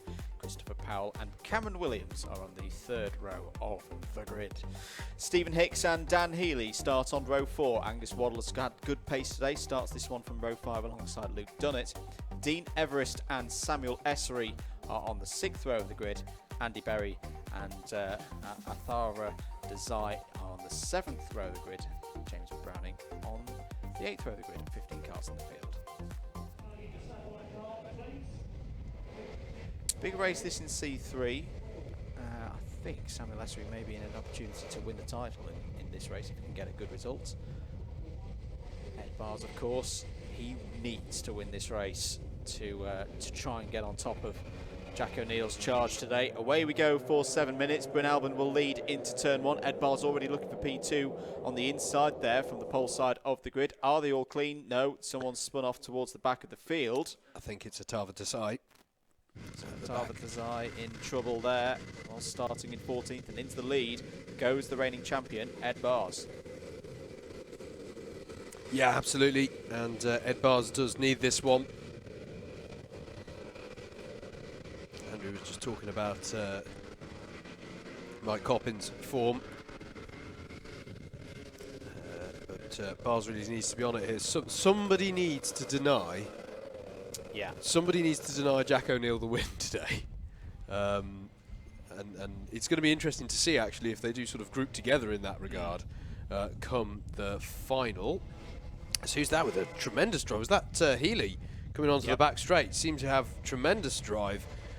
There, Steve Hicks as well, battling away. I think that was with Jason Bradbury. As they come around to finish this first lap of the race, though, it is Ed Bars who leads. Bryn Albon in second, Tony Philbin in third. Healy and Powell round out your top 5. And Cameron Williams has had some kind of drama out there as well, though he is back circulating. Through the second bus stop goes this Heat 11 field. Bryn Albon there with good pace. I think Dan Healy has got by on Philbin. Indeed, yeah, there is in fact several people got by on Tony Philbin. I think he's been caught by the main body of Class 1 runners. can see the 87 there with Jason Bradbury now past him. Steve Hicks trying to find a way through as well. Good start for Dean Everest. You can see him up there in the number 20, the yellow suit, as Hicks goes down the inside. Oh, very nice from Dean Everest. Gets down the inside, keeps it under control. Bit of counter steering as the number 56 of Christopher Powell has a problem off the last corner. Will lose positions there. So end of lap number 2. It is Bars ahead of Albon. Healy, Bradbury, Hicks, Everest, top C3 is up to 6th. Keep comments coming in on the YouTube stream. We're keeping an eye on them. Chris Simpson is singing a merry song in the chat about raindrops keep falling on his lens. So the cameraman still, as ever, doing a fantastic job out there for us. Could not do our jobs in the commentary box without them. There's Jason Bradbury ahead of Steve Hicks.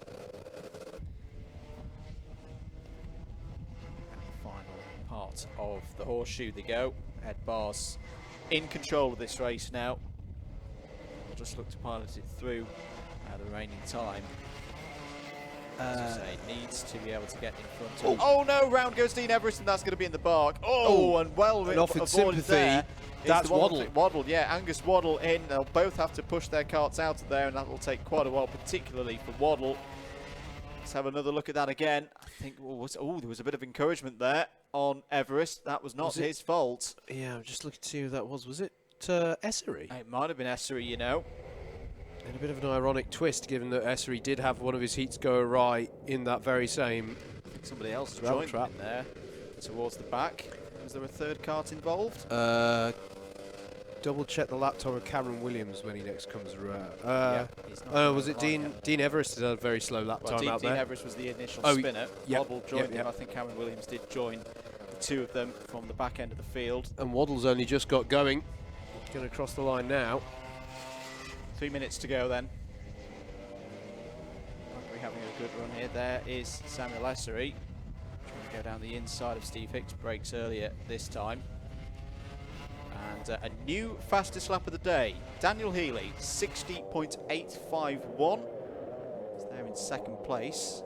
And this might not be over yet. 2.5 minutes to go. The gap is 2.6 seconds. And last time around, Healy took 3/4 of a second out of Bars' lead. So Ed Bars needs to increase the pace here to stave off a late attack from Dan Healy.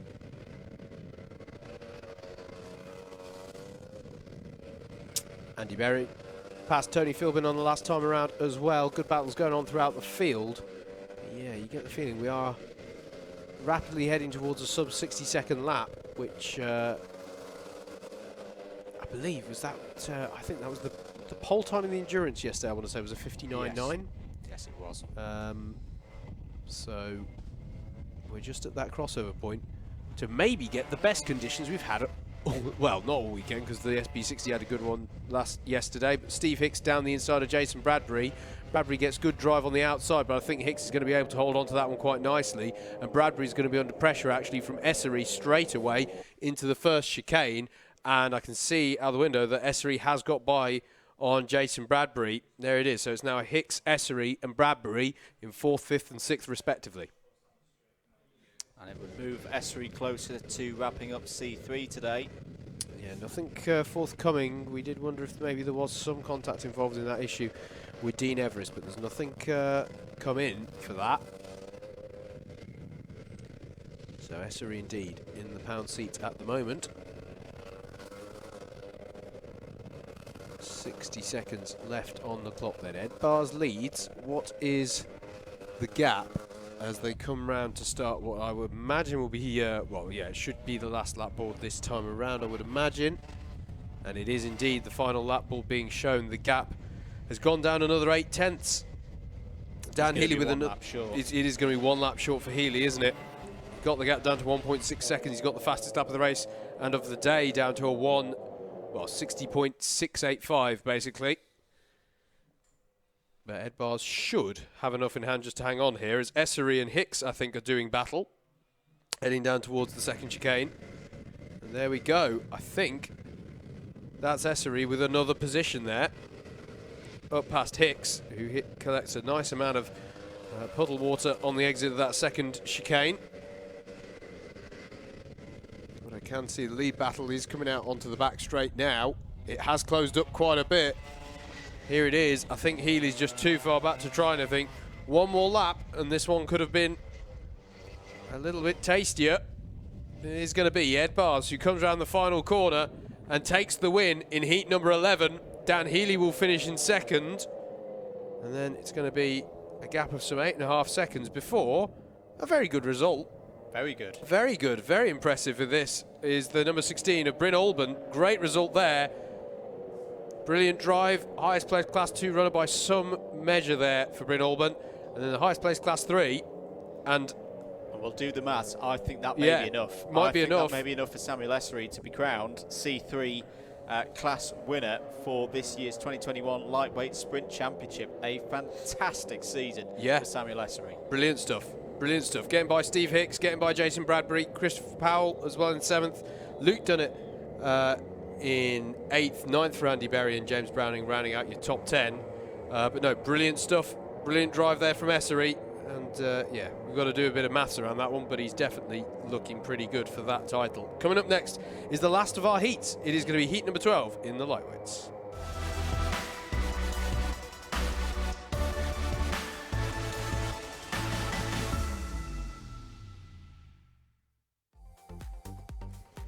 Final heat for the lightweights. Heat number 12, here's your grid. Peter Knight starts on pole position. Garrett Berry alongside on the front row.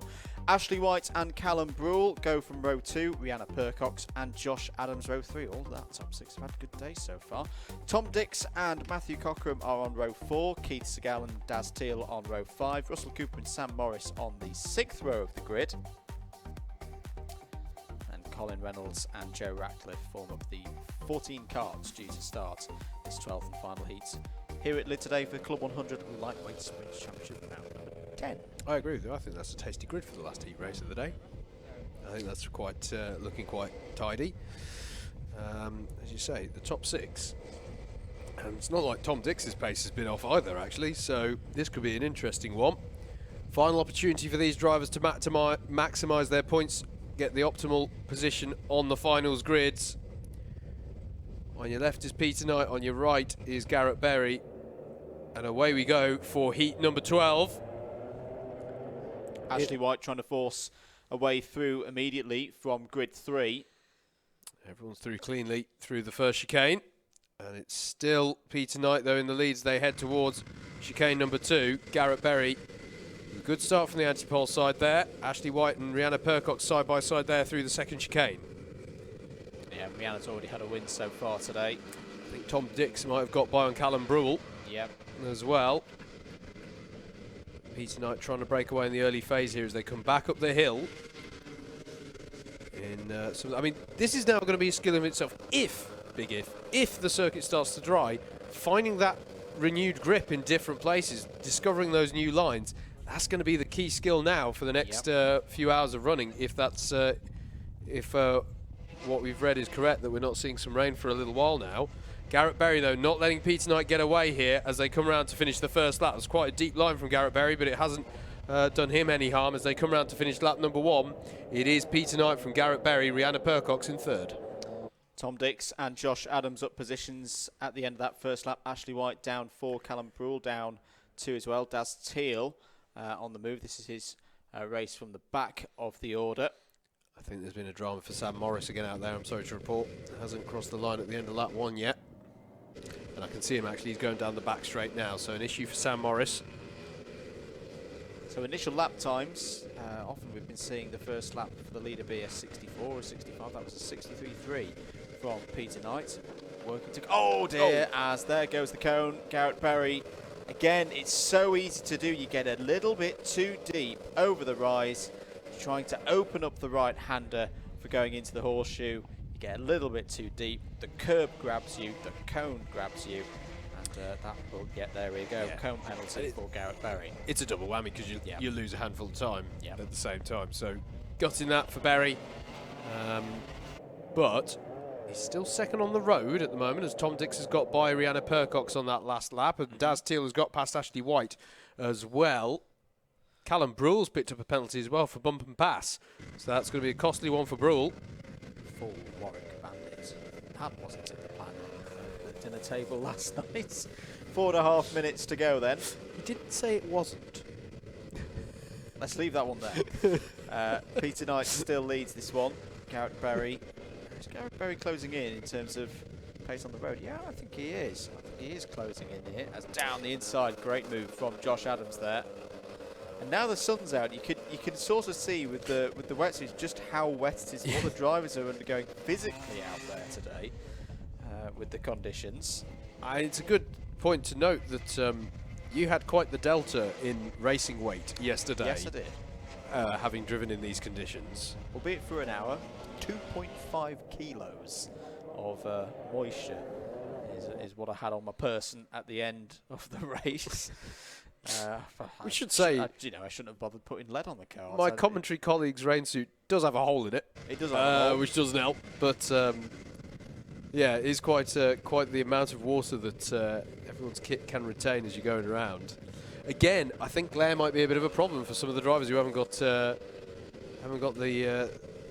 tinted visor on at the moment. As they come back up the hill here, I had exactly this actually at the end of the endurance. As Garrett Berry here is having a look at Peter Knight. He can't win it outright, but obviously every position gained is a help. If he finishes first on the road, he would currently be classified as second. In fact, you can see the glare there, and in the spray it's particularly difficult. Tom Dix has caught onto the back of these two as well. As Garrett Berry is having a look to the outside here into the final corner. Are we going to see? No one's actually gone sub 61 yet in this race.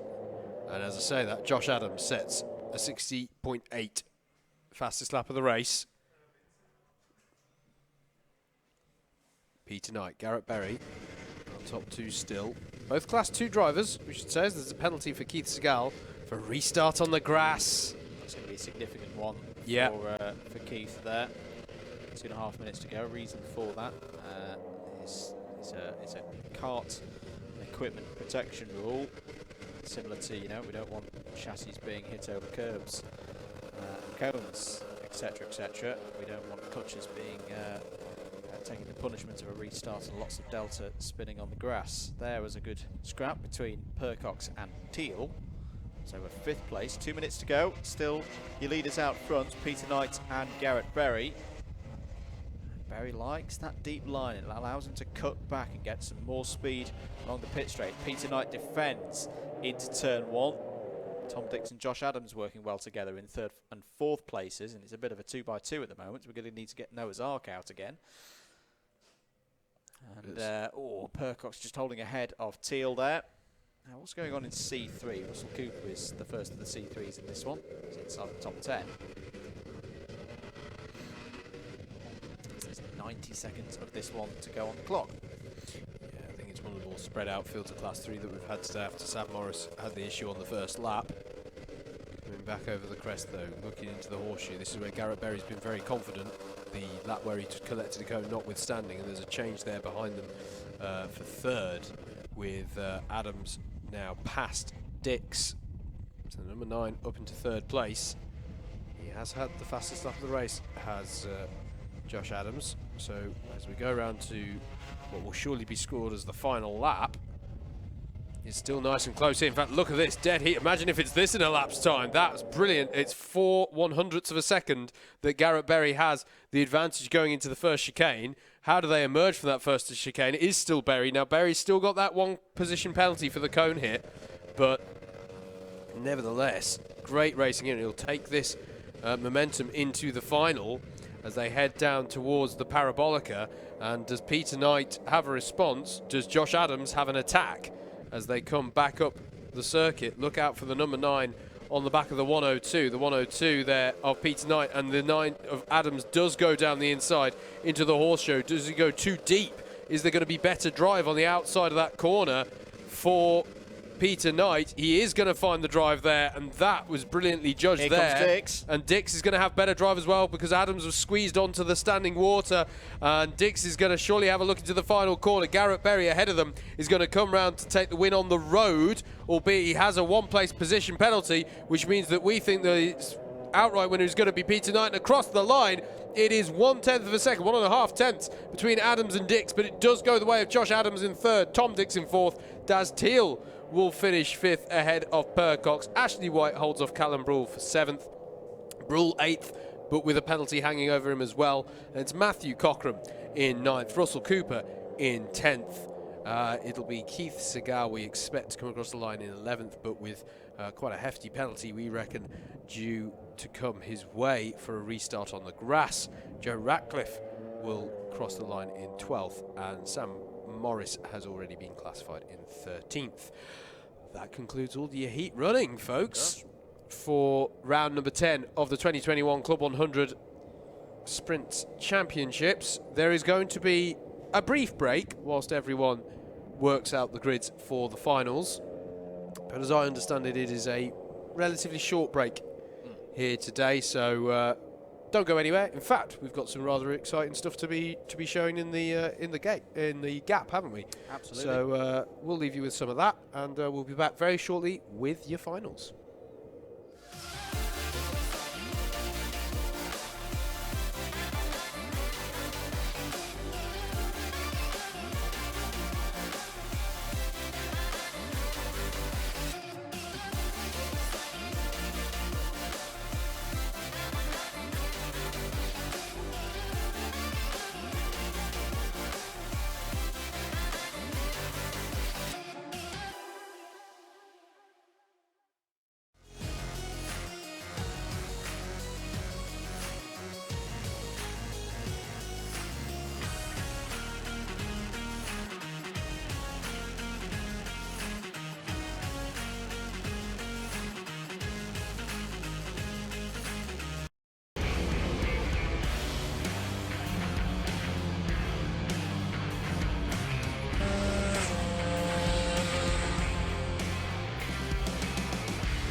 Welcome to Alpha Live, the live streaming service where you can be part of the action from home.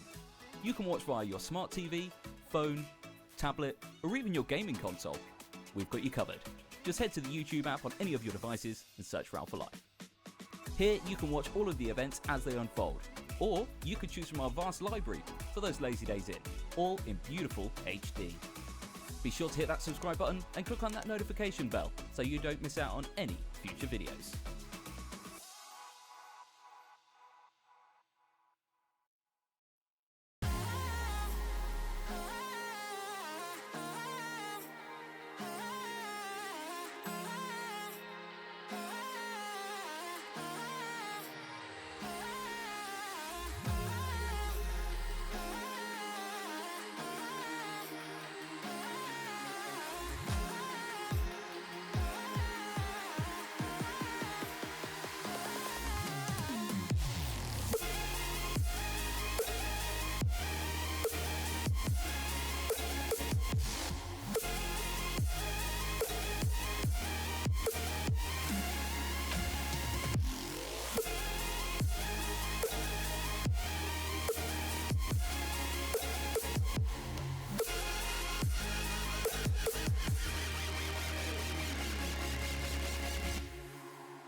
Welcome to Alpha Live, the live streaming service where you can be part of the action from home.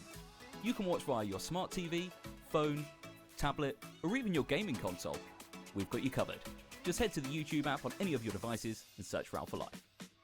Here you can watch all of the events as they unfold, or you could choose from our vast library for those lazy days in, all in beautiful HD. Be sure to hit that subscribe button and click on that notification bell so you don't miss out on any future videos.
Welcome back, everybody, to live coverage of round 10 of the 2021 Club 100 Sprints Championships. We've got a capacity crowd here today at Lydd. And the weather forecast, oh my goodness me, well, there's something you weren't, I'm not even sure if that's PG. I think we may have just been cut off the air with what we've seen there. But there we go. Andrew Mather and Howard Mitchell from DDMM with you this afternoon. We're trying to keep our composure in here. We're getting ready to go to the heavyweight B final. Just B finals today, no C finals for any of our categories, so it's 2 promotion spots from the B to the A. That's the weirdest link I think I've done in quite a while, Mr. Mitchell. Hello. He's speechless. If you're on the DDMM comms box chat, you won't have seen what we've just seen, but you will have seen Howard making a merry dance to the intro video. What has happened to this? What I do. What has happened to us all? Anyway, we're looking ahead to go into our finals here for round 10 of the 2021 Club 100 Sprint Series of Championships. News. Anyone who maybe looked at the schedule or had been, following the weekends, the plans for the weekends closely, may have been anticipating a B and A final for the heavyweights and a C, B and A final for the lightweights. The C final for the lightweights has been abandoned. I think we had enough people drop out that it made sense to just do a B and A final. So it's now just 2 finals for both the heavyweights and the lightweights. We're going to be alternating between them, so it's going to go B final in the heavyweights, B final in the lightweights, and then A final in the heavyweights, A final in the lightweights. There is your weather forecast, and there's this weird orange disc thing on the forecast that I've not seen all weekend. I don't know what it means. Well, meatball flag.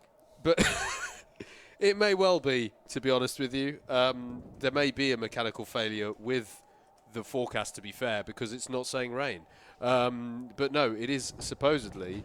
I've just about 5 minutes ago, I saw all of the marshals and Club 100 officials sort of emerge from under the clubhouse. They all just looked to the sky, going, "What? What's going on? What happened?" But this is exactly what we saw yesterday.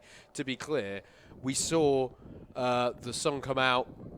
And the wind was still there. It's not as windy as it was, actually, though, so there won't be that effect to dry the circuit for now, at least, anyway. But what we think it might mean is you may get something like a dry line forming around the circuit, as we saw during the Sprint 60 Championship run here yesterday. If that happens, the big thing is that overtaking is going to get tricky. Because if you get a dry line forming, obviously there is going to be quite the penalty to going off of that line. So that's going to be an interesting one. But then you're going to have other interesting situations, such as down at the Parabolica. Where does the dry line actually finish? Anyway, we are looking ahead to the B final here. But Andrew... okay. Andrew is doing some frantic maths there.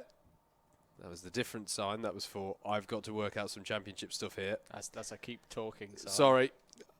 I had an error there of translation. But yeah, B final coming up here, so it's going to be a packed grid. These are going to be the biggest grids that we've seen here today. Obviously squeezing, a field that's spread across 4 heats in the lightweights or 3 heats there, or squeezing them all into just 2 grids. So this is going to be quite a big grid there. I'm just sort of looking across as to... I don't know if we've got the graphics for the grids to bring you here, so we're going to talk you through the B final grid here. So, for your heavyweight sprint B final, Kevin Coombs is going to start this one on pole with David Jarvis alongside. Then it's going to be Sam Bensley and Simon Kavanagh on row 2. Row 3 is going to be Richard Newton and Lawrence Cheer. Jason Bear and Andrew Hicks are row 4. It's going to be Paul Williams and Bradley Porter rounding out your top 10. Richard Masterson is next with Benjamin Wotton alongside. Joel Arguelles and Jaden Cadigan are row 7. Row 8 will be Tom Stalker, and Matthew Batter. Andrew Cherry is next with Luke Elliott alongside on row number 9. Paul Jameson and Stephen Hullock will round out your top 20. Christian Hoos and Matt Griffiths are row 11. Row 12 is going to be David Wilson and Matthew Mandapira. Martin Robinson and Olindo Venturi are going to be row 13. Row 14 is going to be George Boothby and Chris Kirk. And then it's Frankie Bennett and Tim Hill classifying on the 15th row for a 30 kart field. I don't think all of those will be actually taken to the track. I think we might be down to a 28 kart field from the drivers that I know of who aren't running at this point. But a big grid nonetheless. 28 karts, double the size of some of the grids that we've seen here today. And yeah, that's going to be quite the packed grid filing into the first couple of chicanes on the first lap. Even in dry conditions, that can be quite fun to negotiate. So it's going to be interesting here in these, we're going to say damp conditions now, because the sun's out, there's a few breaks in the cloud, and there's no rain forecast for the foreseeable. So this is going to be an interesting one for certain. Let's talk about promotions or repechaging. There are 2 spots available on the back of the A grid final for the top 2 finishers in this B grid. If we had a C final, it's the top 4 from the C that go into the B, but we don't have a C final today, so that we are just looking for the top 2 finishers of the B final in each of our classes, the lightweights and the heavyweights. Not in that order though, because we are starting off with our heavyweights, and those will book them a ticket onto the back of the grid. So that's going to be a big deal in this one. Who can hold on to the second place, the top 2 places, excuse me, in this one? We've had a few drivers who maybe have had incidents, accidents, things beyond their control that have put them further down the order today, but there's only 2 golden tickets to the A final. Just looking ahead to a few bits and pieces on the news, we have had Class 3 qualifiers to the A finals in both heavyweights and lightweights, so the winner in those classes, well, I say the winner isn't going to get determined. There is only one Class 3 driver at the moment on the A final grid in heavyweights, so if nobody else in Class 3 gets themselves up into the top 2, then that does mean that your heavyweight Class 3 winner for this round would be Daniel Hollinshead, but he might yet be joined by a fellow competitor, so we'll wait to see on this. Now this is going to be interesting. Under the regulations, the B final doesn't get practice laps, and conditions have changed considerably since most of these drivers are last out on circuit, because we had the final rotation of lightweight heats and the sun's been out throughout the whole 20-minute break. So this is going to be an interesting one for quite a few of our drivers. Have they driven Lydd in these conditions before? That is going to be a very interesting one to note here, as they're basically going to go straight into gridding up conditions, and there is precisely the thing we might start to see, because what will happen now is that the drivers will feel there's way more grip than earlier on in the day. But do they start to feel more confident, therefore, to push? And if they do they feel a bit of overconfidence? In fact, I wonder if we're slightly breaking with convention here and the drivers are going to be given maybe just a couple of laps to get up to speed with the circuit here, because I'm being told they're being given 3 laps. As I say, that's not the convention for the B final. Usually the B final doesn't get the warm, but they are getting a warm-up here, and they need to make good use of that in order to get their eye in on these renewed conditions here. And I think we're immediately going to be seeing lap times sub 60 seconds here once things have got underway. Welcome back, everybody, on the comms box stream. Apologies for some of the issues. Streamlabs went on strike during the lunch break, so it's back now. It's had a telling off. We're back on the DDMM YouTube channel. So yeah, I'm enjoying this. This B final has no championship permutations. There's not really any maths to do at this moment, so we can just enjoy a good old race to see which 2 drivers are going to move forward into the A. Yeah, drivers catching eye here. Paul Williams has had a difficult day, hasn't he? Starting this one from 9th on the grid, he might be looking to make his way up and maybe knock on the door of the top 2. You got to say, Kevin Coombs, the pole sitter, in some ways the worst place to be in a way. I mean, you're in the pound seat to get a race win. Yeah. But what it means is, in fact, I'm just going to see how many points got you onto the back of the A final grid. Right, 70 points got you onto the back of the A final grid. Kevin Coombs got 69 points. Yeah. So it's properly close as to whether or not you got onto that grid. We've got several tie breaks in terms of the heat points that got you into this B final and where it positioned you on the grid. So it's really close out there for the positions. It's going to be a close run thing. That's the thing you always get with these finals, is you are in the order roughly that form should suggest you should be in. Thank you very much to David Whitehouse, because he's working his fingers off remotely to help us with all the maths. Super heavyweight, according to the spreadsheet, Doom is down to 4 drivers, 3 of them present here today. Taylor, Henderson, Chigsey, Newton. Can't be won today. Yeah.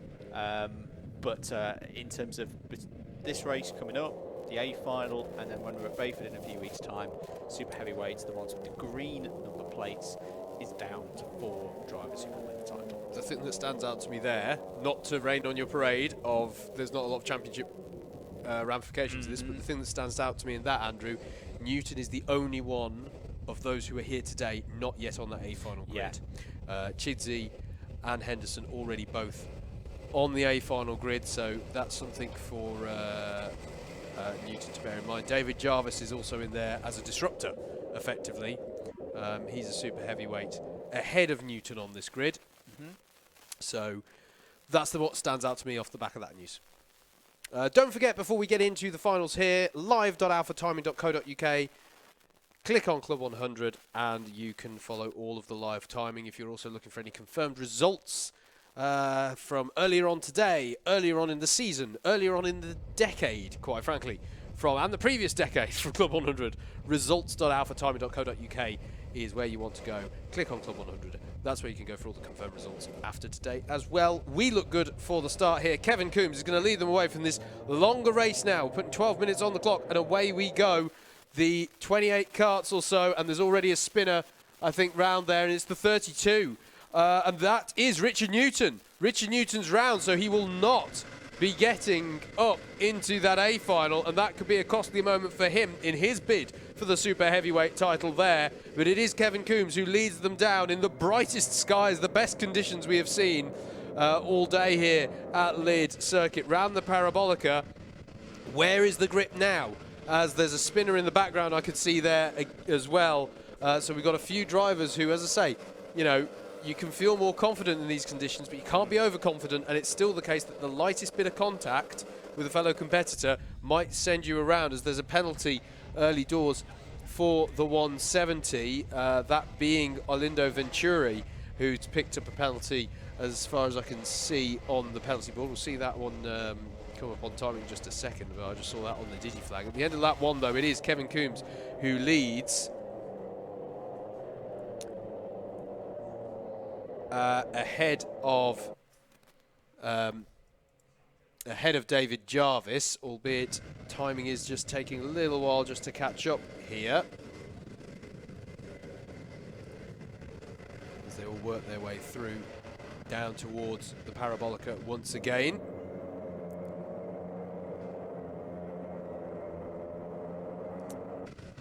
Already can see drivers taking a tighter line through that Parabolica corner, clearly feeling there's a bit more grip there.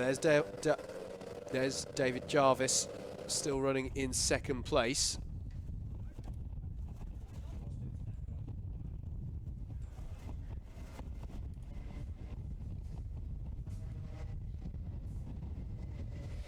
So down the back straight, here come our leaders around the final corner. See already the top 2 breaking away, and this is what you want to do when you're a top 2. It is David Jarvis and Simon Kavanagh leading at the moment. That means they've got by on Kevin Coombs as well. Paul Williams is running well here. I think he's up to 3rd place, so that's one of the drivers that we picked out who maybe feels a little bit out of position on merit.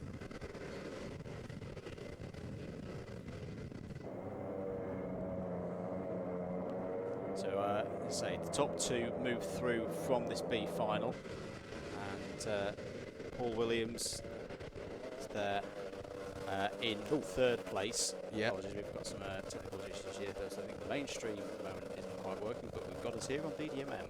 So we are now the official coverage of Club 100. We'll take that one. But yeah, it's a good run so far. David Jarvis has definitely had the pace today. He had one race where he...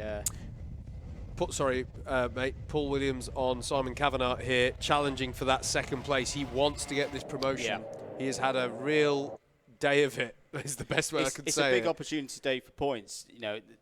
You know, some drivers not here today for various reasons. But, you know, the A final is still going to be a tricky race in terms of track conditions. And there are going to be opportunities where people make mistakes. Someone towards the back can move through the field. But, David Jarvis still leading this one.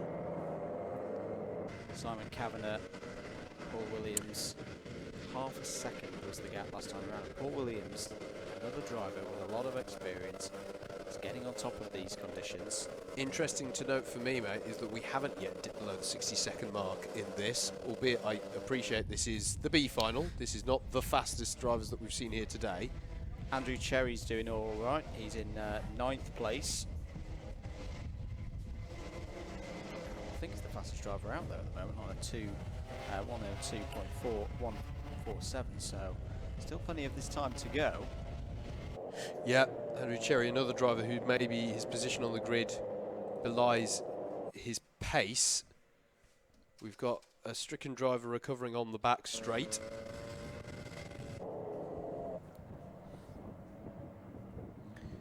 New fastest lap of the race from David Jarvis, a 61.217. And that's a good time to put that in as the race leader. You know, he's stretching away from the rest of the field, pulling him in. Hello to Ryan Sandel, who's joined us over here on the DDMM stream. We're on a separate network to the Alpha Live guys, so that's what they're furiously trying to fix that. They can't blame us. They can't blame us. For we once. Didn't knock it off. Wooten up to 6th place of say past Chair. And it's really up to Paul Williams now in kart number 65 to put Simon Kavanagh under pressure. The good thing for Paul as well, he's got a gap behind. It's not one of those situations where, you know, he needs to work with Simon Kavanagh. It's quite rare in Club 100 for that to happen. You know, if Paul Williams can get by here, really take advantage of the situation, put that pressure on Simon Kavanagh. David Jarvis continuing to lead this race in the 116. You can see Andrew Cherry in the 23. He's continuing his run through the field. He's just questioning whether he's got enough time to get up to 2nd place. 172 of Benjamin Wooten ahead of him. Coming into the horseshoe now. And beautifully down the inside there of Benjamin Wooten. Can he get the speed off of the horseshoe? I think they're going to be side by side coming out of it and onto the back straight. Yeah, Wooten just able to get back ahead. But Cherry having a lot of fun out there. It's good to see. Yeah, absolutely. And as I say, a driver who's had a few dramas. I think it was on the very first corner of his very first heat, wasn't it? That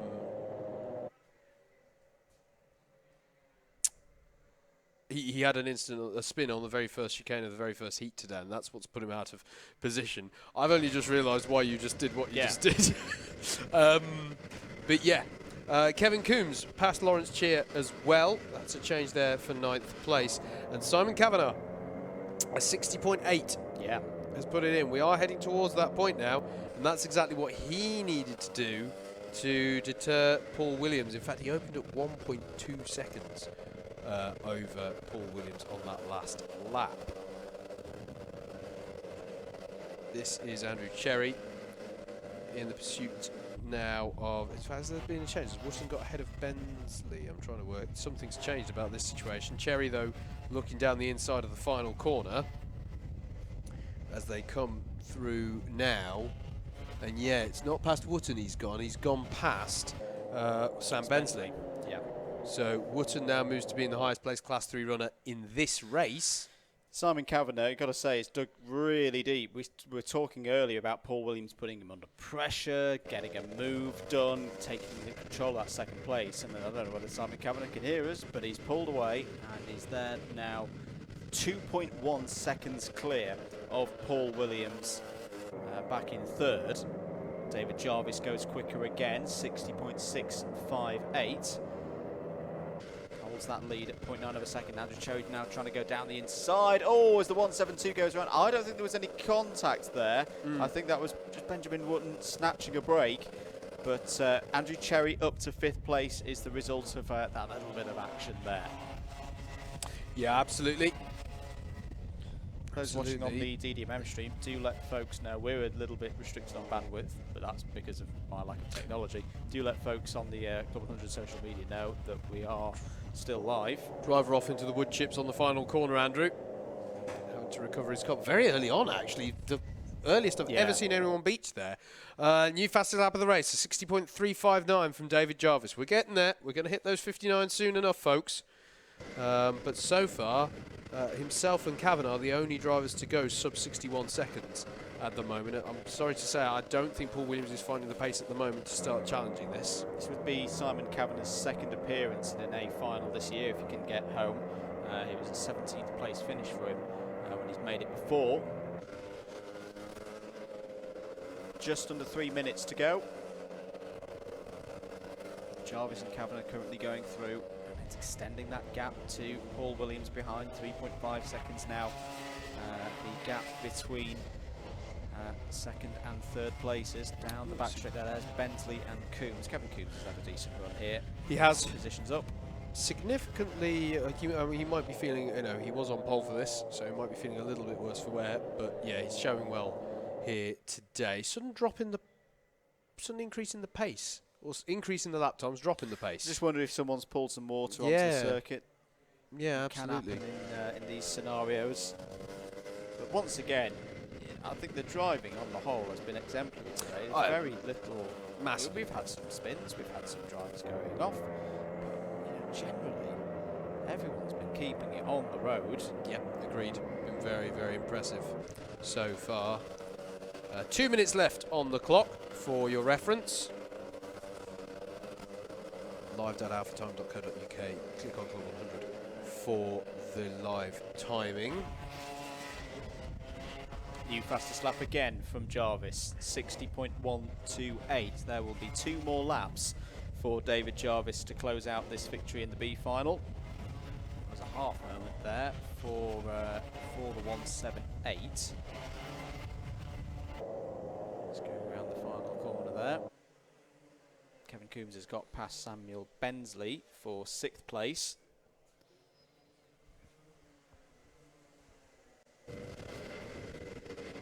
Let's see this scenario in a B final. Clear of the competition behind. You can really enjoy this circuit. It is a driver's favourite, as we mentioned. David Jarvis will be very pleased to pick his way through. Take this victory. There's the number 63. What track who the 178 is? I think that's a lap down. Yeah, it's Matthew Van Der Peere. Yeah, it's Matthew Van Der Peere, who is a lap off the overall lead at the moment. Last lap. As that is a moment there. Was that the 76? 78. 78 that's gone round. That means it's Martin Robinson. Yeah, so Martin Robinson, one of our drivers in the Club 100 Gran Turismo Sports Esports League. Last round of their 5th season, Tuesday night, 9 PM here on the DDMM YouTube channel. Straightforward run here. Oh no, the gap is still 4.4 seconds between Kavanagh and Williams. Jason Bear and Andrew Cherry doing battle on this final tour of the circuit, Andrew. Indeed. As they go through the parabolica. Cherry takes a wider line. It's a shame for Cherry. I think this place in the B final, a good B final, but he deserved more today. And it's sometimes the way things break down in inclement conditions. And David Jarvis is going to come around the final corner to take victory in the B final. A very good win. The driver in the 116. Simon Kavanagh makes the A final for the 2nd time this season. Comfortably in the end, ahead of Paul Williams there in 3rd. Good points for Paul. Nonetheless, in the championship, 4th for Andrew Cherry, gets it on the line ahead of Jason Bear, Kevin Coombs in 6th. Samuel Bensley will come home in 7th place. Andrew Hicks in 8th. Bensley was the top of the C3s in that B final. We have got C3s in the A final. Hicks, Lawrence Chair, Joel Arguelles, fastest lap, personal best on the last lap there for the BIKC Super Heavyweight Champion, 61.645. Bradley Porter was there in 11th, Benjamin Wooten 12th, Luke Elliott 13th, Richard Masterson 14th, Richard Newton 15th. That might be a bit of a blow to his title aspirations in Super Heavyweight. We'll have it confirmed as to whether he is still in the mix or not in a few moments, I'm sure. Tom Stalker in 16th place, Jaden Cadigan 17th, Christian Hoos 18th, Stephen Hullock 19th, Matthew Batter in 20th, Paul Jameson, Olinda Venturi, David Wilson, Martin Robinson, Matthew Mandapira and Matt Griffiths. Those will be 26 runners there in the B final. There we go then. David Jarvis and Simon Kamadar will join the rest of the A final grid in the heavyweights. Next up here at Lydd, we will be back with you for the B final in lightweights.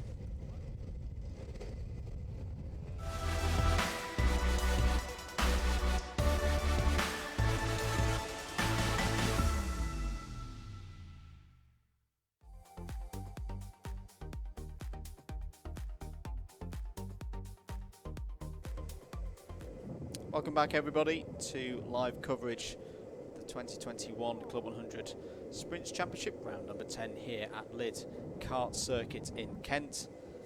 And a damp Lydd Kart Circuit, I'd say, out there now. The rain has stopped. Still a very brisk wind blowing across the circuit. And hopefully you're back with us on the main stream as well. We have got a grid for our lightweight B final. Top two in this race go through to the A.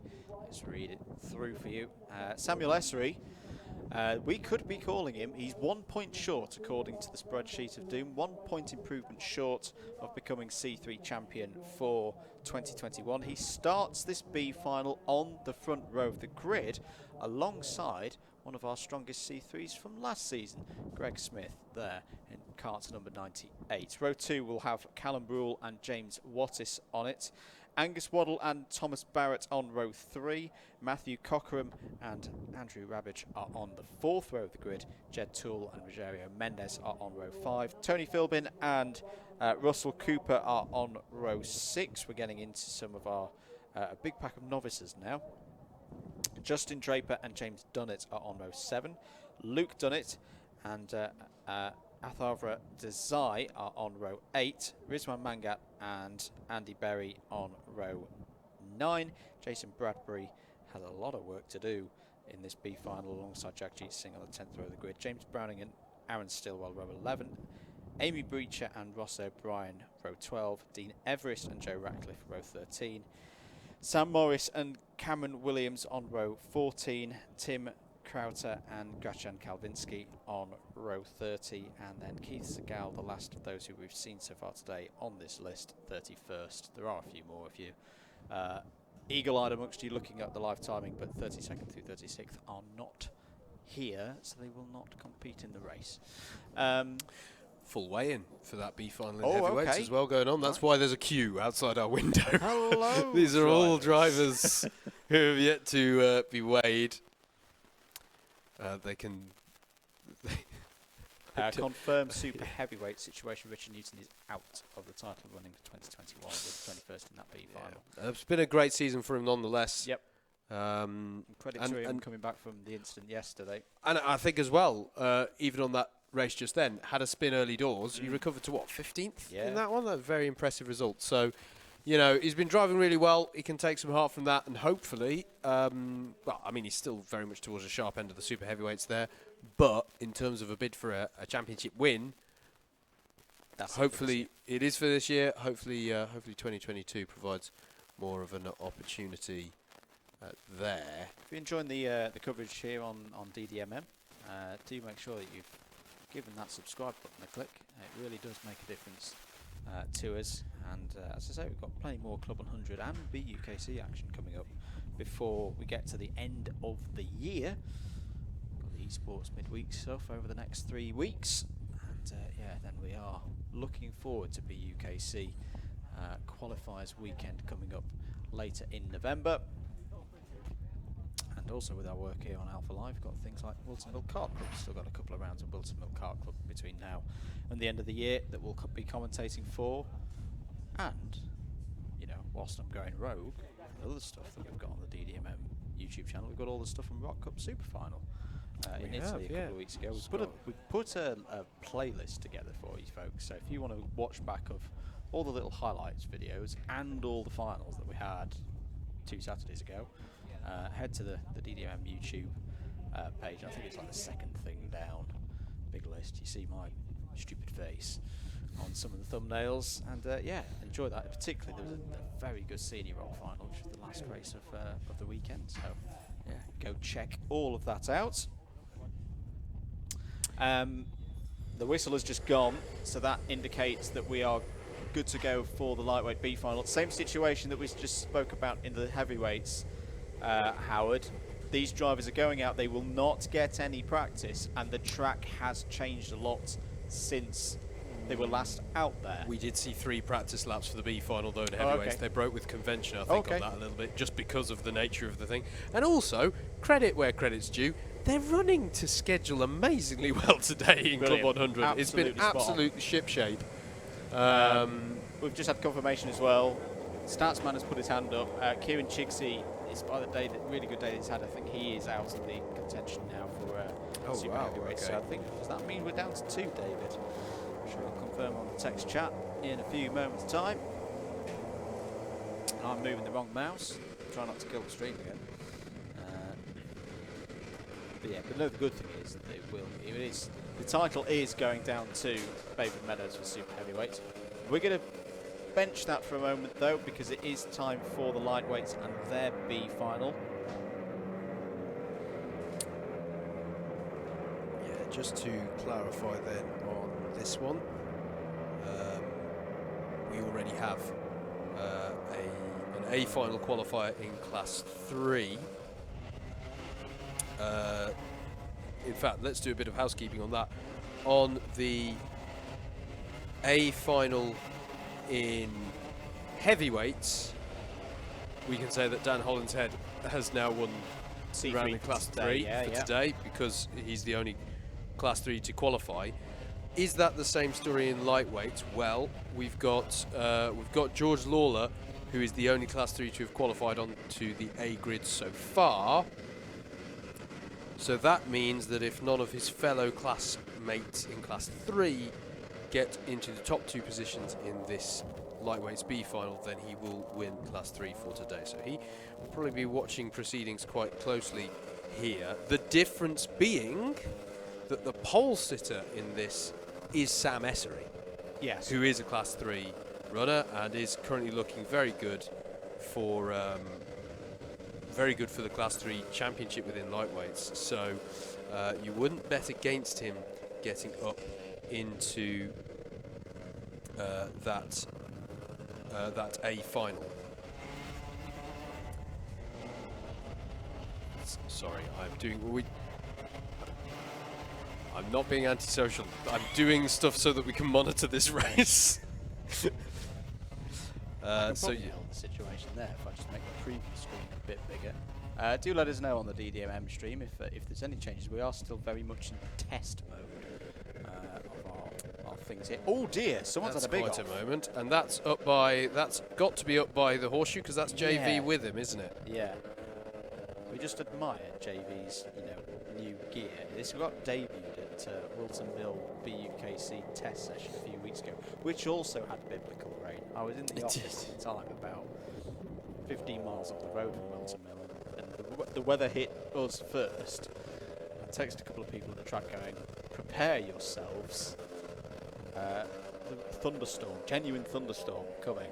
And there was a picture that I got sent up by Sam Dimmer. It's like, check out the main man, ready for these, not for fishing, but for the conditions here at this end of the year. Hello to Ben Simpson, who's here with us on the DDMM stream. Go on, Callum Brawl from Warwick A. Indeed, one of the highlighted trio with us here, and we'll have Alistair in the A final as well. Hope you're doing well, Ben. So I think the checkered flag is out now for the practice laps. Yep.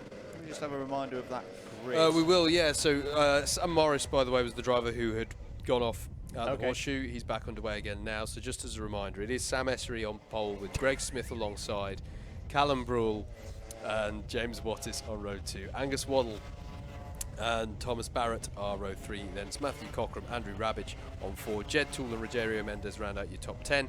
Tony Philbin and Russell Cooper are row number 6. Then it's Justin Draper, who's been going very well today, I think, in the Class 3 runnings. And James Dunnett, that's row 7. Row 8 is Luke Dunnett and Atava Desai. Row 9 is Ritzvan Mangat, and Andy Berry. Jason Bradbury, that's a Class 1 runner. He'll be looking to try and get up the order. And Jagjit Singh round out your top 20. It's not often we see a Class 1 and a Class 3 lining up on the same row of a grid in these finals. James Browning and Aaron Stillwell on row 11. Amy Breacher and Ross O'Brien on row 12. Amy Breacher is a key player in the Class 3 runnings in this. She'll be looking to get up up the order, I think. Dean Everest and Joe Radcliffe are next on row 13. Then it's Sam Morris and Cameron Williams on row 14. Tim Crowther and Gracian Kalvinsky on row 15. Then we've got a row 16 of Keith Segal and Sam Slater. A 17th row of Colin Reynolds and Steph Theodoru, but they're not here. So that's why we've got a B final. So I'm going to cut it off there. Row 16, Keith Segal in 31st, and it's going to be a 31 car grid. That's it. We're going around for another lap. We are going around for another lap. Which is why I was doing this. See, you get to see all of our hand signals. We do. It's not just mechanics who do the hand signals. I had a parallax error earlier on Keep Talking.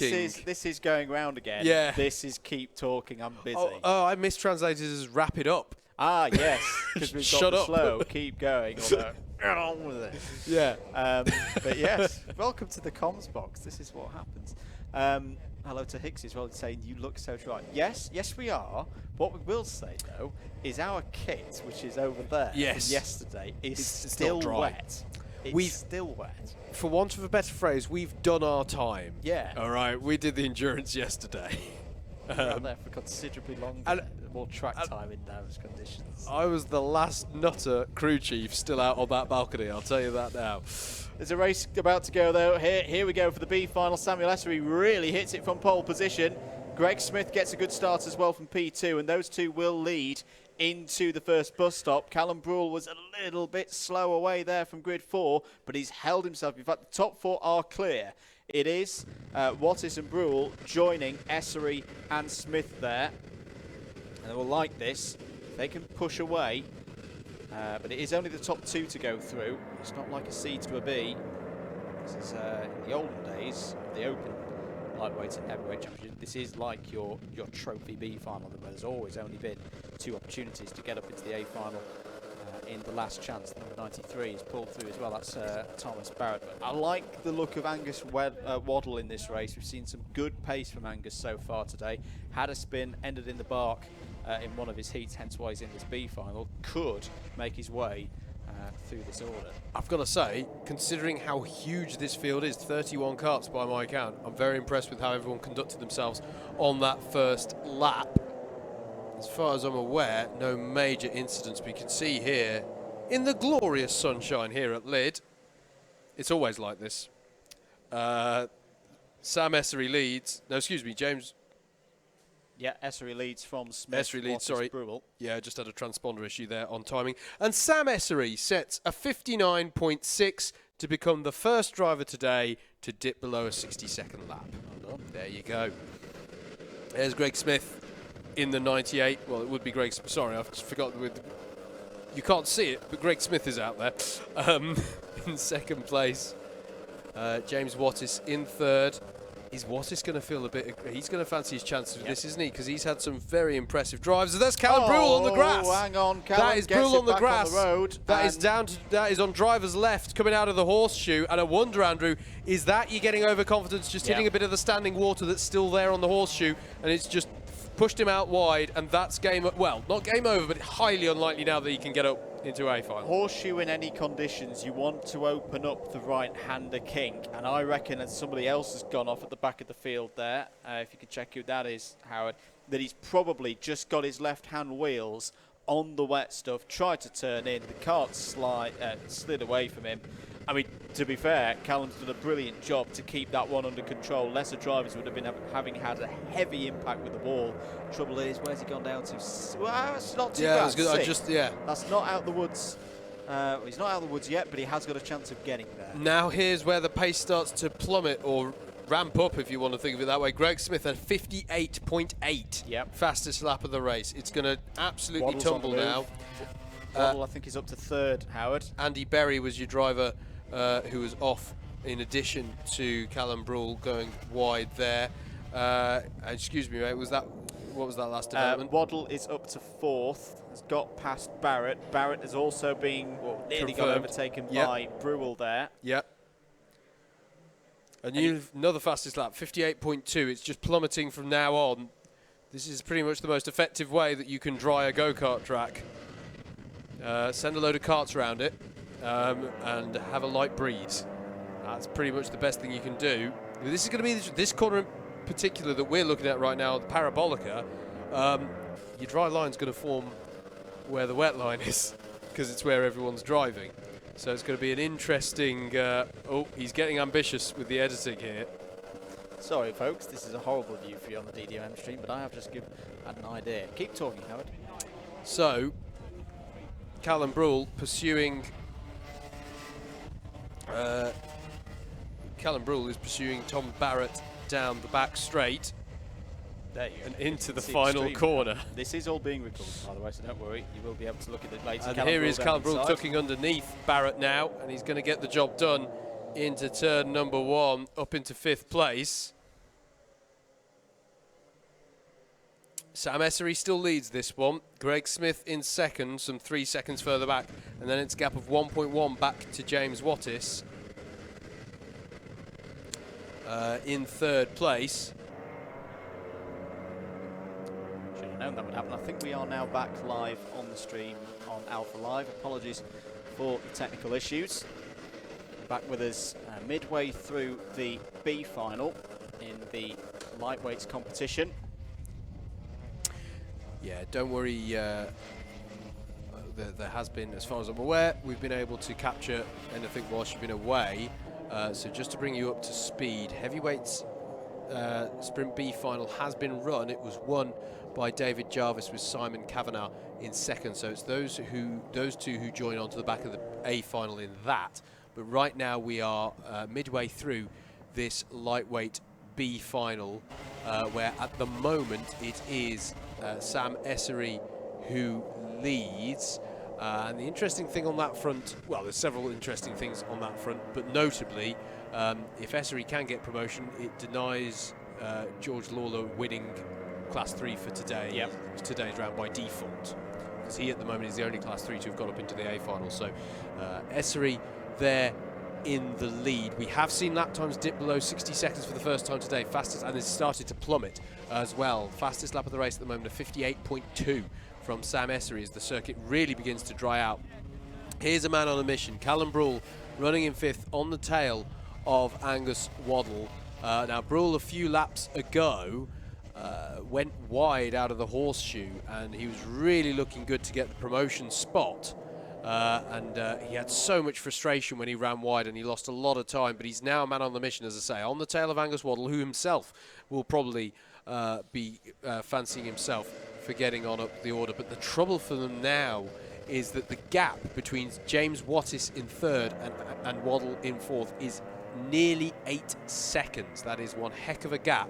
So if Waddle and Brule are going to have a chance, they need to sort themselves out quickly, work together, whatever works best, but they better decide quick. Behind them is this battle between Barrett, Cockram and Jason Bradbury. In fact, here is Bradbury down the inside now of Matthew Cockram and gets the job done. Jason won't thank me for drawing attention to this, but the only Class 1 runner in this B final field, and it just hasn't been his day so far, just up into 7th place there. And there's a critical move as well, that Callum Brule has now got past Waddle up into 4th, but it might not be there might not be enough time left on the clock as a new fastest lap of the race. Again, I told you the lap times were tumbling. 57.883 now for Sam Essery. He is 4 seconds up the road from Greg Smith, who is himself 1.5 seconds ahead from another driver who might fancy himself in that A final, James Wattis. We've seen some great, particularly some great race starts from Wattis today, but now Wattis really, if he can, needs to try and close the gap to Greg Smith, because that is the final ticket to the lightweight A final in this one. I don't think there's enough.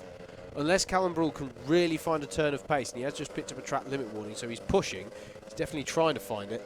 I don't know if there's enough time for him to reel in the 8.5 second gap that he needs to. Well, that's to Wattis. It's another 1.5 seconds then to Greg Smith. Here's Jason Bradbury down the inside of Thomas Barrett into the final corner, as the drivers begin to feel more confidence in these conditions as things start to dry out. But the big thing there is there's confidence, and then there's overconfidence. And as we've already seen for a fair few people in this race, in fact, that can easily get the better of you. And one moment of overconfidence or ill judgment can cost you a lot of time. Sam Essery, though, leading this one with 3.5 minutes left on the clock. Longer race format, of course, in these finals. We're up to 12 minutes now compared to the 7 minutes of our heats earlier today. There's the 75 of Jed Toole, and he's trying to pursue Matthew Cockram for 8th place. Russell Cooper rounding out the top 10 is the next Class 3 runner after Sam Essery. So what's the significance of that, you wonder? Well, that's the final podium position spot in Class 3 for today's round. So that's really good for Russell so far, and he's got quite a gap. I think he's got some 6 or 7 seconds and a couple of karts between himself and Jagjit Singh, who's the next Class 3 runner. So good running so far from Russell Cooper. He's just got to keep things nice and steady for the next 2.5 and a bit minutes, and he should secure himself a Class 3 podium for today. Yeah, it's racing really well out there. Track limit warning for Ross O'Brien. 2 minutes and 20 seconds to go in this race. No +1 lap, so the next time they see, or the time that they see the checkered start line after that time's expired, it will be checkered flag. What that means is that Samuel Essery is mere minutes away from becoming our first champion, I think, of the year. Class 3 champion. 10 laps completed. So what are we looking at there? That was with 2 minutes to go. I reckon it's 2 more laps. 2 more laps here for everybody out there. Yeah. And we always stress this is very much provisional in our maths, but we're fairly confident of this one. Amy Breacher running in 18th place. Just saw her a bit on that last lap. Was really the only person who could deny that. And at the moment, while she's having a good battle out there right this moment, hasn't got enough in hand, hasn't done enough today to take the fight to Essery. And Essery, even though he did end up in the wood chippings at one point today, is looking good, as Andrew says, to be provisionally crowned that Class 3 champion. He's going to do it in style, provided he can keep it together for the next minute. Side by side between the 37 and the 87. This is and that's place. Justin Draper, who came in a bit hot there. He's had a very good day, but that was a costly moment for him. You can see the frustration there. Jason Bradbury has got past Angus Waddle for 6th place. Through goes the 37. Look at this. Phil been and done it. It's that Mendes. Rogerio Mendes slips by, gets 2 positions out of all of that. It's great scraps going on. No, it's Desai. It's a tough Desai. Sorry. Yeah, it is Desai. Gaining 2 positions with some heads-up driving from Desai. That's 14th place. Draper falls down, is now into 23rd place. As who is that off? That is the 165 of Tim Crowther. It's going again. There's Greg Smith on his screens. Just needs to keep calm on this. There's a good gap to James Wattis. James Wattis is not in striking distance yet.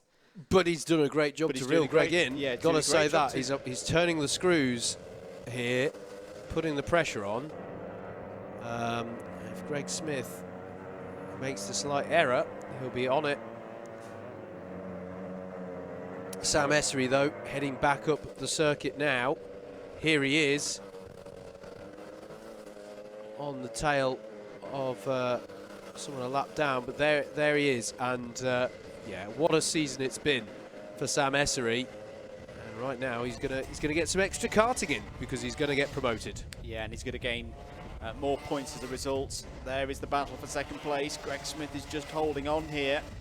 But round the final corner to not just win the race, but become 2021 Lightweight Sprint C3 champion. Samuel Essery wins in the B final. It's going to be close on the line, but Greg Smith's going to take the 26th and final spot in the A final. He takes it by a quarter of a second in the end, ahead of James Wattis. Callum Brawl recovers to 4th place there.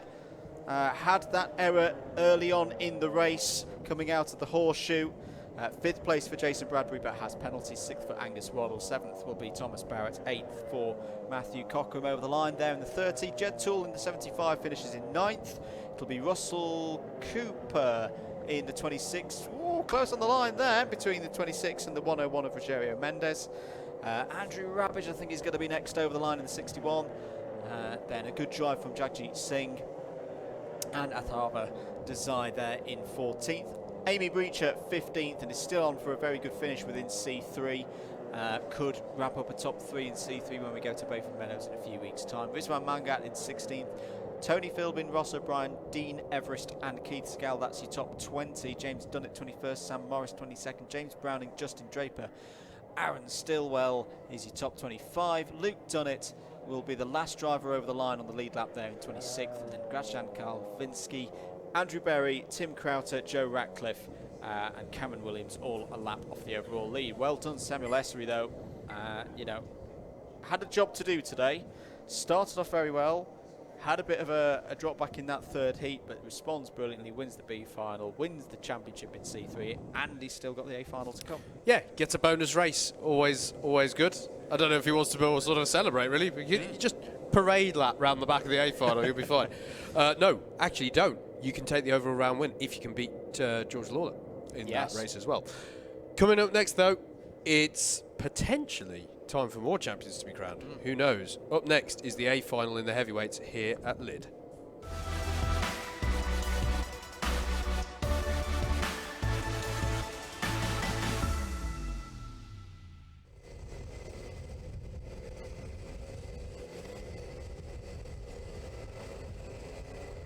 Welcome back everybody to coverage of round 10 of the 2021 Club 100 Sprint Championships here at Lydd. Andrew Mather and Howard Mitchell from DDMM, Double Dash Motorsport Media, with you on your Alpha live stream. And thank you very much, guys. I know we've had some technical issues with the full stream, but we kept it going here on the DDMM channel and we've hit 500 subscribers. So thank you very much everybody for your support.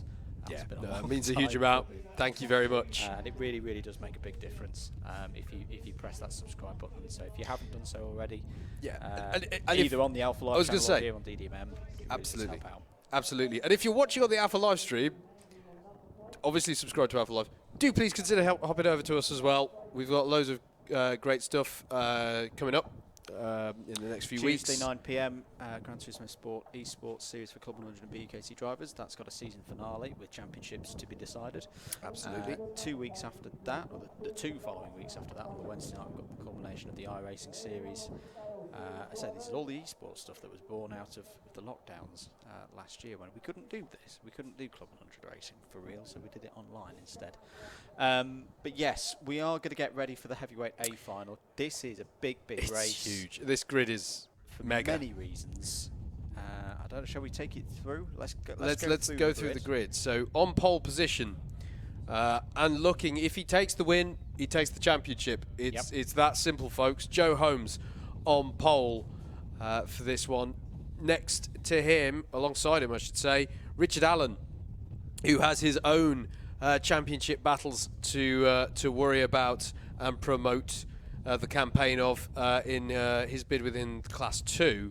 Anwar Barul Smith is next. Championship rival or main champion, only driver still mathematically in it to take the title away from Joe Holmes. He really needs to put the pressure on Holmes in this race and deny Holmes that win. But he's got Matt Wildman alongside, who's also in a battle with him, a ferocious battle over second in the heavyweight championship. So that is a tasty first couple of rows. Then you've got Alex Pritchard at the forefront of the Class 2 standings within that as well. And Chris Alcock, not so much in the championship because he transitioned from lightweights to heavyweights earlier this season, but you can't count him out. His pace and his racecraft and his experience, he's there very, very much on merit in amongst the top 6. Tarek Almou's next, had a good weekend, I think, has Tarek, with Craig Brown alongside. That's your 4th row, and then your top 10 is rounded out by Steve Bosley. And the highest placed super heavyweight, albeit by our maths he is regrettably no longer in the hunt for the super heavyweight title this season, but Kieran Chigsey has had an absolutely stellar day. But here's the thing, conditions totally different. How does that impact stuff going forward? So that was down to your top 10. Then it's Steve Lindley and Callan Sigafus. Lewis Ridd and Adam Wright are next. Adam Wright having a difficult day here so far. Very consistent driver, but he'll be looking to move on up the order. Miguel Hall and Josh Pettit are next on row 8. Mikey Nichols and Tim Williams are your 9th row. Mike Bodner and Tom Fuller round out your top 20. Then it's Anthony Ridd and Lee Henderson.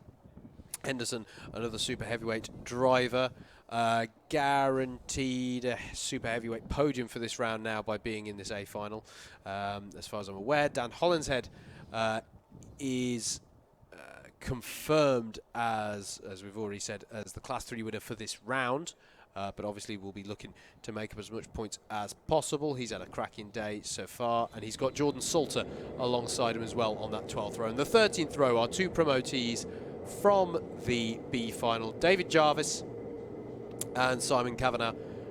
David Jarvis, our 3rd super heavyweight driver in this A final, and Simon Kavanagh, another Class 2 runner, bring us up to the 26 car quota. Right, we've covered the C1, but I also want to cover some of the others. So as you say, Joe Holmes win the race, he's won the championship. C2 currently looks like this. I'm going to base this on this being the most boring race ever and nobody changes position. Alex Pritchard would be on 14.27 banked. Richard on 14.33. And it's really, I think it's, in terms of today, it's between those two. But I think what's crucial for them is if they can hold those positions. I think they can't. Sorry, no, they cannot knock Jonathan Elliott out of the title fight for C2 today. So Jonathan's going to be watching this race from home with bated breath as to what those two guys do. Super heavyweights, Lee Henderson just needs to stay calm in this. He's already, by being in this final, improving his score. He doesn't need to go rash. He doesn't need to go, oh, send it. I'm going to get up to 10th place by the first corner, starting from the 11th row. Every single position he can gain, he's earning points, and he's putting himself in a stronger position ahead of Bill Taylor going into Bayford Meadows. C3 is still wide open because we've not really had like a dominant force in it like we have with Samuel Essery in the lightweights. So we'll definitely be seeing that one go to Bayford Meadows. But yeah, it's not just about the C1s. The C2 battle, that's definitely going to the wire. The super heavyweight, that's definitely going to the wire. But this is a big race in the context of both of those championships. For drivers to put themselves, in the Max Verstappen position in Formula 1 at the moment, where they're not absolutely needing to go all out to get the title. And if you're wondering, how does some of that work? He's talking about banked scores and all that. Just as a reminder, your 8 out of 11 rounds worth of results count towards your final championship score. So the worst 3 rounds worth of results are deleted. Now, why am I saying that in such measured language? What I mean by that is you won't necessarily go, this was my worst round. All 3 heats and the final of that round are part of my drop score. It is actually let's get the maths right. It's your best 24 out of 33 heats. Yep. And it's your best 8 out of 11 finals. Yep. That's how it goes. If you've done the full season, and obviously if you've missed 1 or 2 rounds, they count as you dropped scores. Exactly. So we will guide you through it all. Yes, but that's what we're at this stage. We're talking about the banked scores, i.e., if they were abducted by aliens from now on. I'm not going to race anymore this season. Bye-bye. I'll see you in 2022. And it's that versus the best mathematical score that their rivals can get if from here on in they won every single race that they appeared in. That's the comparison we've got to do to work out if the drivers are still mathematically in it.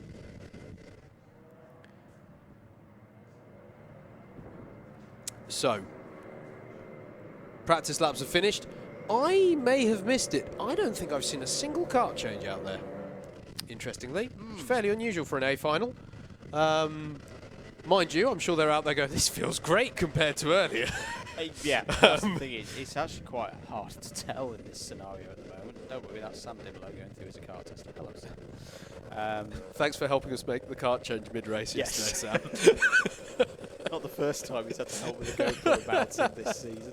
It's fine, Sam. Just let's go. He had to grab me as well because I was about to run off going, it's good, we've done the kart change. But hang on, what was wrong with it? Why'd you bring it in? I was like, oh, yeah, okay, fair enough. Yeah. But hey-ho. So this is going to be it. The order could be completely turned up. I mean, we know that, the top 6 in particular, well, I say the top 6, we know the top end of this grid are good in any conditions. Yes. But the order could be upset by the changing conditions. That's the really interesting thing here. Sorry, I thought Alex Pritchard was just going and inventing his own track there, but no, he's fine. Richard Allen's back, and look, he's got his full It's a different dry helmet kit now. So he's going to be ready and charged for this one. Absolutely. So 26 karts in this A final for round 10 of the 2021 Club 100 Sprint Championship, with Alpha Live streaming for you and commentary provided by Double Dash Motorsport Media, myself, Howard Mitchell, and Andrew Mather. And here we are, we're away for the race. Joe Holmes will lead them away into the first chicane. And now, how does it work? Because a dry line is forming, and if you get pushed off of that dry line, you're going to know about it. They stay as they are, at least amongst the top 3 coming out that first chicane. But the headline there for me is a very good start here, early doors for Joe Holmes. He just wants to go, he just wants to be the whippet that just goes on up the track, and he wants to watch Anwar Barrell-Smith and Dickie Allen tripping over each other in the back as there's an incident further back in the field. There is indeed. Early laps of this crucial. We've not talked about the slipstream round here so far, but it is one of those circuits where it can come into play. If Joe Holmes can break out of the slipstream early on in this race, I think it's very hard to see anybody being able to beat him here today. He hasn't done it yet. Richard Allen's had a good second half to this lap, Andrew. I've just seen as they come down the back straight. We're looking here at Matt Warman chasing Alex Pritchard through that final corner in the battle over 4th. As they cross the line, though, it is Joe Holmes, but only by 0.3 of a second over Richard Allen. Anwar Barrell-Smith, Alex Pritchard, Matt Warman, you top 5. Tarek Almu doing well to stay in touch with them as well. And drivers having an issue on that first lap. Josh Pettit and Anthony Ridd, I'm afraid to say, have dropped down right to the back of the field. So those were the drivers tripping over each other. Warman spun. It was Almu who was trying to overtake there. Yeah, and that was pod-to-pod contact there between Almu and Warman, and that could be hugely costly for Matt Warman in his pursuit of second in the championship. No longer mathematically in it for the win, but that's at least, well, not how you want it, but that's at least some good news in inverted commas for Anwar Barrell-Smith. It's good news for Adam Wright as well. True. Trying to get back into 3rd place, and you see our people that we're talking about in C2, they're not out of getting in the top 3 overall. Interesting situation brewing here. This is Chris Alcock just ahead of Callan Sigafus, who was starting on pole position for the very first race today, and there's another driver who's gone under the radar, has been really solid throughout today, riding there in 7th place. Just in terms of pace, we're in a different paradigm now. There's 53.8 is the fastest lap of the race now. Completely different league to what we've seen for most of the day. Penalty for Tarek Almu for the ABC takeout. That's for the incident with Matt Warman. So that's going to be a costly one for Almu. And it doesn't change what's happened there in the championship, as you can really see the bits of the circuit now drying out. This is Chris Alcock turning through the horseshoe. But this is the thing. What's now the best line through the horseshoe? That's the fascinating thing at this point. No longer are they kicking up puddles. But that doesn't mean that all is easy out there. Adam Wright here on the tail of Craig Brown, is that? And that's Henderson. That is Lee Henderson. And I think that's up at the horseshoe. Yeah, it's horseshoe entry again. Yeah. This is where we've seen a lot of drivers going off, and that's not what Hendy needed in this battle. Oh, and Steve Lindley's involved in an incident here. Is that with Mike Bodner? It looks like it might well be, doesn't it? We'll just double check it as they turn the carts around. Yeah, it's the 44th Mike Bodner and Steve Lindley. Oh, this is off on the entry to the last corner. There's two drivers who I did feel have driven very well today, Yeah. so unfortunate for them tripping over each other, but this is crucial, Andrew. At the moment Joe Holmes is doing it, he has broken away 2.3 seconds to the good is Joe Holmes now, and Richard Allen doesn't at the moment have the pace to answer for that. It's 2.3 seconds between Holmes and Allen, and then a further 2 seconds back to Burrell Smith. No one out there, and another fastest lap of the race, a 53.4 now for Joe Holmes. He is doing exactly what he needed. When you come into today and you go, well, mathematically Joe Holmes needs a clean sweep of race wins to take the championship, it sounds unlikely, but pretty much everyone here was going, yeah, but he is very good around Lydd, and he has had one heck of a season, and this is exactly the kind of thing that we were talking about from Joe Holmes, and at the moment he is sitting pretty to take this championship. It'll be the second time that he's done it this season. Round 4 he took the clean sweep. And while Burrell Smith will keep pushing, of course, because he could all but secure second place in the title here with the way that the points are working out now.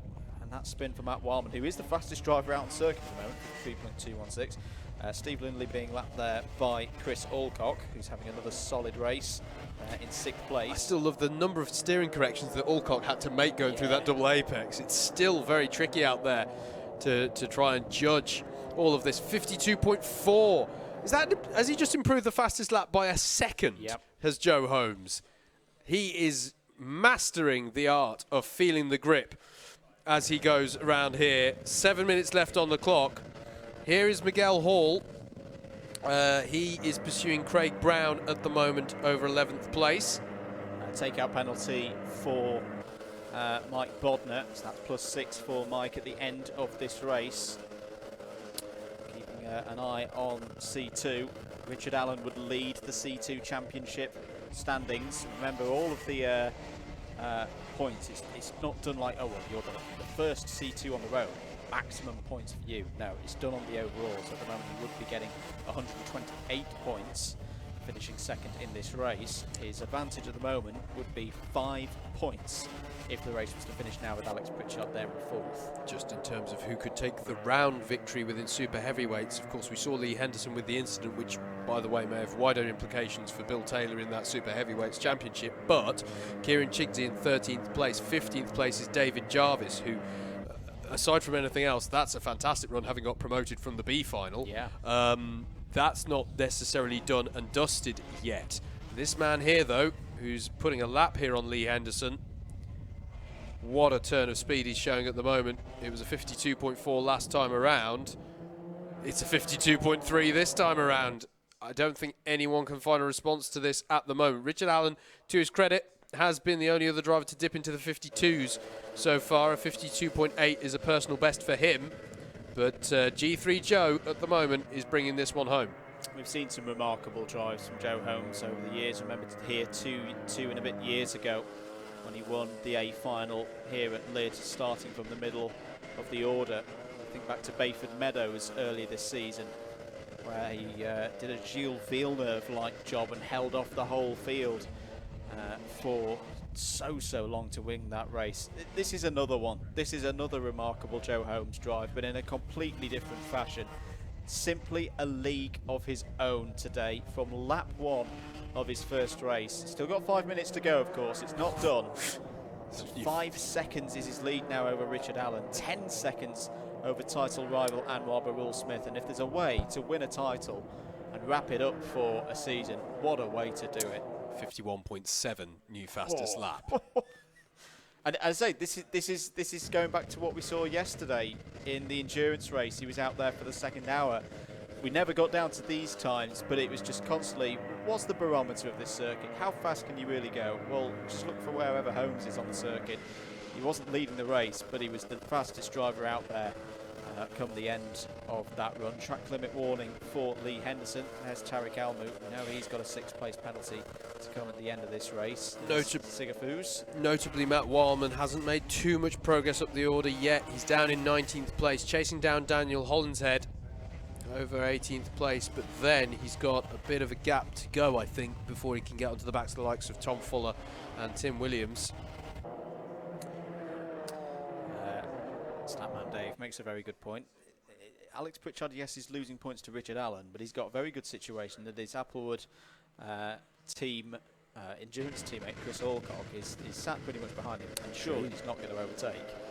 You know, they will know the situation here, so Alex has got a rear gunner now to make sure they can maximise the points from this race. And the 4th place would still be a really, really good result for Alex. He does like it in the latter stages of the season. Remember 12 months ago, this very weekend 12 months ago, him taking an overall podium at Rye House in one of these A finals. It's been a very good day for him in that 77 kart. 51 dead for Joe Holmes, new fastest lap. And it is that thing of knowing where the pace is going to be and be able to put the car in those positions to get the lap time out of it.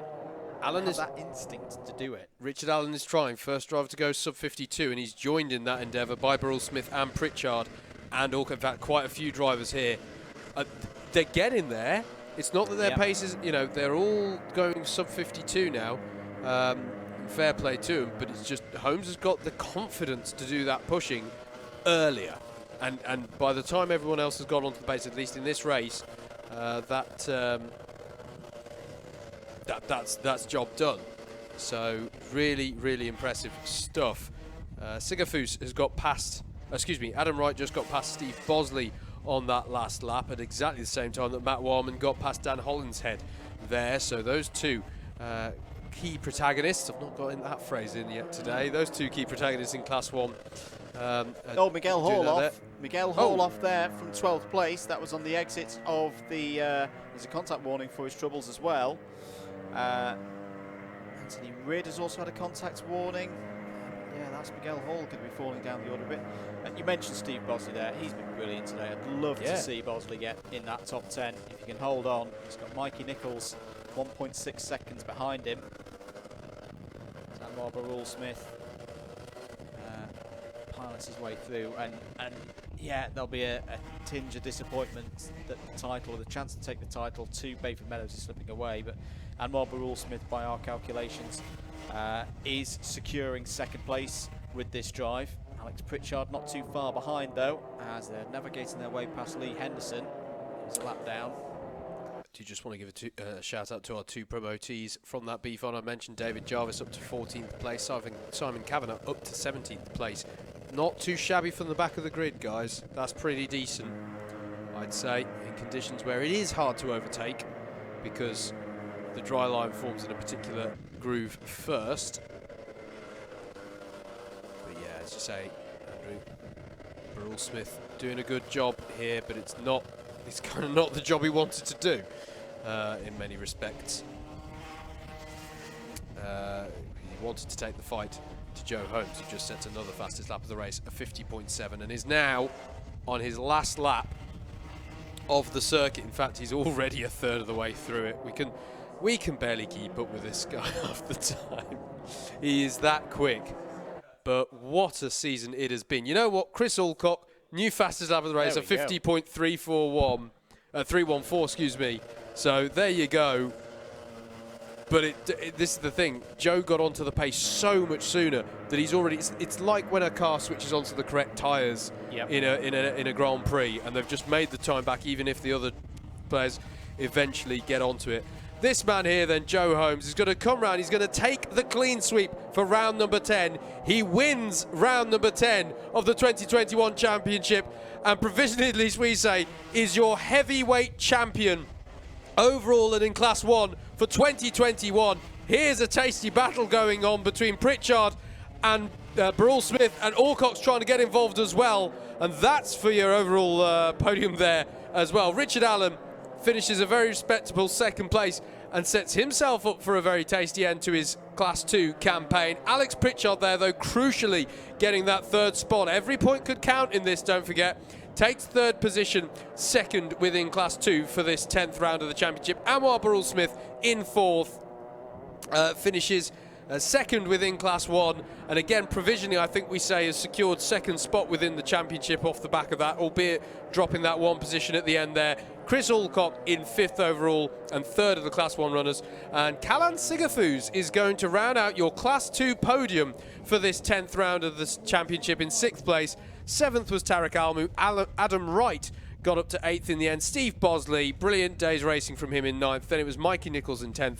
Craig Brown, Lewis Ridd, Kieran Chiggsy is your winner in super heavyweights for round number 10. David Jarvis is second in super heavyweights for round 10 in 14th. And it's Miguel Hall, Tom Fuller, Matt Wildman. Costly moment for him in that race there. What bearing is that going to have on his championship bid for the podium spots within that championship? Simon Kavanagh in 18th, 19th for Tim William. Then it was Dan Hollinshead who wins Class 3 on novice class for round 10. Well done to him in 20th. Jordan Salters next. Then it was Anthony Ridd, Josh Pettit. Lee Henderson rounds out your super heavyweight podium for this round in 24th overall. Costly moment for him in that as well. Steve Lindley in 25th, and 26th was Mike Bodner. But Joe Holmes, provisionally, fastest lap of the race as well, was with Callan Sigafus, a 50.2, right at the death there of that one. So impressive pace improvement throughout the field. But Joe Holmes there taking the win. And as I say, provisionally we say your 2021 champion, and he's done it in style. Yeah, I mean, we said it at the start of the day, clean sweep. And I think looking at the conditions, that was definitely on the cards, but I didn't think he was going to do it in that way. He stuns us again, and a thoroughly deserved championship title for Joe Holmes. And he's still got a round to go. He's still got Bayford Meadows, where he took that dramatic win earlier in the season. Can cruise at Bayford now. Yeah. Can cruise it. But no, very, very impressive stuff. And we might be about to have a repeat performance, folks. Coming up next here for you at Lydd on your Alpha live stream with the commentary from Double Dash Motorsport Media is the final race of the weekend. It's the A final in lightweights.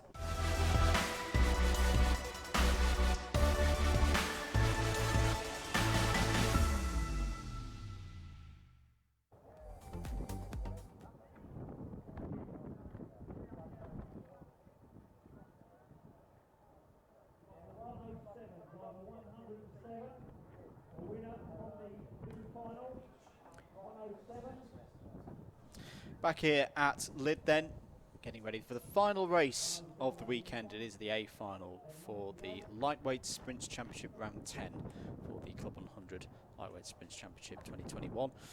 Let's have a look through the grid then for another race that could decide where the title goes for this season. Jack O'Neill starts on pole position. It just needs to win this race, and he has got it all wrapped up. For definite, there is a question provisionally. It's one of those like in a US election. It's too close to call as the points stand at the moment going into this final race. But what we do know is that yes, if Jack O'Neill wins this race, he will be your champion, and the reign of Ed Bars will be over, who's won for the last 2 seasons. Mike Coppin joins him on the front row, and I think Mike Coppin is a real danger today. His starts in particular have been fantastic, and he starts this one, as I say, P2 on the grid. Ed Bars and Dan Healy, last year's champion, last year's runner-up, start there on the second row, and they're going to want to give this everything to take the title battle to Bayford Meadows if they can. Peter Knight already has the C2 title, starts this race on the third row of the grid alongside Daz Teal, who won last time out at Wilton Mill. So what a top 3 rows that is. Josh Adams, the mix of youth and experience on the fourth row of the grid. Josh Adams alongside Tom Dix. Rihanna Percox and David Longman are there on the fifth row of the grid. Ramana Sakauskas and Alistair Irvin are there on the sixth row of the grid. Steve Hicks and Ashley White on row 7. Rob Langthorpe and Reese Pope are on the 8th row of the grid. Dante Dillon and Christopher Powell on row 9. Garrett Berry and Dan Seeger on row 10. Bryn Alban and Stephen Westwood on the 11th row of the grid. George Lawler, one of our 2 C3 runners in this A final, starts on the 12th row of the grid alongside Ned Douglas, and then the second of those C3 runners, Samuel Essery, starts on the 13th of the grid, having won the B final. Through with him from that B final on 26th place on the grid is Greg Smith. There we go, then. That's your 26 kart grid for this A final here for round 10 of the Lightweight Sprints Championship in Club 100 for 2021. A drying circuit here at Lydd, which, well, had we not been hit, look at that shot there. Goodness me, the blue skies over the circuit. I mean, had we not seen exactly the same thing happen yesterday, you wouldn't have believed it was going to when you turned up at the track this morning. But there we go. Drivers now going out for their warm-up laps. So can Jack O'Neill do a Joe Holmes, basically, and conclude a clean sweep of victories that sees him claim the crown? Again, completely different conditions for some of these drivers to get to grips with now. 12 minutes will be put on the clock for this one. I do just want to take the opportunity, as we often do ahead of the final race, so that we can wrap things up once this is done. You'll appreciate, if you have been following this weekend's coverage, it's been a rather miserable set of conditions to be working in if you're not having fun racing. In fact, and sometimes for some of us, it's been a slightly miserable time to be driving a go-kart. But if you're not having fun driving a go-kart, if you are there to wave a flag or work on the karts to keep them mechanically all shipshape and Bristol fashion, it's not the nicest conditions to do it with. Also, if you're operating a camera in order to bring coverage of that racing back to everybody at home, then it's not the nicest conditions to do it ever. So perhaps this round, more than normal, we're particularly indebted to all of the crew here who have made, firstly, the marshals out on circuit who facilitated the racing, made it possible. The entire Club 100 gang who once again have put on a fantastic round of their fantastic championships. Come rain or shine, the karts have been working well here. And finally, a shout out to our colleagues in the Alpha Live crew who have been out there bringing you all the pictures throughout today's racing. We do hope that you've enjoyed it, and do please show your support for Alpha Live on your social media of choice, but if nothing else, on YouTube. Hit that subscribe button and hit the notification bell as well, and there's a whole back library for you to check out as well. If you've been watching this going, this looked like it was a good championship, you can go back and watch quite a significant chunk of it on the Alpha Live YouTube channel. So do please like, share, subscribe, and hit the notification bell. And also, if you like what you've been hearing from a comms perspective, I would say if you like what you've seen on our comms box cam, but it's been our faces, so probably not that. But over on Double Dash Motorsport Media, do please check us out, like, share, and subscribe over there as well.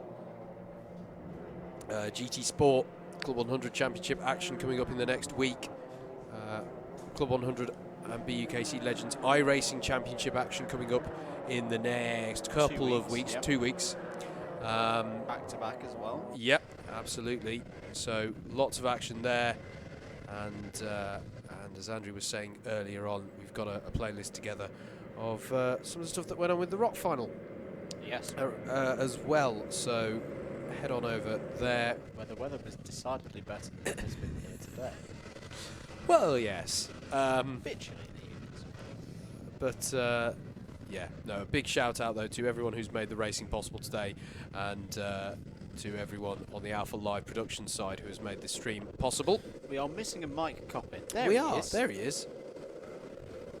So for the C1 title, the situation is simple. Jack O'Neill has, well, if he wins this race, has won the title. Ed Bars has to win it to take it on to Bayford Meadows. Mike Coppin alongside on the front row. He's been in supreme form. It's some of the best form I've seen Mike in for quite a while here at Lydd this weekend. Dan Healy. He's got a Good record in these finals on a live stream. Didn't happen for him at Wilton Mill, but he was a big part of that race. Let's see how this one goes. We're ready for the lightweight sprint A final here at Lydd. Is Jack O'Neill about to become champion? Away we go here at Lydd for the A final. Brilliant start from both on the front row. Mike Coppin trying to go around the outside as their contact through turn 1 and turn 2. It's very close in there. And yes, Mike Coppin has emerged in the lead. Yeah, he's got it. He just swooped around the early turn-in of that first chicane. I could see out the window, Andrew, and got the job done. And it's actually forced O'Neill to... O'Neill's been down.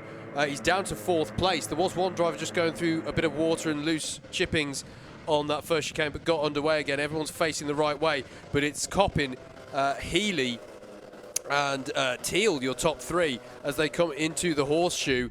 They've done exactly what they needed to do communally, if you like. Yeah. They have denied Jack O'Neill the start that he wanted, and here is Teal now on Healy into the final corner, and what a move there from Daz Teal to open up the bidding. Meanwhile, Ed Bars is hounding Jack O'Neill, as is Josh Adams in the number 9 kart. Well, this is not the order I was going to say was going to be at the end of lap 1. Coppin from Teal, Healy. And Teal did this a few weeks ago at Wilton Mill, of course. Was really solid through the heats, got himself a good grid position, got a good start, and all of a sudden was in the fight for the win. But look at the lead that Mike Coppin has got here, 1 second clear of everybody else. And the dry pace is, something akin to dry pace is coming out to play here. Mike Coppin on the opening lap becomes the first driver to drop below 50 seconds today. Suffice it to say, the lap time is going to drop. I won't keep on going on about that, but the pace is coming to these drivers, and there's a real dry line forming now. Spreadsheet of Doom is reporting this. If the race was to finish right now, Jack O'Neill would be champion, even with him there in 4th place, because that's the key thing. Ed Bars down in 7th. He's not doing enough here to take this title fight onto Bayford Meadows. But newsflash, he's not in 4th place. Josh Adams is through now on Jack O'Neill. And now Rihanna Percox fancies a go at O'Neill. So Coppin leads. Daz Teal is in 2nd. But there's been a further change. Have they both... Oh no, Ed Bars has got by on Rihanna Percox. That's what's happened there, as Hicks and Irvin are doing battle as well through the horseshoe. Here's a remarkable stat for you, Howard. Mike Coppin has not had an A final. Ed Bars, problem for Ed Bars. Problem for Ed Bars. That's huge. That is huge for Ed Bars. He seems to be... is he getting back up to speed again? Did he just do what we saw Callum Brule do earlier and just mess up out of the horseshoe? I don't know what that was, but he obviously had constrained pace down that back straight there. But that was a huge moment for Ed Bars. And the significance of that, Andrew, obviously, is that it gives points back to O'Neill in the championship. Well, this is often how title deciders go. You know, there's a driver trying to push, having to win to take it on, and something happens early in the race that puts them out of it. And look at this, Daz Teal has closed up here. Started the day, remember that first heat for Daz Teal? Won it, but was not the fastest driver out there. It was the cone penalty for Josh Adams. It's completely turned it around, 46.484, which is probably the fastest lap of the whole weekend so far. Such has been the weather conditions here at Lydd, and he's absolutely on it again. We couldn't possibly see 2 A-final victories for Daz Teal in a row. Hadn't won one for 18 months before Wilton Mill a few weeks ago, and here he is in prime position to get another. Yeah, it's fair to say our top 3 here are in impressive form at the moment. Coppin, Teal, Healy. And you can see that Teal is right in the wheel tracks. He's a bit too far back to make a move here. And bear in mind, there is the difficulty that on certain corners, going off that dry line, you're going to suddenly find yourself squirreling around a little bit. But, wow, the pace, 46.4 from Daz Teal. More or less matched by Coppin as well. The pace is just plummeting down here. Ed Bars has just got by on Alistair Irvin, so he's trying to work himself back up. Should have mentioned O'Neill did get back past Adams. And Adams has a cone penalty. We should bear that one in mind. That might come into play for working out some of the points with Ed Bars in a moment. As our top 3 goes through the horseshoe. And they'll come onto the back straight. So before the moment with Ed Bars, I can't remember if I finished this stat or not, but thank you very much to David Whitehouse providing it. Mike Coppin. Oh, it's up the inside, goes Teal. Tries to get through. Coppin will have the run, though. Healy will have speed over Teal, but I don't think he can do anything with it. Go now, say the stat Coppin now. has not had an A final podium all season. Wow. His best result is 4th. There's a cone penalty out there for George Lawler. This would be quite something if Mike Coppin could win the race. Should say that in Class 3 as well. Sam Essery is past George Lawler and ahead by quite some margin, so that's one to bear in mind within Class 3. Yellow flags out at Horseshoe. That's an amazing stat for Mike Coppin. Why are yellow flags out at Horseshoe?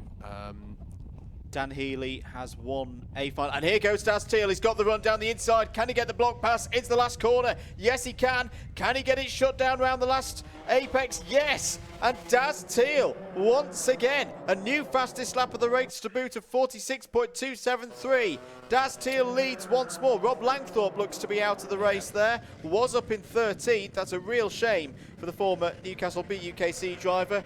But how about this for a late season turn of form? Daz Teal leads once again, but Coppin and Healy are still right there. New fastest lap of the race, Ed Bars. He is fighting for this one. He wants to get back up. He's on the tail of Rhianna Percox now. Actually, I say that. He's got to make up a bit more time before he's on the back of Rhianna Percox.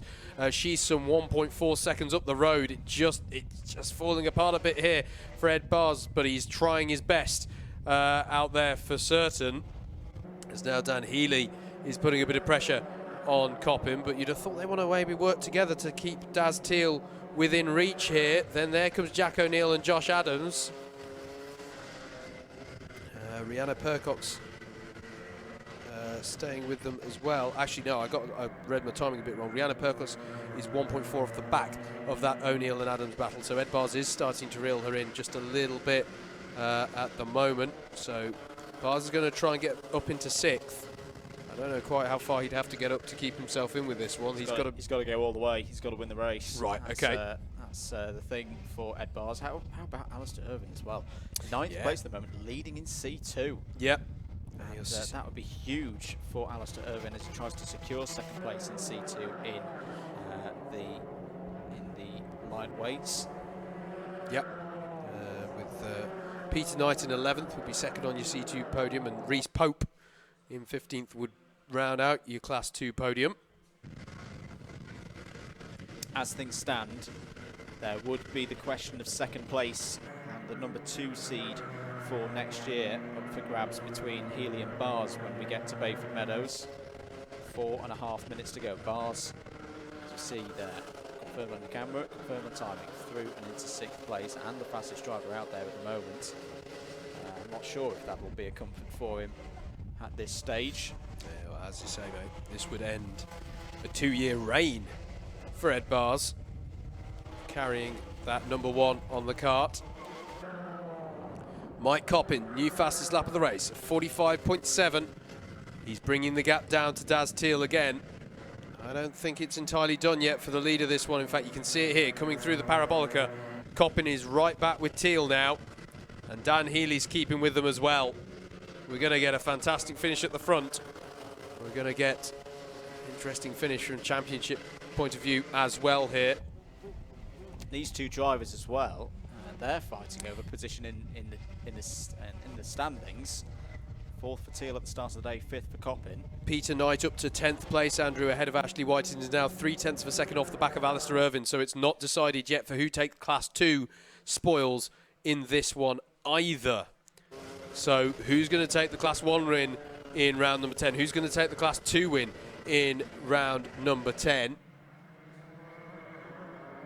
10 points would be the difference if things would stay this way between Teal and Coppin in their ranks. But here comes Healy trying to go for 2nd place. Get past Mike Coppin, he was a bit wide. Coppin fights back though, retakes the position or chops across to defend. That's given Teal some breathing room though. The biggest lead he's had so far in this race, and Coppin trying to encourage Dan Healy to go with him. Trouble is though, there's what, 2 minutes and 35 as they get across the line here or thereabouts, and the lead for Teal is now 1.1 seconds. Ed Bars has overtaken Steve Hicks on this lap, Andrew, and Rhianna Percox has followed through. But I'm also keeping an eye on this Class 2 battle, and yes, it's changed. Peter Knight up into 9th place now, ahead of Alistair Irvine, and Ashley White's got involved in that as well. So it's now Knight, White, and Irvine, 9th, 10th, and 11th, respectively. Contact warning for Samuel Essery, C3 champion, trying to make his way through the order. In fact, Greg Smith is winning the battle of the B finalists at the moment. He's up to 19th place. Here is 7th place down, so this is Percox, Hicks, Knight, Irvine and White all in there. Reece Pope flashes through, the number 42, scoring good points again, trying to secure his place in the top 3 in C2. Hicks and Percox working together. The gap for Daz Teal now is 1.2 seconds to the good, Andrew. I think that sounds like the kind of gap where you can maybe hold Coppin and Healy at arm's length until the end now. And Healy, well, if he's not seeing that gap go down to Teal, he's going to be thinking, well, I need that second place then. I need as many points as I can. An extra point for making the move on Mike Coppin again in second place in this race over third.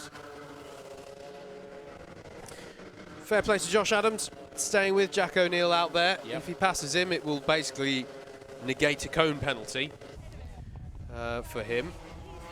Christopher Powell is your fastest driver now, as here comes Peter Knight. Well, had a little think about going past Steve Hicks, but Christopher Powell, 45.45. He's coming in 14th place, and he's driven well today. Penalty for Ashley White, multiple track limits. So that'll lose him 11th place. It's David Longman and Tom Dix up there in the order. This lap plus one more then. There is your champion-elect, Jack O'Neill, kart number 99. Even if he was to pull into the pits now, because the simple fact of the matter is Ed Bars is not being able to score enough points to take this title fight on to Bayford Meadows. Josh Adams is going to go for a move here down the inside and takes the position, takes fourth on the road. Daz Teal, though, is on to the last lap, Howard. Yep, absolutely. What a drive it's been from Daz Teal in this A final against, I mean, I don't want to sound like a broken record, but as I say, these top 3 drivers really are in a stellar form at the moment. And as I say, we're going to see, after such a drought of wins for Teal, he's looking set here to take his second one of the season. Well, 2020 started with a round win for Daz Teal. He had to wait 18 months for another. It's now 2 in a row. Daz Teal wins in the lightweight sprints here at Lydd.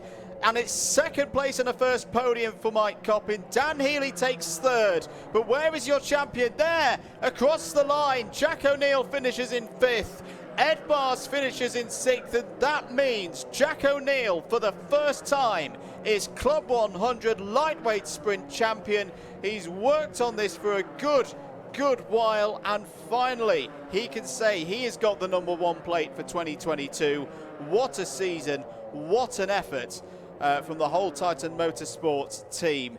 Here's your result then. Teal, second A final win in a row ahead of Coppin. Healy third. Josh Adams, what a drive that is from Josh Adams. Finishes 4th, has a cone penalty, so it'll still be a top 5. Jack O'Neill 5th, will be 4th after the penalty. Ed Bars in 6th, Steve Hicks 7th. Peter Knight wins in C2, finishes 8th overall. 9th, Brianna Percox. A top 10 for Alistair Irvine, 2nd place in P2. David Longman in 11th, Ashley White in 12th. There is an absolutely elated Daz Teal, and he had a pretty big smile on his face back at Wilton Mill a few weeks ago. I didn't know it was possible. I reckon the smile, I can see it through the helmet. The smile is even wider now for one of the elder statesmen of the club. And today has all been about experience, I feel, Howard. And he has managed the racing very, very well and hit that purple patch at just the right time in the final. Let's carry on with your provisional order. This is all pre-penalties, I should say. Ashley White, 12th. Tom Dix, 13th. Christopher Powell, back after a few rounds off, finishes well inside the top 20 there in 14th. Reece Pope, 3rd in C2, 15th overall. Stephen Westwood, really good today, finishes 16th overall, 4th in C2 ahead of Garrett Berry, Dan Seeger, Greg Smith, and your winner in C3 today. That's your top 20. for Samuel Esseries. Ned Douglas was in 21st. Ramanas Sagauskas had his bright moments today, finishes 22nd in the A final. Bryn Alban is 23rd, continues to improve. George Lawler was fantastic through the heats, 24th in the A final, 2nd in C3, and then Dante Dillon was 25th. Problems in the final for Rob Langthorpe, classified in 26th, but a really, really good final. Drivers I can see in pit lane just discussing it now. Congratulations to Daz Teal, and what about that 2 in a row? Yeah. Could he make it 3? Could he make it 3 at Bayford Meadows? The opportunity's there, isn't it? The opportunity's there. I've got to say, really nice scenes, actually. The top 3 finishing those races right now, posing for the camera, congratulating each other. Jack O'Neill as well went over to Daz Teal, and they both basically reciprocated congratulations to each other, essentially. So and nice great scenes to see there. Mike Coppin back on the podium. Yeah, It's been a brilliant long stuff. overdue for Mike Coppin. Agreed. And you hope now that this is the spark of something that gives him that form that he can continue at Bayford Meadows. Be an even bigger championship protagonist into 2022. This lightweights championship is still, I think, looking really, really bright for the future of Club 100. You've got a number of drivers, if they want to, can come back next year and give it a real good go. I haven't got a clue who's on for the win at Bayford. Daz with the momentum. Mike, as you say, hopefully it's the start of some more momentum there. You got O'Neill wanting to close his championship out in style, albeit he's got the title. Ed Bars and Dan Healy having a little battle there over second place. Going to be a great. Make sure you join us for Bayford because this is going to be fantastic. But no, what a brilliant end to the weekend's running there. And yes, the C1 titles are decided, but there's still a lot to decide. Those top 5 trophies. If you've not seen them before, folks, they're big. Yeah, they're they're nice. nice. Good on a mantelpiece. Oh yes. And if you've got a chance of being in the fight for that, you've got to give it everything at Bayford. You've still got C2 open in the heavyweights. That's going to be great. Again, there's more podium positions in C2 in lightweights to sort out as well, and C3. There's a lot to fight for and a lot to watch and get excited about as we go to Bayford Meadows in a few weeks' time. Absolutely. That does conclude the running for today and for this weekend on Lydd. Our Halloween running, and we had some pretty Halloween-esque, suitably ghoulish weather. I like that. Thank you very much for joining us. Do please support Alpha Live, Club 100, and if you'd be so kind, ourselves at Double Dash Motorsport Media across your social medias of choice. Action coming up in the virtual world in Club 100 with the GT Sport on Tuesday night. That's over on our Double Dash Motorsport Media channel, or here if you're watching the Comsbox cam right now. Hello. And then there's the iRacing Legends of Club 100 BUKC the following week. And the week after that. And the week after that. The Full Metal real... 14th of November. There you go. Next back for the final round of the season. As I say, I won't go over it again because there's plenty to watch for that one. And the racing will be pretty good. And it will be here on Alpha Live. And it will be here on Alpha Live for you all to enjoy. I think we're going to wrap things up there. Do make sure you subscribe. Thank you for your support as ever. My name's been Andrew Mather. He's been Howard Mitchell. Together we've been DDMM, Double Dash Motorsport Media. Thank you for watching this Club 100 stream from Alpha Live. We'll see you on the 14th of November at Bayford Meadows. Do enjoy the rest of your evening. Bye-bye.